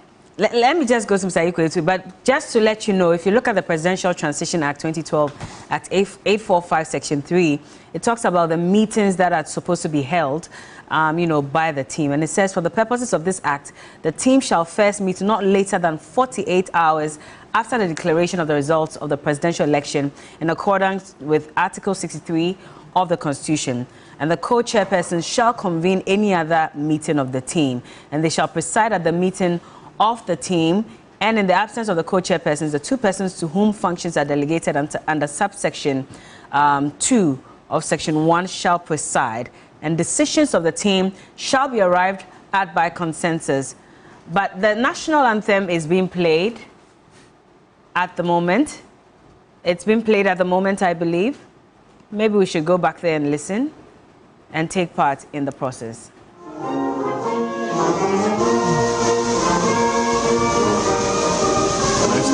Yes, you want to use the bathroom or something. Okay.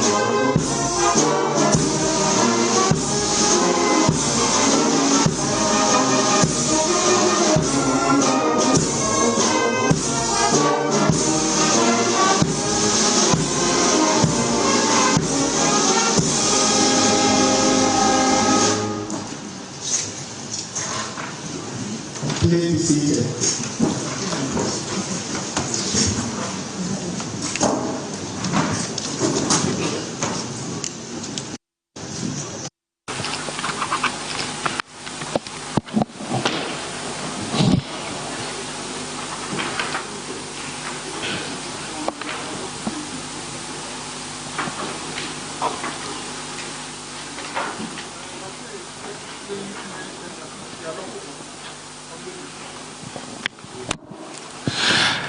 We received the opening prayer from Apostle Colonel Benjamin Godson Kumi Wood, Acting Director of General Religious Affairs, Ghana Armed Forces.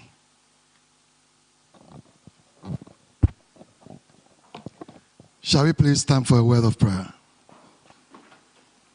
Not unto us, O Lord, not unto us, but to your name give glory, praise, and honor for the abundance of your grace and mercies towards us as a nation and a people, for taking us successfully through the general elections and bringing us thus far by your grace and mercies. Lord our God, we are gathered today to inaugurate the 2024 Joint Transition Team. And we pray that your presence will be with us. And that, O God, not only in this inauguration, but that, O God, your spirit will continue to direct the team so that love for country and the quest for your glory will be with them throughout the process so that we have a seamless and a peaceful process for the glory of your name and the blessings of our nation. Sovereign God, we pray your blessings upon our President, His Excellency Nana Addo Dankwa Akufo-Addo, and we pray your blessings upon the President-elect, our President-elect, His Excellency John Mahama. We pray, oh God, may your hand continue to lead our nation. May every grace continue to abound towards us. Bless our homeland Ghana, oh Lord. Make our nation great and strong and a beacon of democracy in Africa and the world at large. We trust your leading in Jesus' name. Amen. God bless you. Please be seated.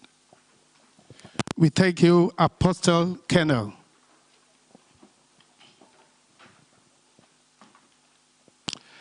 President of the Republic, His Excellency Nana Addo Dankwa Akufo-Addo, President-elect of the Republic, His Excellency John Dramani Mahama, Vice President-elect, Her Excellency Professor Jane Nana Opoku-Agyeman, Madam Chief of Staff and Co-Chairperson of the Joint Transition Team, Honorable Akosua Frema Osei Opare, Honorable Julius Deborah, Co-Chairperson of the Joint Transition Team, former Speaker of Parliament, Honorable Mike Okwe Sr., Chairman and Board Members of the National Peace Council, Minister for Foreign Affairs and Regional Integration, and incoming Secretary General of the Commonwealth of Nations, senior government officials at the Presidency, distinguished invited guests, ladies and gentlemen, on behalf of the President of the Republic and President-elect, I heartily welcome all of you to this evening's state ceremony, which bears on the inauguration of the 2024 Joint Transition Team by the President of the Republic. We congratulate all the members of the 2024 Joint Transition Team for their appointments. Excellencies, distinguished ladies and gentlemen, it's now my distinct honor and privilege to invite the President of the Republic, Nana Addo Dankwa Akufo-Addo, to give his remarks, inaugurate the Joint Transition Team, and officially provide a handing over note to the President-elect, His Excellency John Dramani Mahama. Please, let's welcome His Excellency, the President of the Republic.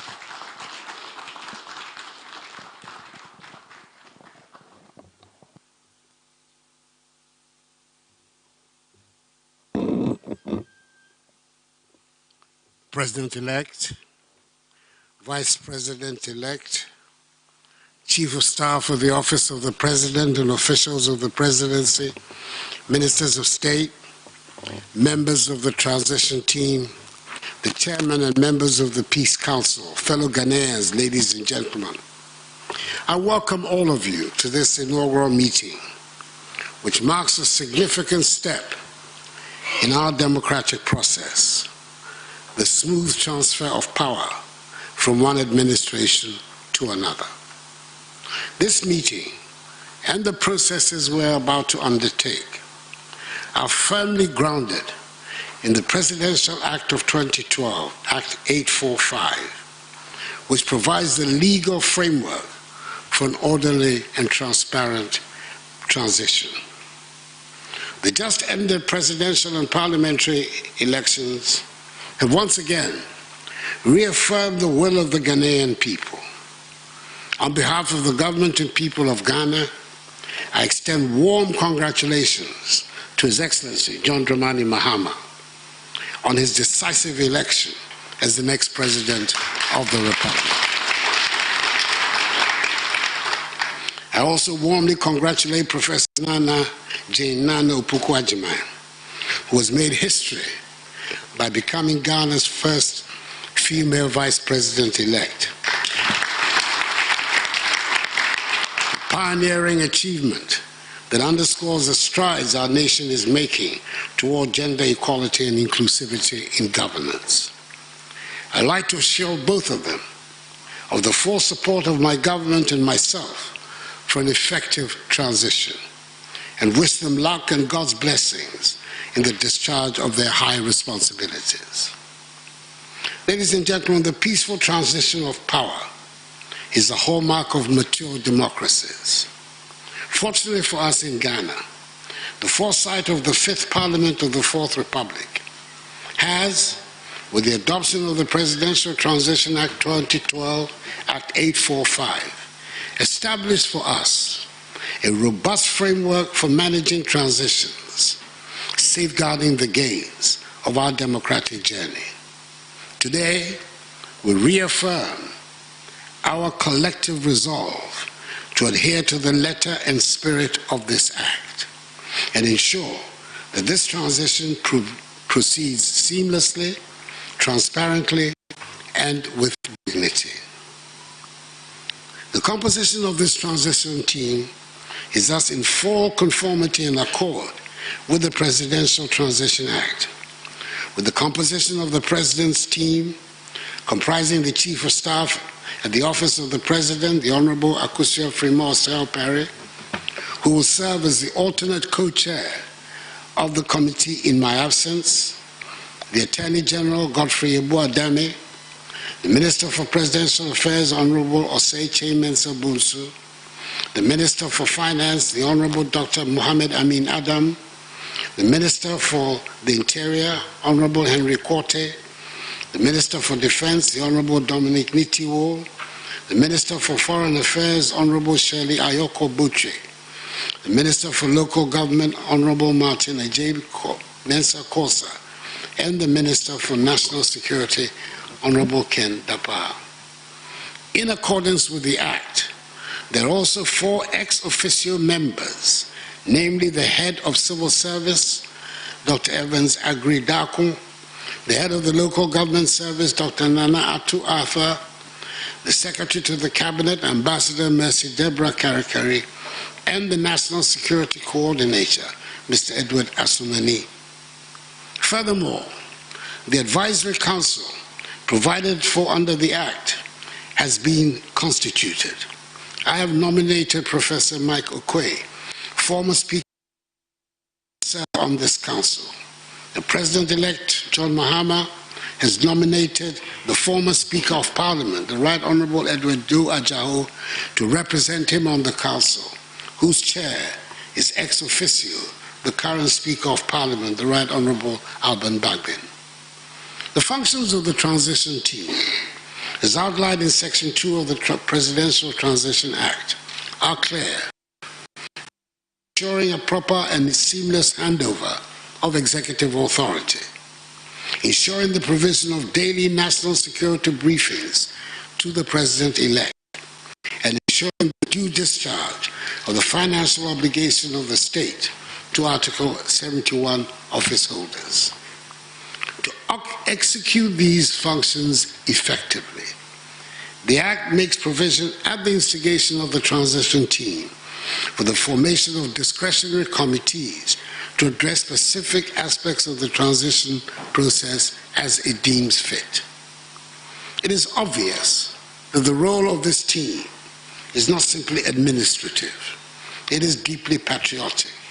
You are tasked with ensuring that the incoming administration receives all the resources, briefings, and support it needs to begin its work with a single objective of advancing the interests of the Ghanaian people.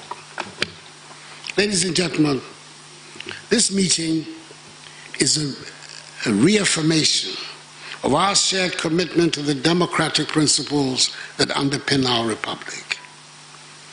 This commitment is especially critical in the current context of West Africa, where the region faces threats from unconstitutional changes in government and the spread of terrorism and violent extremism. Ghana stands out as a beacon of democracy and stability, showcasing the strength of our institutions and the maturity of our people. It is imperative that we continue to consolidate this hard-earned reputation. By adhering strictly to the provisions of the Transition Act, we send a powerful message to the world that democracy thrives in Ghana, even in challenging times. As we embark on this transition, I urge all members of the team, both from the outgoing administration and the incoming one, to approach this task with a spirit of collaboration, transparency, and mutual respect. The people of Ghana are counting on us to prioritize their interests above all else. Let us not lose sight of our shared goal, safeguarding the freedom, the peace, progress, and stability of our beloved nation. This transition is not an end, but a continuation of Ghana's democratic journey, which serves as a model for our region and beyond. I call on all Ghanaians to support this process with patience, understanding, and faith in the institutions that underpin our republic. The strength of our democracy lies not just in the conduct of elections, but also in the respect for the outcomes and the orderly handing over of power. Let us continue to build a nation that serves as an inspiration to others, a nation united in its diversity and freedom, and steadfast in its pursuit of progress. President-elect, Your Excellency, you'll be happy to learn that the Minister of Finance has just informed me on my way here that the third quarter results of the economy has been established at a growth of 7.2%, making an average rate of the growth of the first 3 quarters at 6.3%. We are indeed back to the pre-COVID era of growth in my first term. May God bless us all and our homeland Ghana and make her great and strong.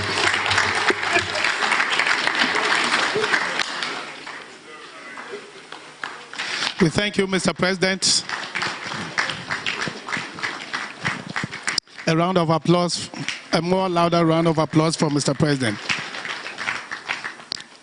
Please be seated.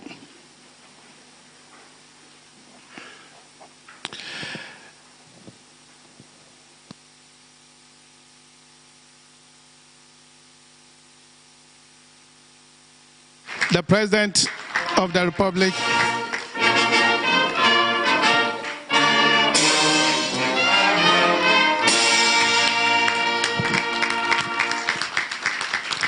Thank you very much, Mr. President. Please resume your seats.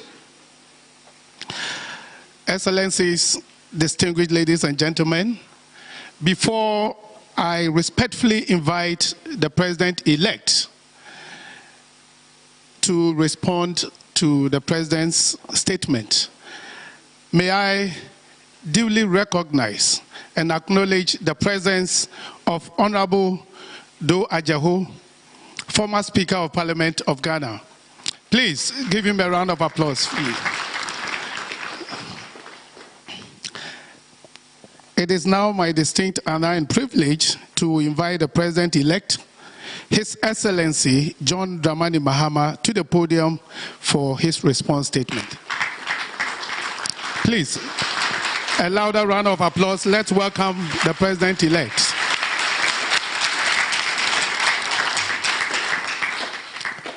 Thank you very much. His Excellency the President of the Republic of Ghana, Her Excellency the Vice President-elect Jane Nana Opoku-Agyeman, the Chief of Staff, indeed let me say distinguished guests and stand on existing protocol. I want to thank His Excellency the President for his kind invitation this morning to visit the office of the President to discuss preliminary issues before the inauguration of the transition team this morning. I also want to thank him for the early briefing he gave me on issues of critical national importance in respect of national security and the economy. I want to congratulate him on superintending over what has been a successful election, and to congratulate the Security Service, the Electoral Commission, and all those who helped to make this election successful. Our country has done it once again, despite the belief of naysayers, and I believe that Ghana will continue to get it right when it matters the most. Today we're here to inaugurate the Joint Transitional Team as required by law, and I wish to congratulate the members who have been selected or nominated to serve on this Joint Transitional Team. there's huge expectation that this transitional team will get its work right so that we have a seamless and smooth transition of power from one democratically elected government to another. Obviously, this is in fulfillment of the Presidential Transition Act, which was signed into law in 2012 by our late president of blessed memory, Professor John Evan Sata Mills. The law requests that we set up a joint transitional team in a cooperative spirit with mutual respect and openness to the approach of matters during the transition period. The purpose is to achieve a smooth and peaceful transfer of government administration, as I said, from one government to another. We pray that the members of the Joint Transitional Team will work within the confines of this law to fulfill the wishes of the Ghanaian people as expressed in the votes of 7th December 2024. In accordance with law, I have nominated members of my side of the Joint Transitional Team and nominated Honorable Julius Deborah, former Chief of Staff, to represent me as Joint Chair of the Transition Team. I've also nominated, on the basis of experience and institutional memory, several other people, including Johnson Asiedu Nketia, who is the chairman of our party, but also served as a long-standing member of parliament and also as Deputy Minister of Agriculture. Honorable Fifi Fiavikwete, who's General Secretary of our party and served as Minister of Transport and Minister of Agriculture. Mr. Kalisus Mahama, who was head of the Ghana Local Government Service and also has been the administrator in my office these past 8 years. Professor Kwamina Ahoy, who is a doyen of local government, and if I want to talk about his credentials, we probably would not leave here today. Mr. Atuforsen MP, who is our majority leader. In order not to stir controversy, maybe I'll say incoming. I don't know what position he will take, but Honorable Mama Yaga, MP, who also served as Minister of Youth and Sports and also as Minister of Environment, Science and Technology, and is the MP for Boko Central. Honorable Valerie Sawyer, who served as Deputy Chief of Staff and also served as Special Presidential Advisor on Policy. And Honorable Guzi Tano, who is a long-standing cadre, has been a member of the PNDC and is a very well-known intellectual and very seasoned politician and businessman. We have 3 ex-official members, and the first is Honorable Prosper Bani, who served as Chief of Staff and also as Minister of Interior, but previously worked with the United Nations. We have Honorable Marietta Brew Apia-Opong, who was Attorney General when I was President. And then we have the doyen of transitions, Honorable Nana Tudazi, who is a UN consultant on transitions and has worked on transitions in many countries. And of course, as Mr. President said, the Honorable Dua Jahu joins the Honorable Michael Quay under the chairmanship of Speaker Sumana Bagbin on the Advisory Council. I wish to ask that we all be guided by the spirit behind the Presidential Transition Act to ensure a smooth and seamless transition. We may belong to different political parties, but we all belong to Ghana, and let the spirit of our nationalism and patriotism prevail. We call on the transition team to work expeditiously and within a modest budget, given the prevailing economic circumstances, even though Mr. President seems to strike a very upbeat tone on recent numbers. I'm sure the transition team would establish that. Mr. President, you can count on my respect and cooperation during and even after this transition. We must demonstrate to the world that despite the adversity we face, Ghana remains the beacon of democracy in Africa. Now more than ever, destiny requires us as countrymen and women to close our ranks and stand in solidarity with each other. And just a little slip, I omitted Dr. Edward Omani-Boama, who was Minister of Communications in my government and has been the Director of Elections during the past election. And so we must put our country first, and the work will be onerous, but we expect that you're capable and you're going to put your shoulders to the wheel.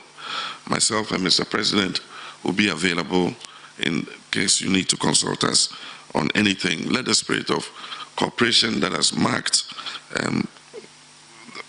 the post-election period continue to guide us even as we go through this phase.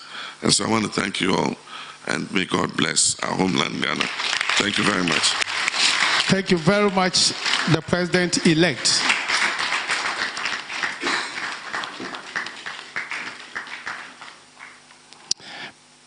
Please resume your seats. We will now have our closing prayer by Apostle Colonel Benjamin Godson Kumi Wood, after which we would have a brief announcement to be followed by the national anthem and official photo session that would signify the end of this all-important inauguration ceremony. Closing prayer.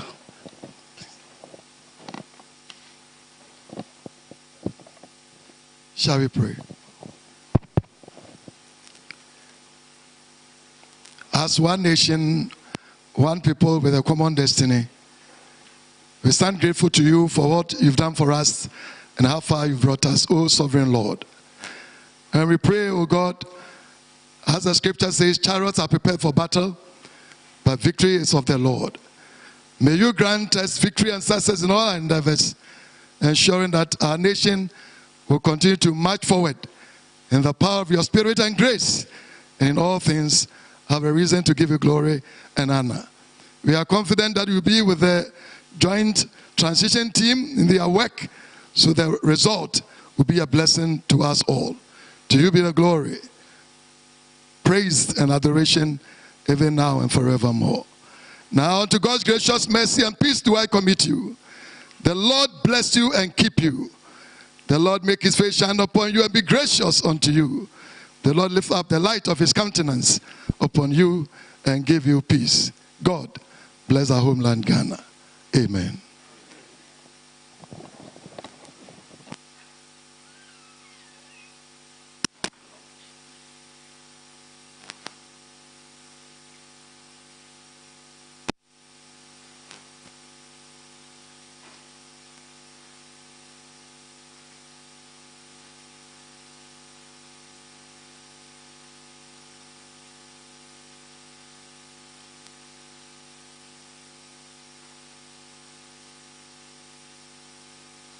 All right, and on your screen now we have the two presidents, incoming and outgoing. So outgoing president, His Excellency Nana Addo Dankwa Akufo-Addo, and incoming president, His Excellency John Dramani Mahama. And this is the transition meeting that is taking place at the Accra International Conference Center. We've heard the address from both of them, from President Akufo-Addo and President-elect John Dramani Mahama, who also gave his response statement. And of course, they're all referring to the peace that we have enjoyed and the elections that we've had and how we should continue to maintain the peace in this country. President Akufo-Addo has assured the transition team from President-elect John Dramani Mahama that he's going to ensure that, the transition will be very smooth, non-chaotic, which is great. It's something that we expect to hear, and we know and trust that he will ensure that that happens. And he says that, everyone on the team should approach this process with collaboration, with transparency, and with mutual respect, just so we can also look into our shared goal to safeguard the peace and security of our nation. Then he proceeded to give some figures, very interesting figures as well, updating us on our growth as a country at this point. So he said that just before the transition process, he got a call from the finance minister, Mohamed Amin Anda, and he also told him that the third quarter results of the economy has experienced a growth of 7.2%, making the average growth of the first three quarters 6.3%. And he says we're back to the pre-COVID era of his first term. So I'll give you those figures again. Per what President Akufo-Addo is saying, he got a call from the finance minister, Mohamed Amin Adam, who says that the third quarter results of the economy have experienced growth of 7.2%, making an average growth of first three quarters at 6.3%. And so he says that we're back to a pre-COVID era of his first term. He sounded very excited about that. I'm sure the economists will look into this and verify if indeed those are the figures or not. And that conversation will be had on this platform all throughout the night as well. But most importantly, President-elect John Dramani Mahama has also given his response statement. And in fact, he congratulated the president for what he says was him superintending what has been a successful election.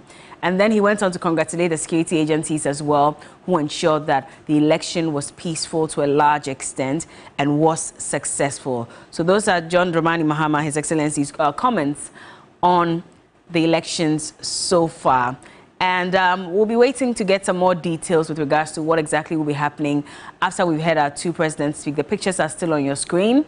And so let's speak to Komla Kluche now and find out exactly what is up next on the itinerary. Hello, Komla.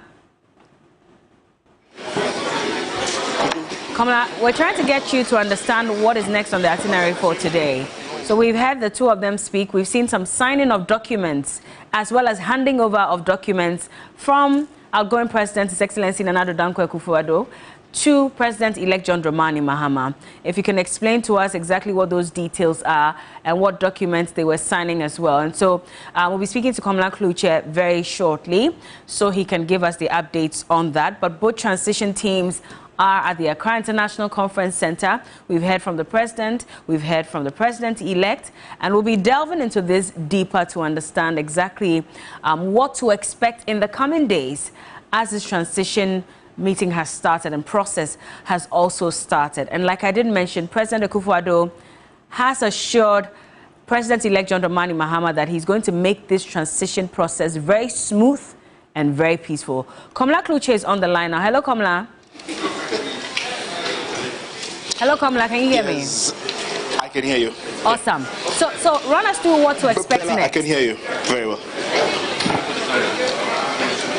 Well, of course, I mean, you've seen the president speak first. First off, he had introduced the team from the outgoing government side, and then he also talks about the expectation of the country. He also went on to talk about what appears to be some information that the minister responsible for finance, Dr. Mohamed Amin, had given him just a short while ago whilst he was about entering into the AICC, and he talks about how cooperation should be there for both sides of the transitional team. And shortly thereafter, then John Mahama, he had handed over the note, quite voluminous. What I saw was about 3. The booklets were 3 handed over to John Mahama shortly after his speech. Then after that, John Mahama took the podium, also, gave a little briefing and then spoke about his team and the justification of why they are a part of the transitional team. And there was a little, so to speak, I don't know if I have to say, disbelief on his part on what the numbers in terms of the economy have been. First off, he started by indicating that he had briefing from His Excellency the President this morning. They spoke about the economy, they spoke about national security and the like. But that aspect of waiting for transitional team or the transitional team to find out whether indeed the numbers, as been told Ghanaians by the President, should be left to the transitional team. It is not for him to confirm or even lies in the mouth of the President. I mean, these are not explicit words, but this is what we are inferring, though. But those are just on the sides of it. But what it is that the commitment has been set by both sides of the transitional team to allow for a smooth transition. The expectation is that this will be done seemingly so that there will not be any rancor. Already there has been reports of a takeover of state institutions, burning of offices, looting and all that. His Excellency the President-elect has had cause to talk about it yesterday, condemning it in no uncertain terms, and also asking the President to take charge and the security services as well. Between now till the 7th of January, which is the inauguration, well, the President is still in charge, even though he, as the President-elect, will be receiving daily briefings unabated on what the status quo is or what the state of affairs is. The President is still in charge, though. But with the effect of the transitional team, what it means is that both of them will be receiving briefings at the very same time. Okay. But what I do get also is to the effect that both sides appear to be very ready. The incoming will also be availing, the outgoing will also be availing themselves. Documents are going to be put on the table. The President handing over notes. I don't know what is captured in there. These are not things that will be shown to the media. But as we speak, because of how the act is, meetings will be held right here at the conference center, subcommittees and all that, and we will get to know what exactly the transition will be like. In the past, it's been a bit rancorous and all that, and so to a very large extent, we will get to know how the issue would be, though. As I speak, they are asking the media to walk out because their first meeting would be happening right here. I'm sure they're discussing the modalities when the meetings will be held, and also. All right, so Komla Kluche is a man on the ground at the Accra International Conference Center, and he's just given us a roundup of literally what has ensued between the President-elect and President Akufo-Addo, the first transitional team meeting that has happened. And of course, now the media would have to exit the premises of the Conference Center auditorium to allow for a closed-door meeting to take place where conversations are to start on what has been done so far, what is expected to be done, etc. And so that's what we have now. And of course, Komla Kluche will be updating us as we move along with regards to any other information that arises. But an interesting aspect of President-elect's, response or response statement was the fact that he also, in going through the list or the team members on his transition team, referred to Honorable Kesel Atuforsin as the majority leader. And then he said incoming majority leader. Very interesting at that point. I wonder how Afenyo Markin is going to take this. But at the same time, he did reference the fact that he's the incoming majority leader as well. As to whether that stands, it's up to the party to really decide. And so the numbers have been given with regards to the growth of the economy by President Akufo-Addo. And one more time, he says he got a call from Dr. Mohamed Amin Anda, who's the finance minister. And he said that for the third quarter results of the economy, it has experienced a growth of 7.2%, making an average growth of the first three quarters at 6.3%. And he says we're back to the pre-COVID era of his first term. If you look at the projections that had been made even by the IMF for the first quarter, they had indicated that there was going to be a growth rate of about 3.1%, whereas the Ghana Statistical Service had reported a higher growth of 4.7% for the first quarter of 2024. And so we'll be borrowing into these numbers to understand if that's the real state of the economy and, of course, what has accounted for the growth that the finance minister has, the information that he's given to the president. But let me go to my guests just to find out what their thoughts are on this quickly before I go to Mawina, I believe. Okay, yes, just before I go to Mawina, to run us through the transition team and any other information we need to have concerning the process as well. Dr. Otu. Well, we are going through transition.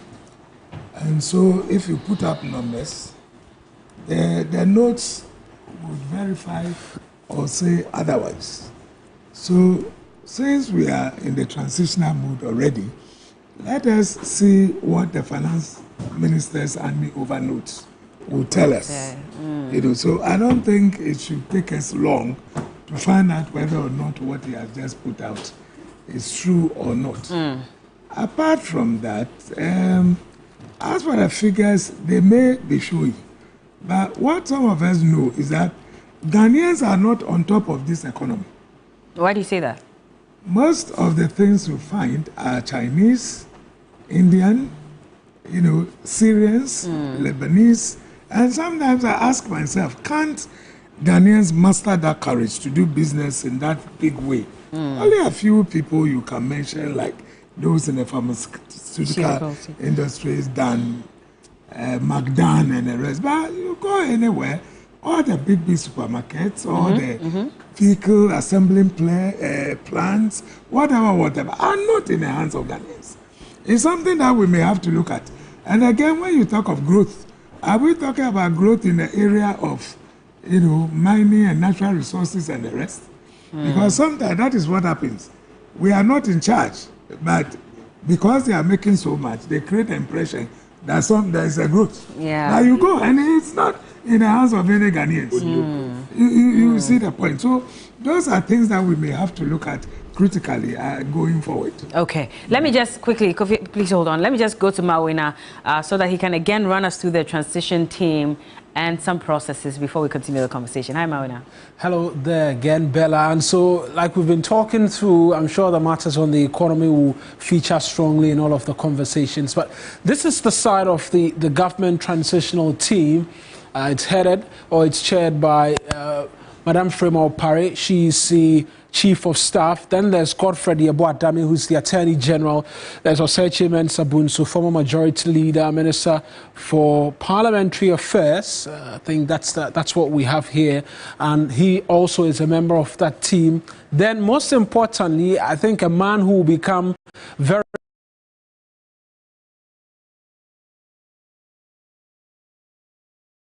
important in the conversations based on what the government has been saying in relation to the growth in the economy, amongst many other things. He will become important, and amongst many other things, you might have to.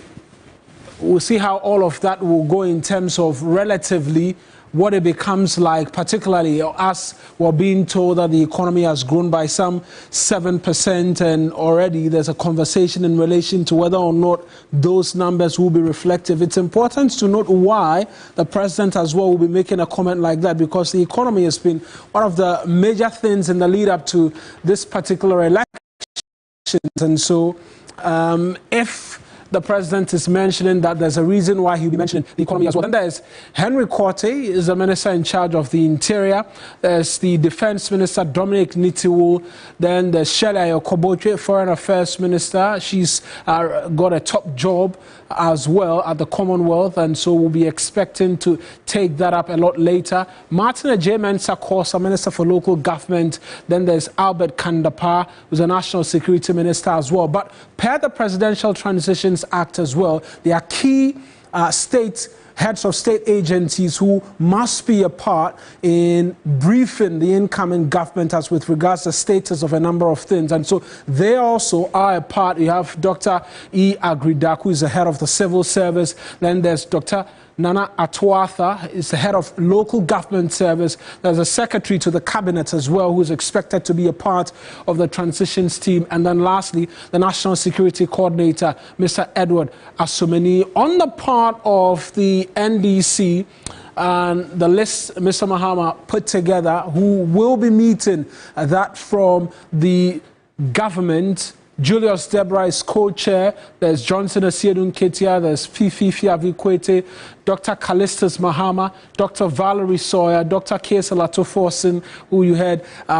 President-elect call the majority leader and then corrected himself, saying incoming. There's Professor Kwabena Ahoy. There's the Honorable Mahama Yaraga, Guzi Tano, and then Dr. Edward Omane Boama, who is the Director of Elections of the NDC and engineered and orchestrated a lot of the what we've seen in different parts of the country with regards to the NDC's victory. And so, Bella, that's just by way for you again. A reminder to those of you watching at home and listening as well, the two transitional teams who are now, we know, in some meeting of some sort, engaging and deliberating as to the next steps forward. Back to you, Bella. Thank you, Mawina. Let me come to Mr. Kofi Adams now to speak on this. The president has assured that the transition process is going to be seamless, it's going to be smooth, non-rancorous. That's good news, is it not? Well, it has to be so, because this is not the first time we ever going through. This will be the 9th transition that we would have been witnessing. And we witnessed the first one. It went smoothly, the very first ever. That election went through a runoff. And I'm saying again that no, it won't be the 9th. Yeah. But some of it have been from within the same party. Like in 1997, it was NDC to NDC. In 2005, it was NPP to NPP. In 2013, it was NDC to NDC. In 2021, it was NPP to NPP. But in 2001, 2009, 2017, and now 2024, 2025, it's changing from one party to another. So we don't expect anything. But the reality will dawn when we present our first budget. As for the figures they are presenting now, I can clearly say that these are audio figures. So when we drill down, when we begin to go into, we'll be able to see the real figures, the truth or otherwise, and even how those figures have really impacted the economy, whether the debt figures have been properly and correctly calculated and so submitted. And so a lot more things will be coming out. There's a saying that they say when a frog dies, that's where you can see its real length. But once it is alive, it's so difficult to know its length. So we will be seeing the real length of things as we go into. But like the president-elect said, we are prepared, we are determined, we are focused to make sure that we do what must really be done. The team is good. They have all the experience to be able to go through. It is legal that 48 hours after the declaration, there must be a meeting, and I believe that now that the handing over notes have been presented, a lot of reading will go into it. All right. Well, Mr. Ekotu, you look at the statement that he made concerning the figures. I may not want us to go into it too deeply, but would you say that the president has governed this nation and managed this economy well? Well, we all know the difficulties that the economy went through. I mean, there are hardships that we found. You know, it's not only in Ghana, to be honest. People in UK, US will tell you that doing groceries became a huge headache for everybody, you know. So it is true that we've gone through difficulties. But in opposition, we are always quick to talk about fiscal discipline. Yeah. It's only when we come to power that we forget. I remember that the vice president was almost every time talking about fiscal discipline and making the laws work. So how come that we borrowed to the extent that it no longer was sustainable to the extent that we have to do domestic debt exchange program, yeah. But that is for the NPP. It doesn't mean that the NDC didn't go through the same route. They were doing the same thing. That's why we went to IMF. So sometimes... When you say the same thing? The same thing. They were always borrowing. All the words they used against the NPP during this election period were words that were used against them in 2016. But we didn't go through... the same words. We didn't go through a debt exchange program like we didn't do debt exchange, yes, but we had the same difficulty of going to IMF and World Bank. Okay. Do you understand? And that's why some people were saying that by 2020, when we went to 2022, when we went to World Bank, it was like a lost case, you know. So the point is, I have heard everything that they have said. We have listened to their promises, and this is the reality which will now show in their faces. It is when they come that they tell us, we now find that the economy is broke, the country is broke. We can't find money. But when they were making the promises, they did not take all that into consideration. You know, but we created the impression that we are. But I remember President Mahama saying, I'm not a magician. If you cannot find jobs, fine.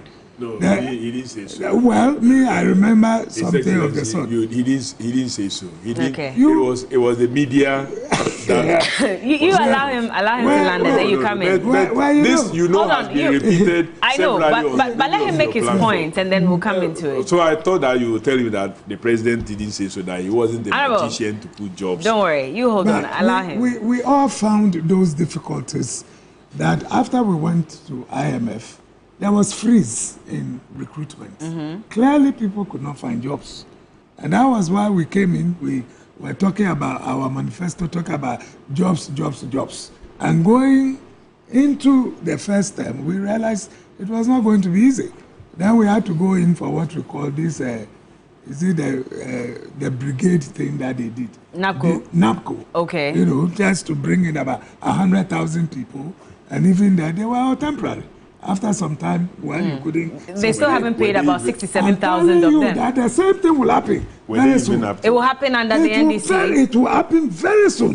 Where is the cash? They don't have the money. The same people are saying they don't have jobs. Are they? What's the reason why they will not have money? Is it because this government has poorly managed the economy, wait and see. Borrowed more than they should have? I'm saying they borrowed the same way and took us to IMF World Bank. His Excellency, at the time... They borrowed the same way. I understand. And took us to Can I ask you? So at the time when the NDC was handing over, we had borrowed about 120 billion. Yes. As it stands now, we've borrowed close to or over 700 billion. We have seen all. Okay, so this is the same government, or this is the same party. When they were in opposition, they chastised the government for borrowing too much. Yes. And then they came up with a policy that said that we were going to have a Ghana beyond aid. We're not going to borrow, etc., because we had money here, yet Tisikaso and Swecom Ding. Same. Okay, but they have borrowed more than any government has borrowed. I'm telling you, these people are also coming to borrow. Indeed, I don't dispute that. You see, look, you go and sit in cabinet, or he is sitting in parliament, and let's try to see whether we can ever balance our budget. Where's the revenue? Where are the taxes? These taxes were we not those talking about nuisance taxes that we're going to abolish all of them? We finished abolishing them, then we brought them back. You brought them back, yes. So you say, let's be realistic. There are a lot of things that they are talking, it will happen. The things they are saying they will do, they cannot do like them. What exactly? Oh, plenty of them, these free things. It was the free things that led us to where we ended. And they are talking plenty of free things. Free this for so students, tertiary, tertiary students. Free. You wait and let's see. We know what our economy can contain. And so these things, sometimes they are just for the optics to make sure that we win election. So people say things they know they cannot do, that they tell you they will do it. Look, there are very serious matters which we have not had time to look at, not in this our discussion, but I'm talking about government generally. We went out as ambassadors, and our marching orders was to go and do economic diplomacy to bring in what they call foreign direct investment. Go and ask them whether any of the G7 or G8 countries decided to come and do anything here. That's why we're seeing only the Chinese and the Indians. These are real issues. All of them are interested in only our extractive industries. They are not setting up any factories for us, and yet they are ready to go to Middle East and other countries where you see a lot of growth. Those conversations we have not had. We need to look at the fundamentals of how we do our international trade. Our president started talking about it right from day one. We don't need aid. What we need is trade. Fair trade, fair trade, fair trade. It didn't happen. I don't know what is going to change on the mama. I'm telling you. Should the NPP apologize? Hold on, sir. Now, all those promises that the NPP gave, a number of them did not happen. Or even if they did, it didn't happen in the way that they promised it would. Should they take responsibility and apologize to Ghanaians for it? Why not? Why haven't they done that? I'm not leading them. I don't know why anybody might not have done that. But I'm saying that it is going to happen again. You will see very soon. We spoke about family and friends. Family and friends. We have started Callistus Mahama. We have started Joyce, Mukhtari. They're already there. They are already there in this transitional team. No, Joyce is not on the team. No, I had her name there. No, okay. She's not on the transition, but she's there. I'm saying that, please. She's a special aide to nothing the former really president. changes because our economy is that not great. We would just pray and hope. Didn't we hear somebody telling young men that they should go and put stones together and by the end of the day, some people might have come to buy stones? Please, let us be serious. I'm telling you that it is the economic situation in which we find ourselves that gives us the problems. It is trying to balance our economy. It is trying to pay salaries and the rest, where we find that there is a deep hole in our economy to the extent that we are forced to go and borrow. The point is, can we do without borrowing? Can we? Are we ready to sack people? Those who have gone asking for jobs, they are saying that even 8 years, they have still not been given jobs. Though even last minute, they are still asking for jobs. Try and give us jobs. You think these young men who are already seizing vehicles, institutions and vehicles will not also be asking for jobs? They are coming to face the same difficulty. And you don't think that is one of the is the greatest headaches that we have as a nation? Are you going to cut down the numbers? Can we really do this 24-hour economy at that national stage when we cannot pay workers at the end of the month? Those who just worked, one group just worked. Now you are talking about 3 groups. Everybody will chop. So somebody will work from a certain time to a certain time. Another one will come and take over. Another one. With what funds? Where are the funds? Will that not increase productivity? Nobody has spoken about non-productivity. Sustainability. Can you pay them? Can you pay them? Because we are people who are not paid. We brought it. We spoke plenty. We're going to pay the nurses' allowance. What allowance? Teacher training. Yeah. What happened? But at a certain point, they were owed and they were all complaining. But Mr. Ikosu, the same group, NDC, they were owing them to the extent that they cancelled. And we said, no, we are bringing back. We'll bring them back. Were we able to sustain it? So if I may ask, hold on. I'll let you come in. I'll let you come in. Mr. Ikosu, so are you saying that Ghanaians should measure their expectations? Very, very. Very, very. That's exactly the point I'm making. Let's measure and then let's see how things will work. In all this, now that we are doing our handing over notes, we will know what is contained in every ministry and what the issues are there. Let us be careful about how. Because, look, you put so much, confidence in this economy that something will happen. This is in Parliament. He knows what the budget looks like and where the revenue comes from. Okay. Yeah, and so he can tell you whether he thinks they can. Is there any? You talk about a dedicated. We are going to look for dedicated fund. Dedicated fund from the where? It is not different from saying Ghana beyond aid. We don't want any aid. It is the aid that is causing trouble. We want to. You cannot survive without the aid. So you go back to the same thing. This is only, let's wait till February. Okay. Let's wait till February. I've heard the NDC say, this will be my final question before I go to Mr. Kofi Adams, that if you look at the money that has been borrowed under the NPP, if the NDC had borrowed an equal amount of money, a lot of things would have been much better. The monies that have been borrowed under the NPP, of course, allegations are flying about how these monies have been misappropriated, squandered, gone into people's personal coffers when it should be used to develop the nation. It was the same thing we said in 2016 before we won the election. That they have stolen all the money and we cannot see. Mama, Sikadu Wahi, I don't speak tree, but I remember this one. It's the same thing that we said, and they only came and repeated them. So you wait. Let's go on. We have started another fight. But some of us shudder because we know what the economy looks like and why people run to go and borrow money. Okay.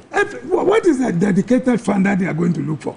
Dedicated fund for you can't build any road depending upon your own finances here. He sits in Parliament. Let him tell you. All the approvals are roads. We approve loan for road. We cannot do anything ourselves. We need to start thinking about those things. And not this magical and nice way of talking things as if there's nothing that this government can do as we sit here now. There's nothing. You wait. You seem to be by the second week of January, they will tell you that the coffers are empty. They will tell you the coffers are empty.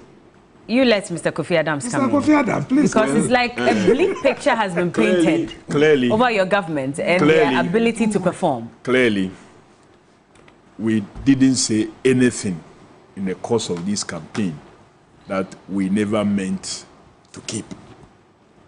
Everything we said in the course of the campaign, we mean to keep.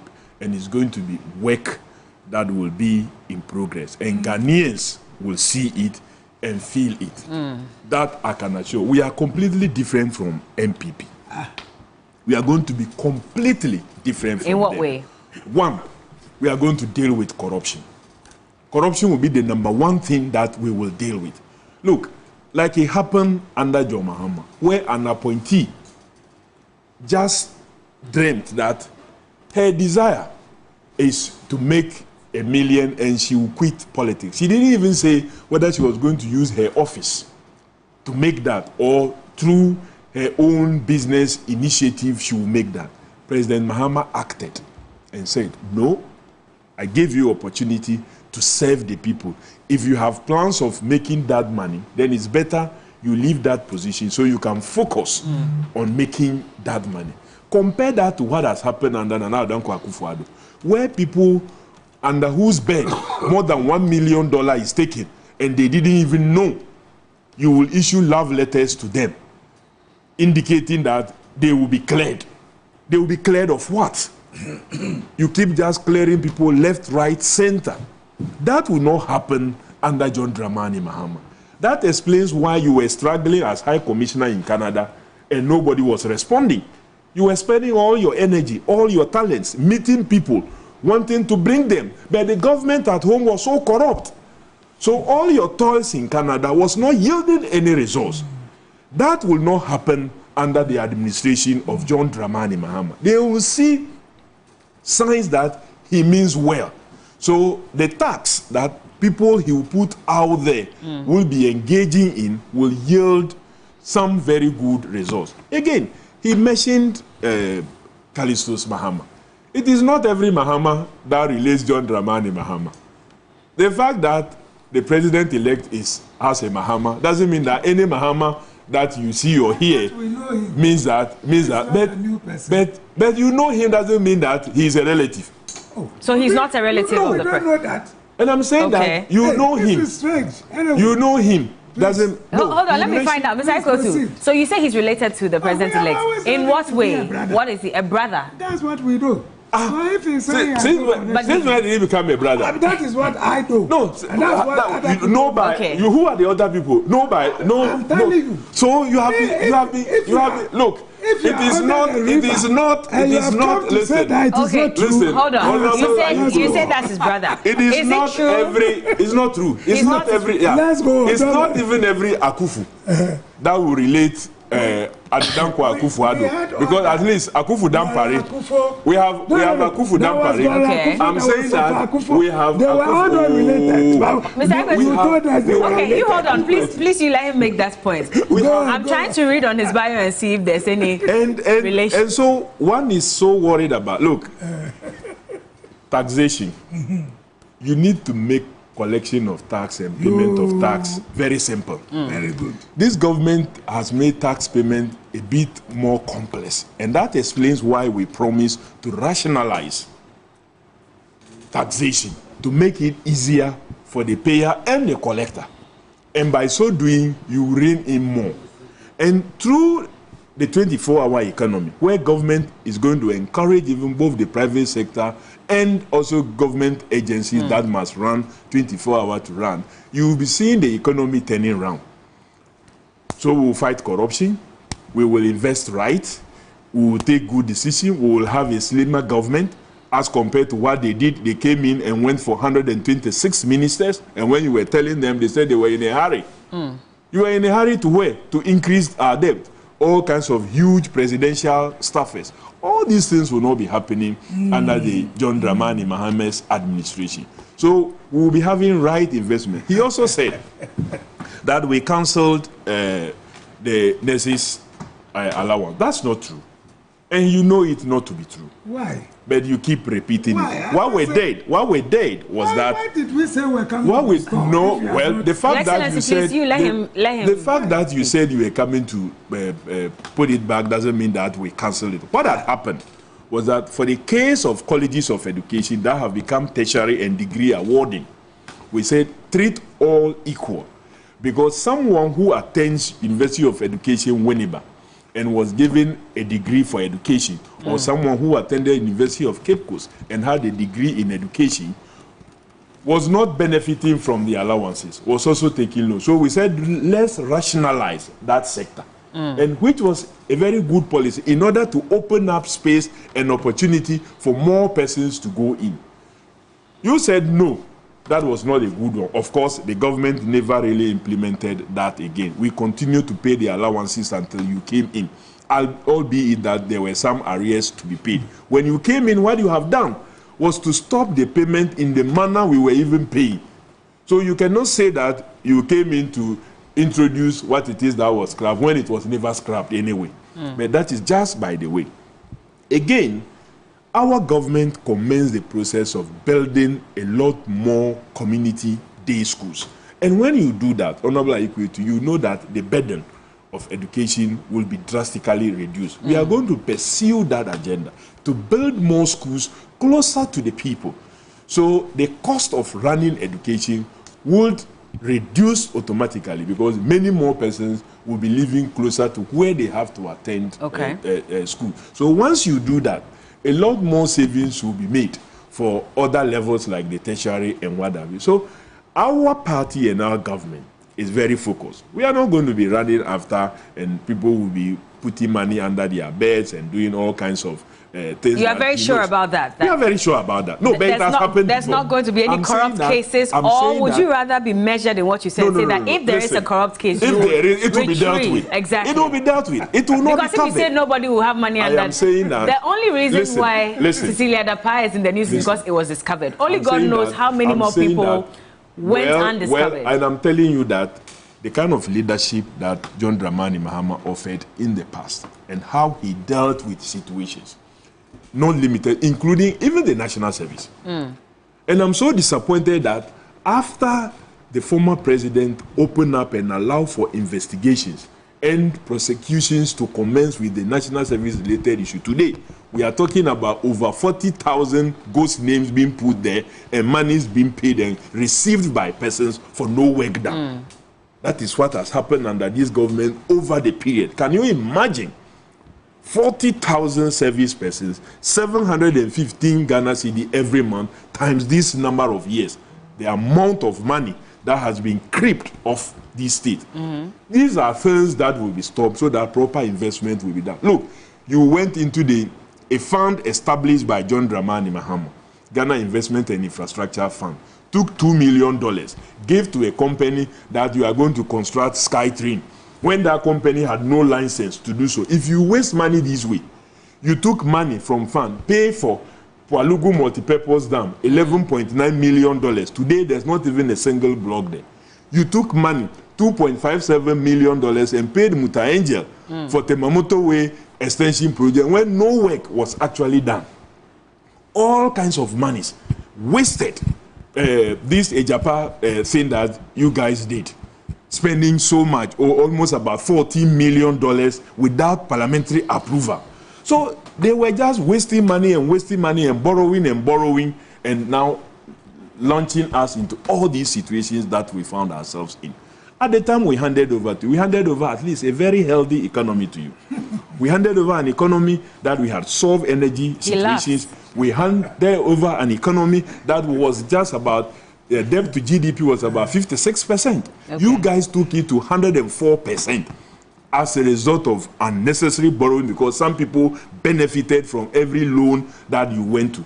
We have not said anywhere that we will not borrow to engage in what? Infrastructure development. It is you guys who said, oh, you don't have to borrow to construct road. We have not said anywhere. We will borrow, but our borrowing will be very responsible. Okay. Our borrowing will be put into areas that will be very productive, that can pay back. Look at the investment we did under John Mills and John Mahama. The Atuabo gas processing, the Ghana gas.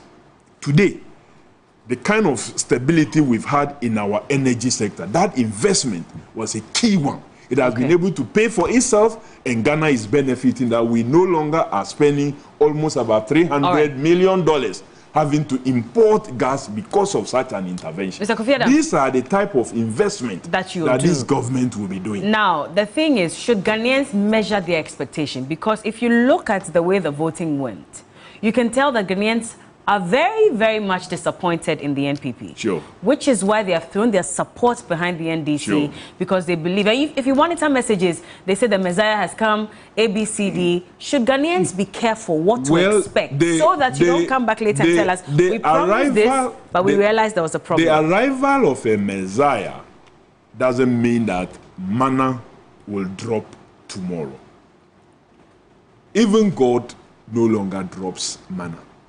Even the manna God dropped, he said, don't pick it and store. It was only for you to deal with the hunger at the moment that he dropped it.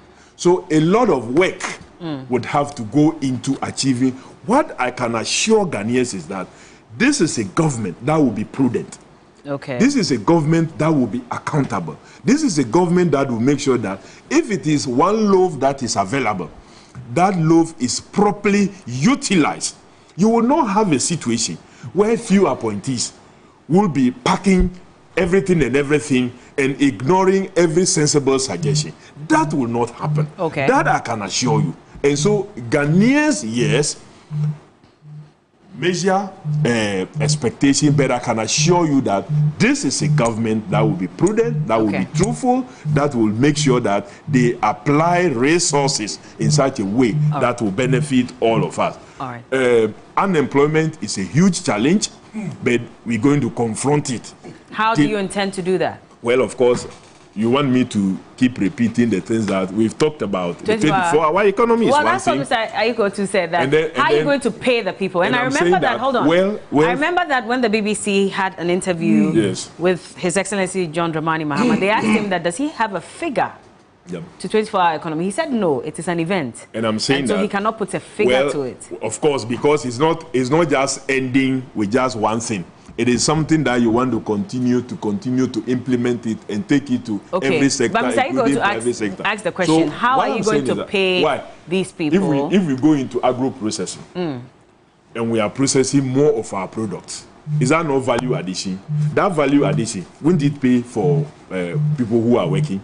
Is that no value addition? If, for example, DVLA decides that they are going to work even more hours, that means they will be rendering more services and they will be more efficient, and people will get in there knowing that I can easily renew my documentation instead of driving without document and using that money to bribe law enforcement officers. When you know that you can easily get a service when you go, you will not be bribing law enforcement officers. So you do that, they will be efficient, they will rake in more revenue, and you will be able to do what? Pay for the additional heads. And those additional heads will be making money, and they will be paying taxes to the state. Okay. And as they make more money, they will also spend. So the taxi driver, who otherwise will not get a passenger to pick, now will be getting a passenger to pick. So there's a lot of connectivity. So when they sit down and think, we are not going to run things like NABCO, those kind of things that don't work out well, and they present huge figures when that is not the actual figure, and somebody creeping some money away. We are not going to run a free education that you present figures that don't exist.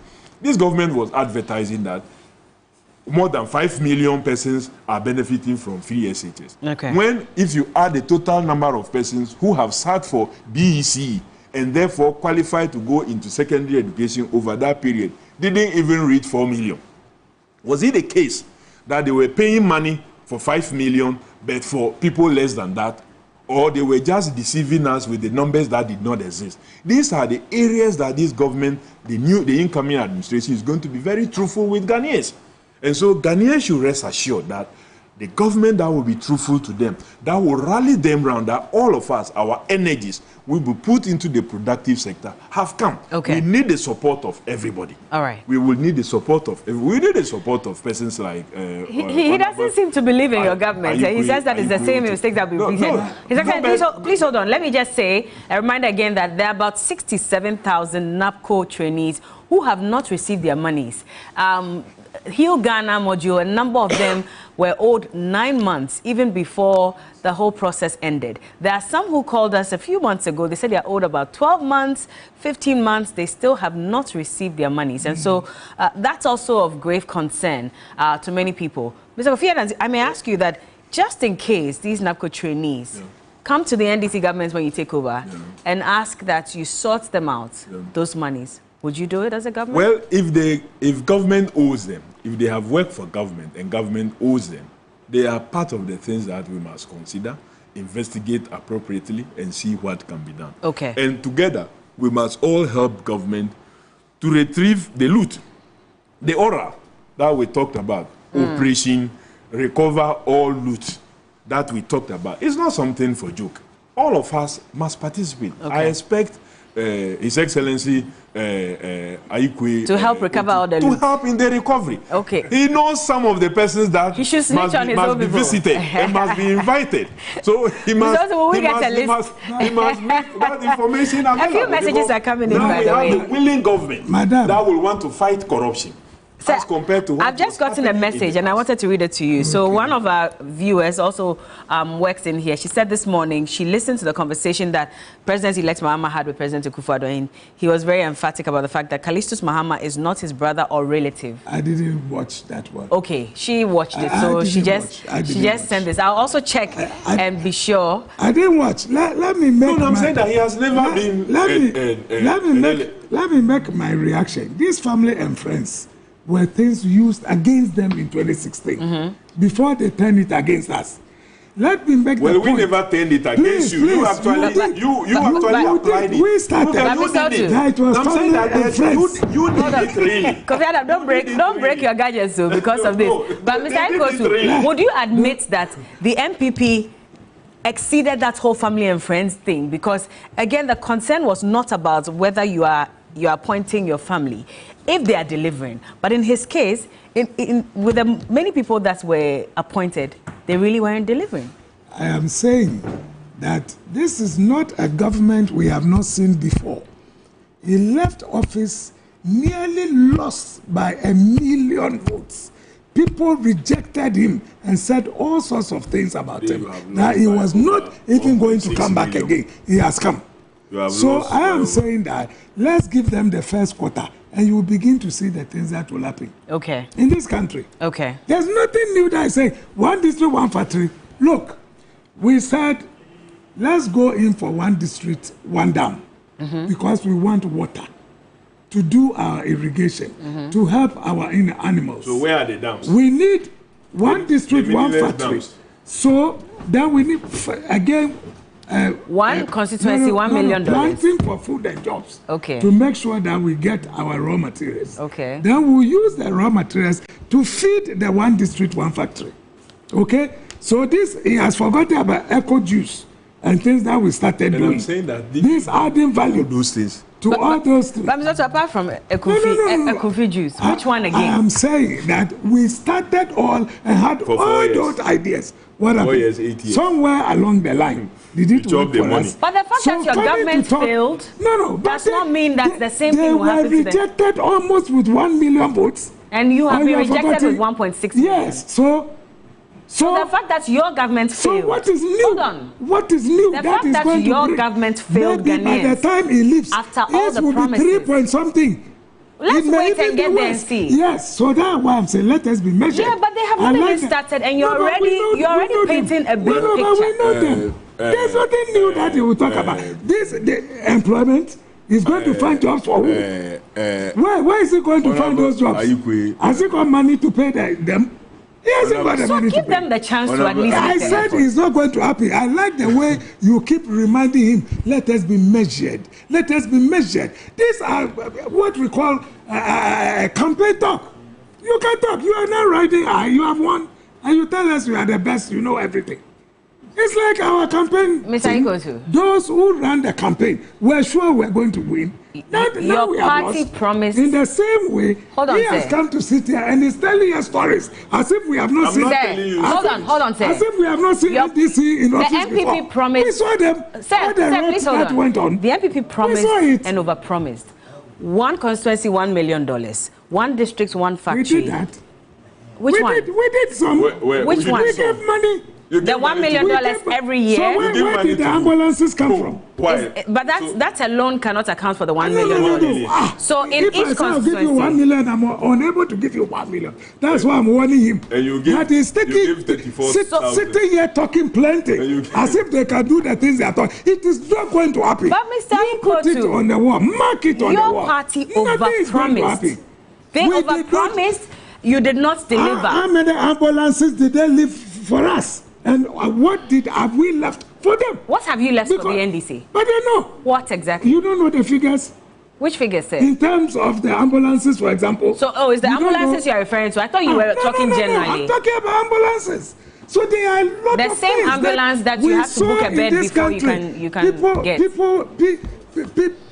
All the kind of things they said about women and vehicles and why? Sir, why are we not in this country? These same ambulances that you're saying you've left for the NDC, you're also very much aware that there have been concerns that even before you get the ambulance to come and pick your sick person from home, they must even secure a bed. Everything has concerns. You let them come and run it in a different manner. Hold on. Let them look for the money and run it in a different manner. So that's what I'm asking you that. If your party promised and overpromised and could not deliver, why are you equating that to the NDC? They also promised and overpromised. Which one? They could not deliver. So in 2016, they lost Porto. What the people say Porto. And it has happened to us. And I'm saying that I don't see anything which is going to change. I don't. I am telling you. I have lived in this country. I'm not a small boy. I'm 70 years old. We have seen them before. It's not like they are coming. Look. There was a time their campaign message was Obabi Asa, Obab. They are not speeches I'm not good. Obia Basa. It is going to happen the same way. So if he leave them there, maybe he doesn't know. But there was a time that they were saying things like that. If somebody comes, it will be the same. So you just let us be made there. So please, I have said that I've heard you. You are now in cloud 9. You are on top of the world now. You have won elections. Let's wait and see how you are going to perform. Okay. Because we've seen you before. We took so many of them to court. And they kept going to Supreme Court and filing applications and coming back. And the cases could not go on. And what happened? They couldn't proceed. At every point, somebody will take an objection and file an appeal. I said we have seen all this before. We never saw 58 million being invested in a hole. Why? For National Cathedral, and we still haven't seen it. Why? We haven't seen. No, I'm just bringing that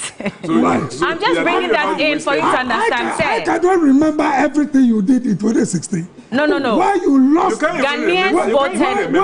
Why you lost that badly? Yes, but Ghanaians. No, but who has lost nearly badly, 1 million before? Mr. Ikotu, you just lost with 1.6 million. And That's I'm even worse than the 1 million. That, yes. Now, if you look at how monies were misappropriated, 12 million for Palugu Dam, we still do not have the dam. 58 million for National Cathedral. You won election? Who? Did you? Who? Did you think you won election? Who is you? By your people, your Who NDC. Is you? I'm not in NDC. I'm not in NDC. Please don't address me as much. You are NPP, he's NDC. I am not in any party. I'm just asking. Do you people want elections or are people refuse to come out? I don't understand. Why did people refuse to come out? I don't understand. Do you understand? Do you have some people? No. Do you people understand? Mr. Ikotu, I don't understand. You don't understand. I'm saying that we have all seen the figures. So we have all seen the figures. And your 6 million you got last time is the same 6 million you got. And your 6 million you got 4. And people didn't come out.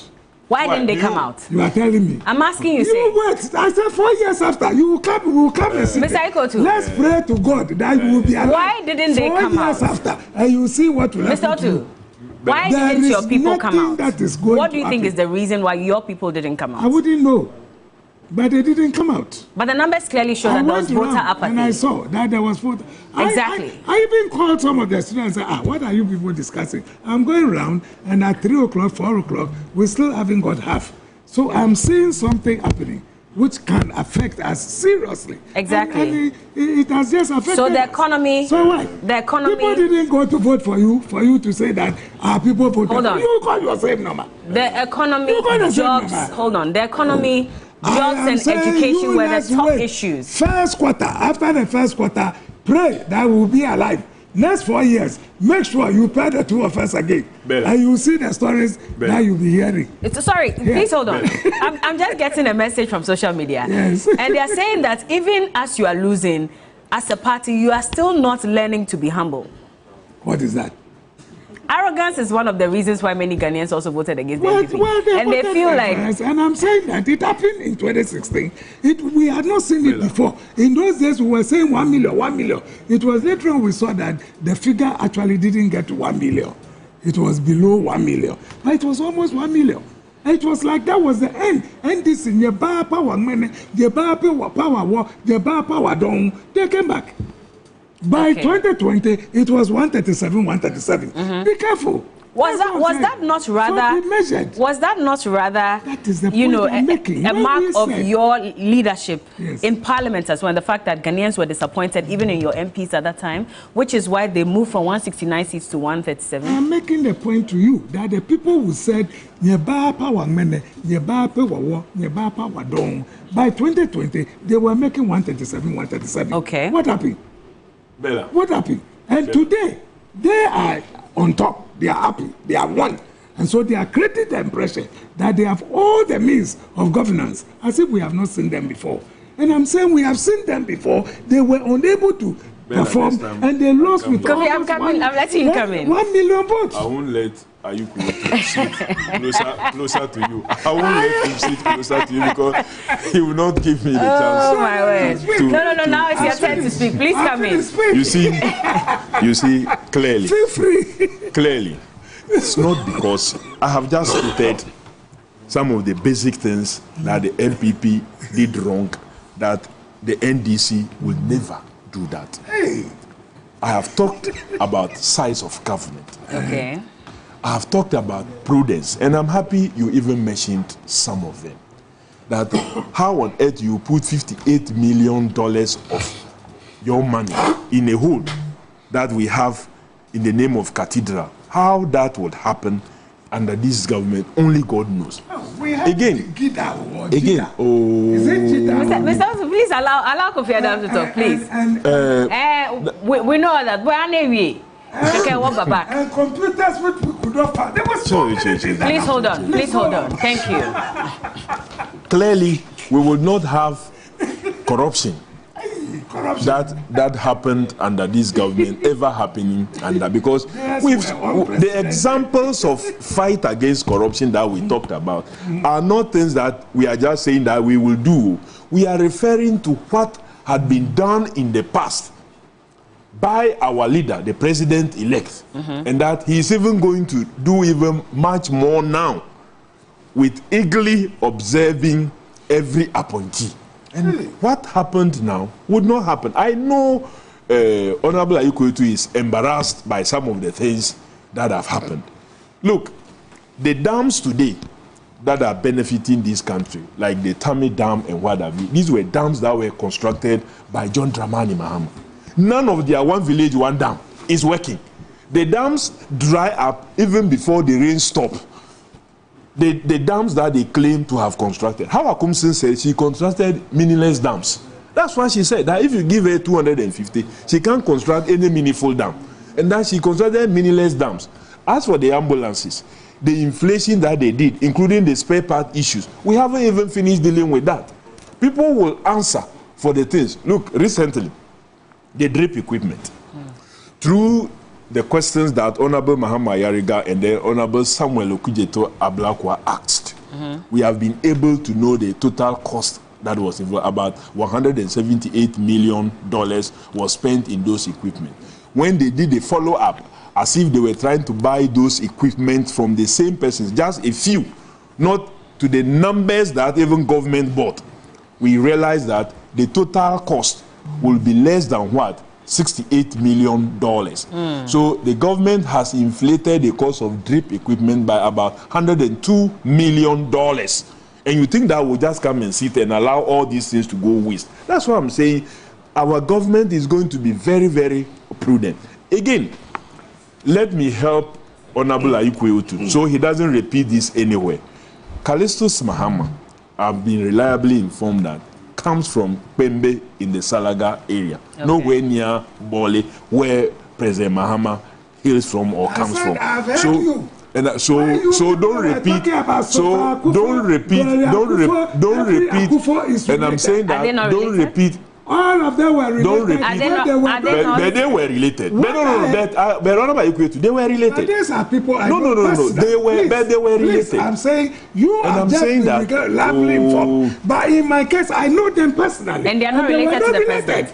They were not related to him. But you were drumming all over. Are you saying Madam Gloria? I said I hear. Are you saying that Gloria and Sophia, whether maternally, they are not related? They are not related even maternally. They are not related. You to take it from me. Well, I've heard you, but I don't think I will. I have heard you. I'm saying that I've heard you, but I don't think that what you are saying is true, because I don't think that what you are saying is true. I know those people personally. But they are not the only relations. We know that the former finance minister is the president's relation. That one is direct. No matter what Honorable Ayikwetu tries to do. 1 minute. No matter what he tries to do, the number one person as far as the Fourth Republic is concerned, who has sparked family, friends, and concubines, is President Akufo-Addo. He holds that record. The next will be maybe President. I said we started. I'm saying that we started talking about family. President. I understand. Please hold on. Honorable Ayikwetu, the two presidents you have produced in this Fourth Republic hold the record of packing family and friends.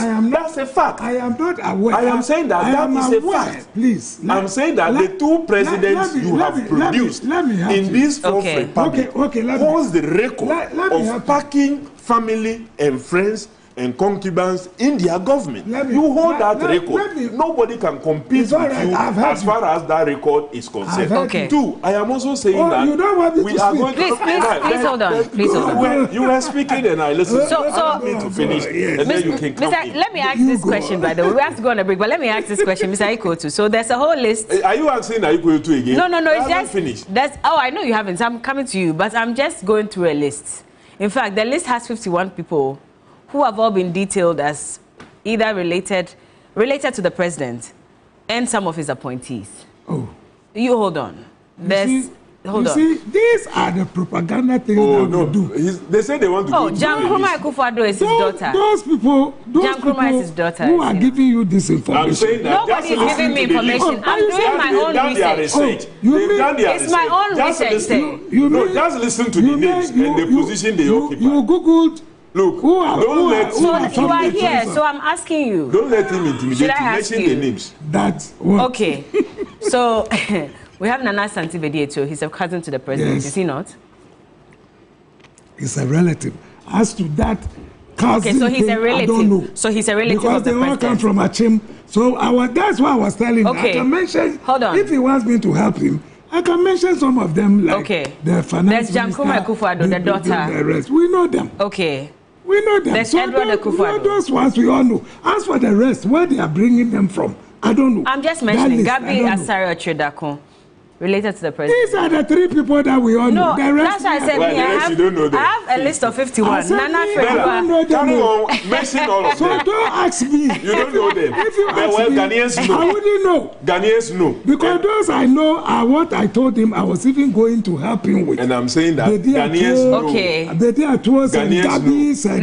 William Oforiatta, nephew of Akufo-Addo. As for the rest, we don't Alice Oforiatta, his niece. There's Michael Oforiatta, his nephew, unless they are all not true. That's why I'm asking you, since you are here, so that you can confirm for me. Who started the family and friends in Mama's regime can also give us the list, if they are listening. But you criticized the NDC. Yeah, they were doing that. You heavily criticized them. They were doing and then the president comes. Where did the family and friends start come from? That's the question I keep why asking. did the MPP then criticize? Hold on, so they use against him for nothing. Why did the MPP criticize? Like you just mentioned that Mr. Oh, that is the information. You listen to the names. Carry on. Mention all the 51 names. Wait. I'm saying why did the president criticize former President Mahama so heavily on this issue of family and friends? Only to come in. Why are you saying the president? He's the president. President Was Akufo-Addo it the one who was carrying? We were all talking about family and friends. But he also spoke just about like you are talking now, and you even have a list. Me, I'm not which you cannot verify. I'm not going. You are here. I'm asking. So, but I mentioned his daughter's name. To him. Gabi Ochredakun is his family member. Friend. The former finance minister is his family member. As a lawyer, we were friends. But I don't know his family members. You don't know Gabi Ochredakun as his family member? I said that was why I said, let me help you with those I know. The Gabi, the Bediato, and the Oforiatta, I know. The rest of this list you are calling. They haven't even mentioned the list. You say the rest. I don't know them. So, don't disturb me with that list. You just mention the names. You wanted me to take a break, eh? Oh, no. Okay, let's continue. No, mention the names. He says he doesn't know them. So now if I didn't mention... Your viewers need to know. I don't know. When I mention... Yes, he's not... Let him say that he doesn't know. You mention for your viewers. It will not make any difference. For the sake of your viewers. As far as I'm concerned, for the sake of your viewers. It will not make any difference to me. Because I say I don't know them. It's about honesty and integrity. Mr. Ikoto, hold on. On whose part? Hold on. On the president's part. Hold on. On the president's part. On the president's part. Now, to be fair... If I want to become president, and you are president, and I criticize you heavily on something, and I come and do it 5 times what you did, clearly my integrity is at stake because I said it was wrong, and yet I came to do it and overdo it. Now the other concern, have they performed? Finance Minister, case and study. The MPs within the NPP themselves, about 80 or 90 of them, went and petitioned the president to even remove the finance minister. Yes. So that clearly showed that he wasn't performing. Now that was there have been many concerns. They had a right to speak. But why did he not remove him from there? Because the signs had been clear for a long time. I'm not the president. I don't know why he did not remove. But people requested that he should do that. Did you think he should have removed the finance minister much earlier? Well, if the figures he's giving us even today shows that there's an improvement, then why not? He should have done that. If the figures he has just given us now, that there's a lot of improvement. At that time. That we have even moved. At that time. Because there has been a change. At that time. Why not? You personally as a Ghanaian, were you impressed with the former finance minister's performance? Look, those who work closely with him found something wrong and they said change the man. Yeah, but we all don't work personally with him. But we all had some concerns that we raised. The executive power lies with an individual and he refused to act. Okay. Executive power lies with him. He's the one who can do the appointments. Let Mr. Kofi Adams come in. You tell me that I've taken all his time and given to you. I don't want trouble. What I wanted you to do, even for the time, Honorable Ayukwetu, what I wanted you to do, with even part of my time, was to mention the 51. Yes, but he doesn't know them. So even if I mention, you are not mentioning for him to reference. Yes, but mention to for me. the sake of I wouldn't know. Viewers. But I also want to make sure I have someone who can respond to it, so that it doesn't look like you just mention it out there. I cannot and let people respond. I need someone on that side. side. I can help you. You know the yes, I know you know all the president's family. It's just going those that I know, I will confirm. Don't worry, you carry on with your point. Those that I know, I will confirm. Carry on with your My point. friend, Carry on with your point. Well, clearly, this one is past and go. Clearly, think about how you are going to whether it is past. Where you are going to get money Honorable to let me speak now. Okay. What I want to say is that two presidents the NPP as a party has produced in this fourth republic hold the record of packing and packing their governments with family and friends. Just this current one, both the president and the vice president did it with beyond reason.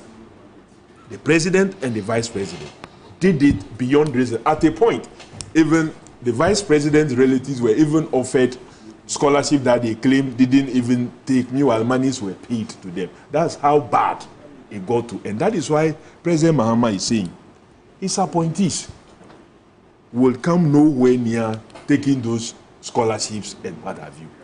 2, purchase of state properties and what have you, appointees will come nowhere near such things. It was all over in 2016. Please, Honorable, when you were speaking, please allow him. I was. But the viewer said if you don't allow him, they'll make sure everybody stays in opposition for a long time. Please allow him. Allow him to talk. This level of confidence in governance is so needed, and we are going to offer Ghanaians just that. We will offer Ghanaians truthful. We will not be arrogant. Look at your people. Were you happy how they were treating Ghanaians? And anytime we talked about challenges, difficulties, pain that you were subjecting us to, you would tell us Russia and Ukraine.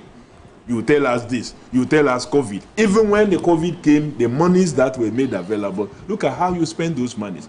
Your own Auditor General that you brought, comfortably so after sacking Domelevo. Look at the report that he brought as far as COVID expenditures are concerned. How you wasted our money. You mean World Bank didn't say that the monies were spent prudently? Which World Bank? World Bank.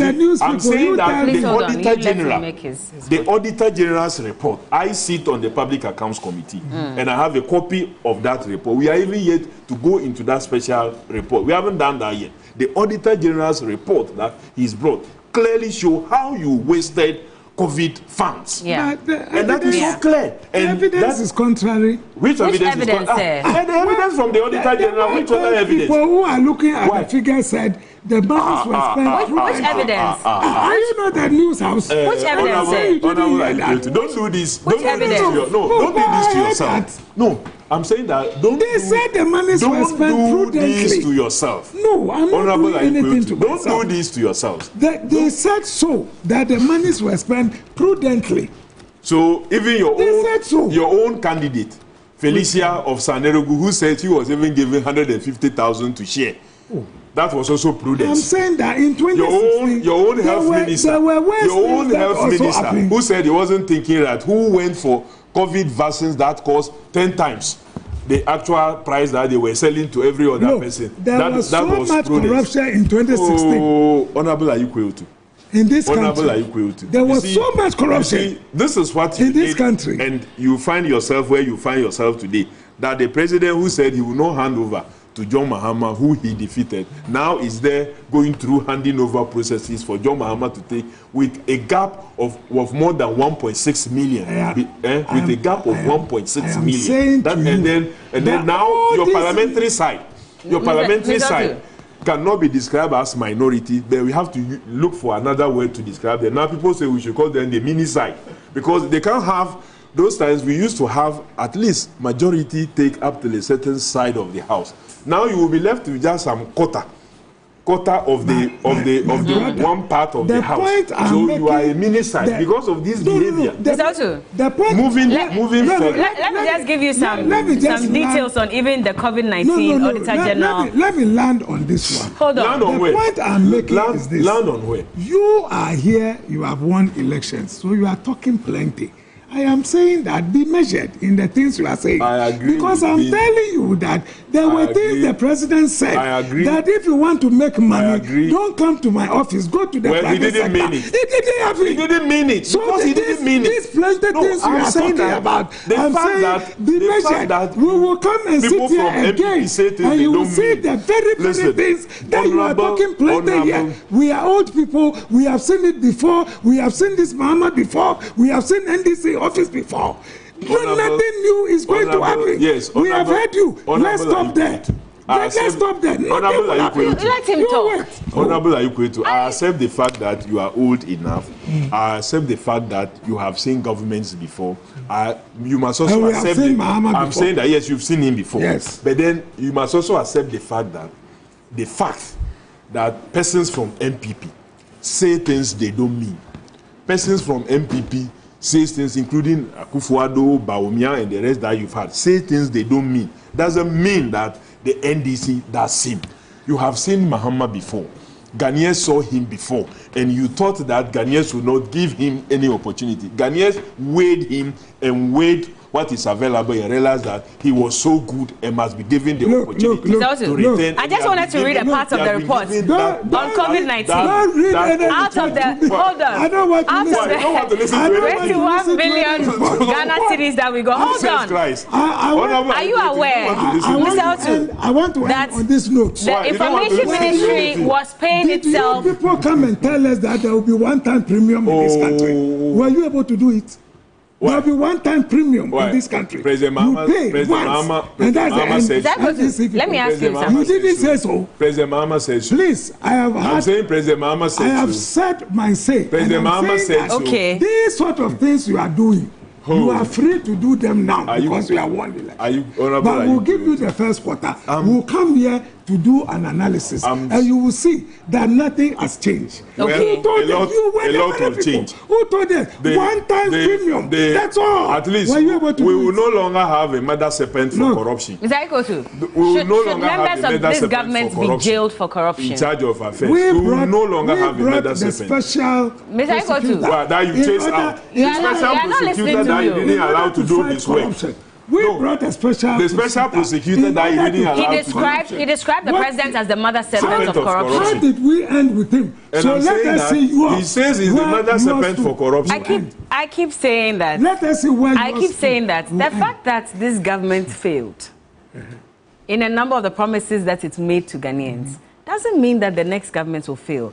Give them time. Then you are not listening to me. I'm listening to you. You said we should give them till the first quarter. I understand. It was the same people who voted them out with nearly 1 million. It is the same people who have voted us out with nearly 1.6 million. They should stop making noise. We have seen them before. But Mr. Are they making noise? We have seen them before. Are they making noise? All the things he's saying here is that they are the best thing that happened to Ghana. They keep their promises. Nothing will go wrong. I am saying it won't happen. But I did tell him that I asked him that should he rather be measured in some of the statements he's making, just so that if they get it wrong, at least they can admit and go after whoever may have gotten it wrong. And he said yes. He said yes. So I have not said anything different from what you have said. Please be careful. The fact that you have won the election today does not mean that you have immediately become angels. That you change this country. There is nothing. Look at me and give me time to also say something. You are not letting anybody talk. You know. Yes. That per the Constitution, a sitting president, when he exits office, could be subjected to all kinds of investigation and, if possible, even prosecution within a certain period. President Mahama left office. He was subjected to all kinds of things.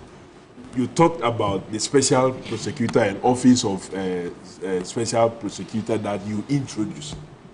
they subjected him to all these kind of situations. Where? Who's please allow him. The former special prosecutor. He was not subjected to anything. Please hold on. He was not subjected to anything. When you are talking, he doesn't interject. No, so please allow him. No, I'll give you the chance. Was not subjected to anything. I don't know. I live in this country. Please, let's manage this properly. Who invited Mama anyway? Talk. Mr. Ikotu. You tell me. Your Excellency. Who invited Mama anyway? Allow Mr. Kofi. When you speak, hold on, sir. When you speak, he doesn't interject. You will let me withdraw my recommendation. You should take over the NPP. I'll withdraw that recommendation. He doesn't really but clearly, I will still make my point. You go too far. With all due respect. Listen. That is the bad part of you people. You decided not to even invite the person when you were subjecting him to all kinds of ridicule and things, subjecting him to all kinds of investigations and what have you. Honorable, are you going to look at me? I want you to be looking at my face. Look at my face. Yes. Look at my face as I speak. The former special prosecutor went through all kinds of processes. At the end of the day, when he was exiting, he said the president who appointed him is the mother serpent of corruption. They brought a second special prosecutor. He also organized a press conference. What did he say? He said it is more like he's been led to a slaughterhouse and he's just left alone. And he used an account saying that, I don't even know how they describe that bed. That's how he described himself. But he too, now based on investigations that he's done, with other international bodies, your main campaign against John Mahama, that he was involved in corruption and that Airbus issues and what have you, he came out and cleared John Dramani Mahama. Many persons that you used, whether in the media front or your political party persons, all of them were apologizing to Mahama. That's the verdict that was placed on Mahama. To the contrary, to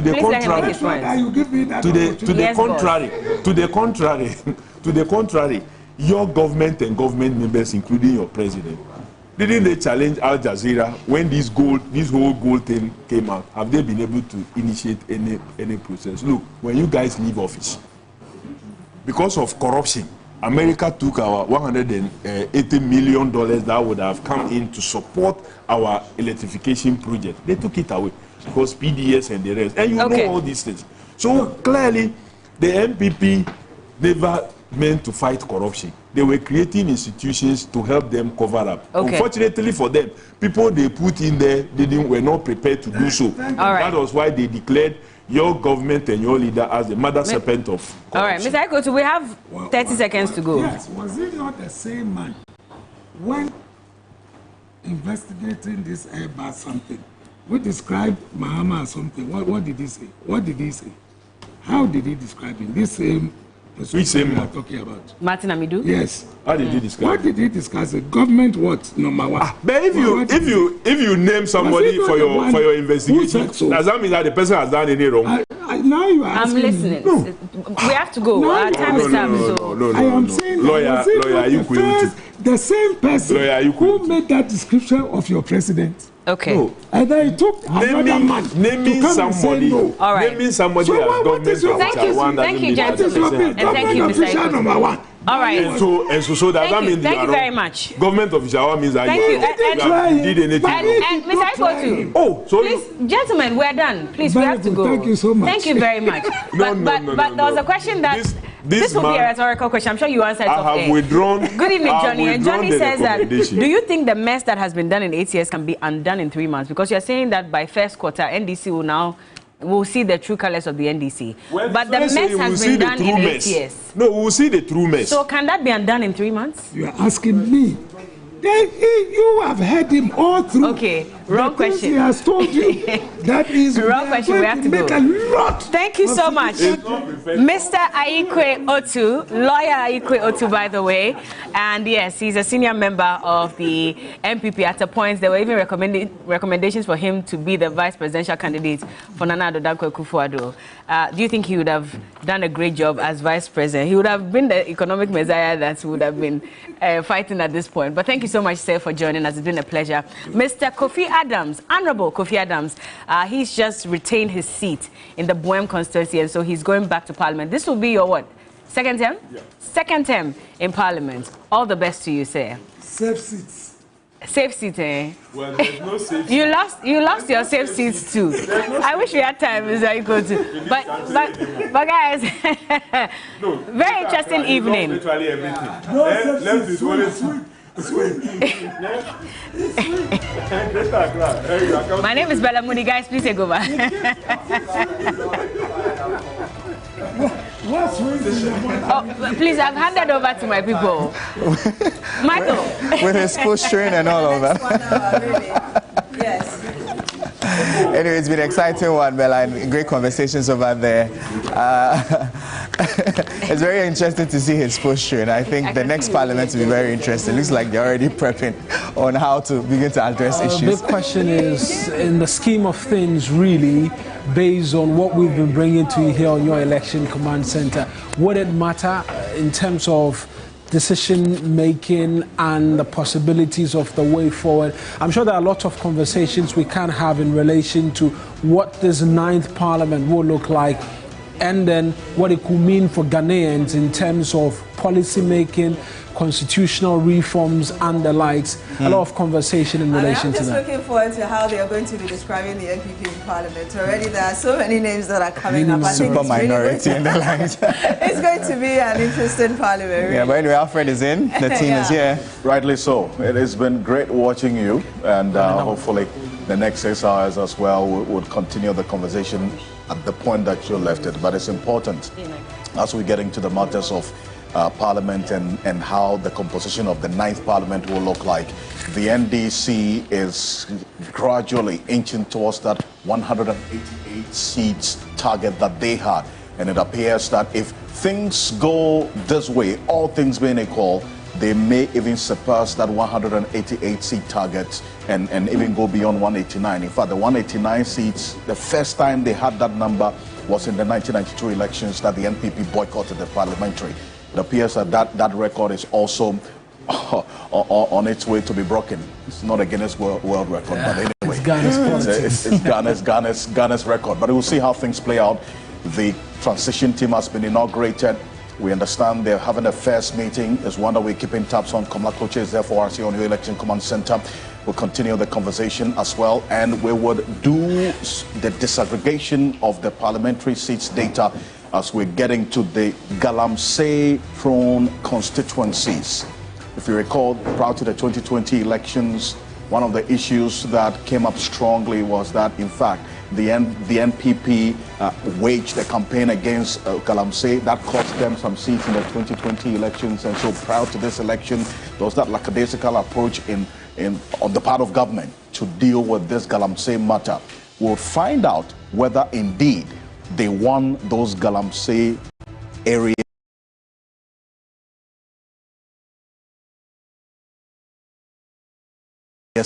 Parliamentary seats as per the results that we have right now, and then we'll make a case whether that position they took really had merit or not. These are more in the next 6 hours here on your election command center. My name is Alfred Kanse. I'm going to be here with Kemi Amano and Martin Esiedu Date, together with the team. Joseph Akablay and Dennis Poaberi were down with Senna and many others behind the scenes. Stay with us. We're back shortly after this quick break.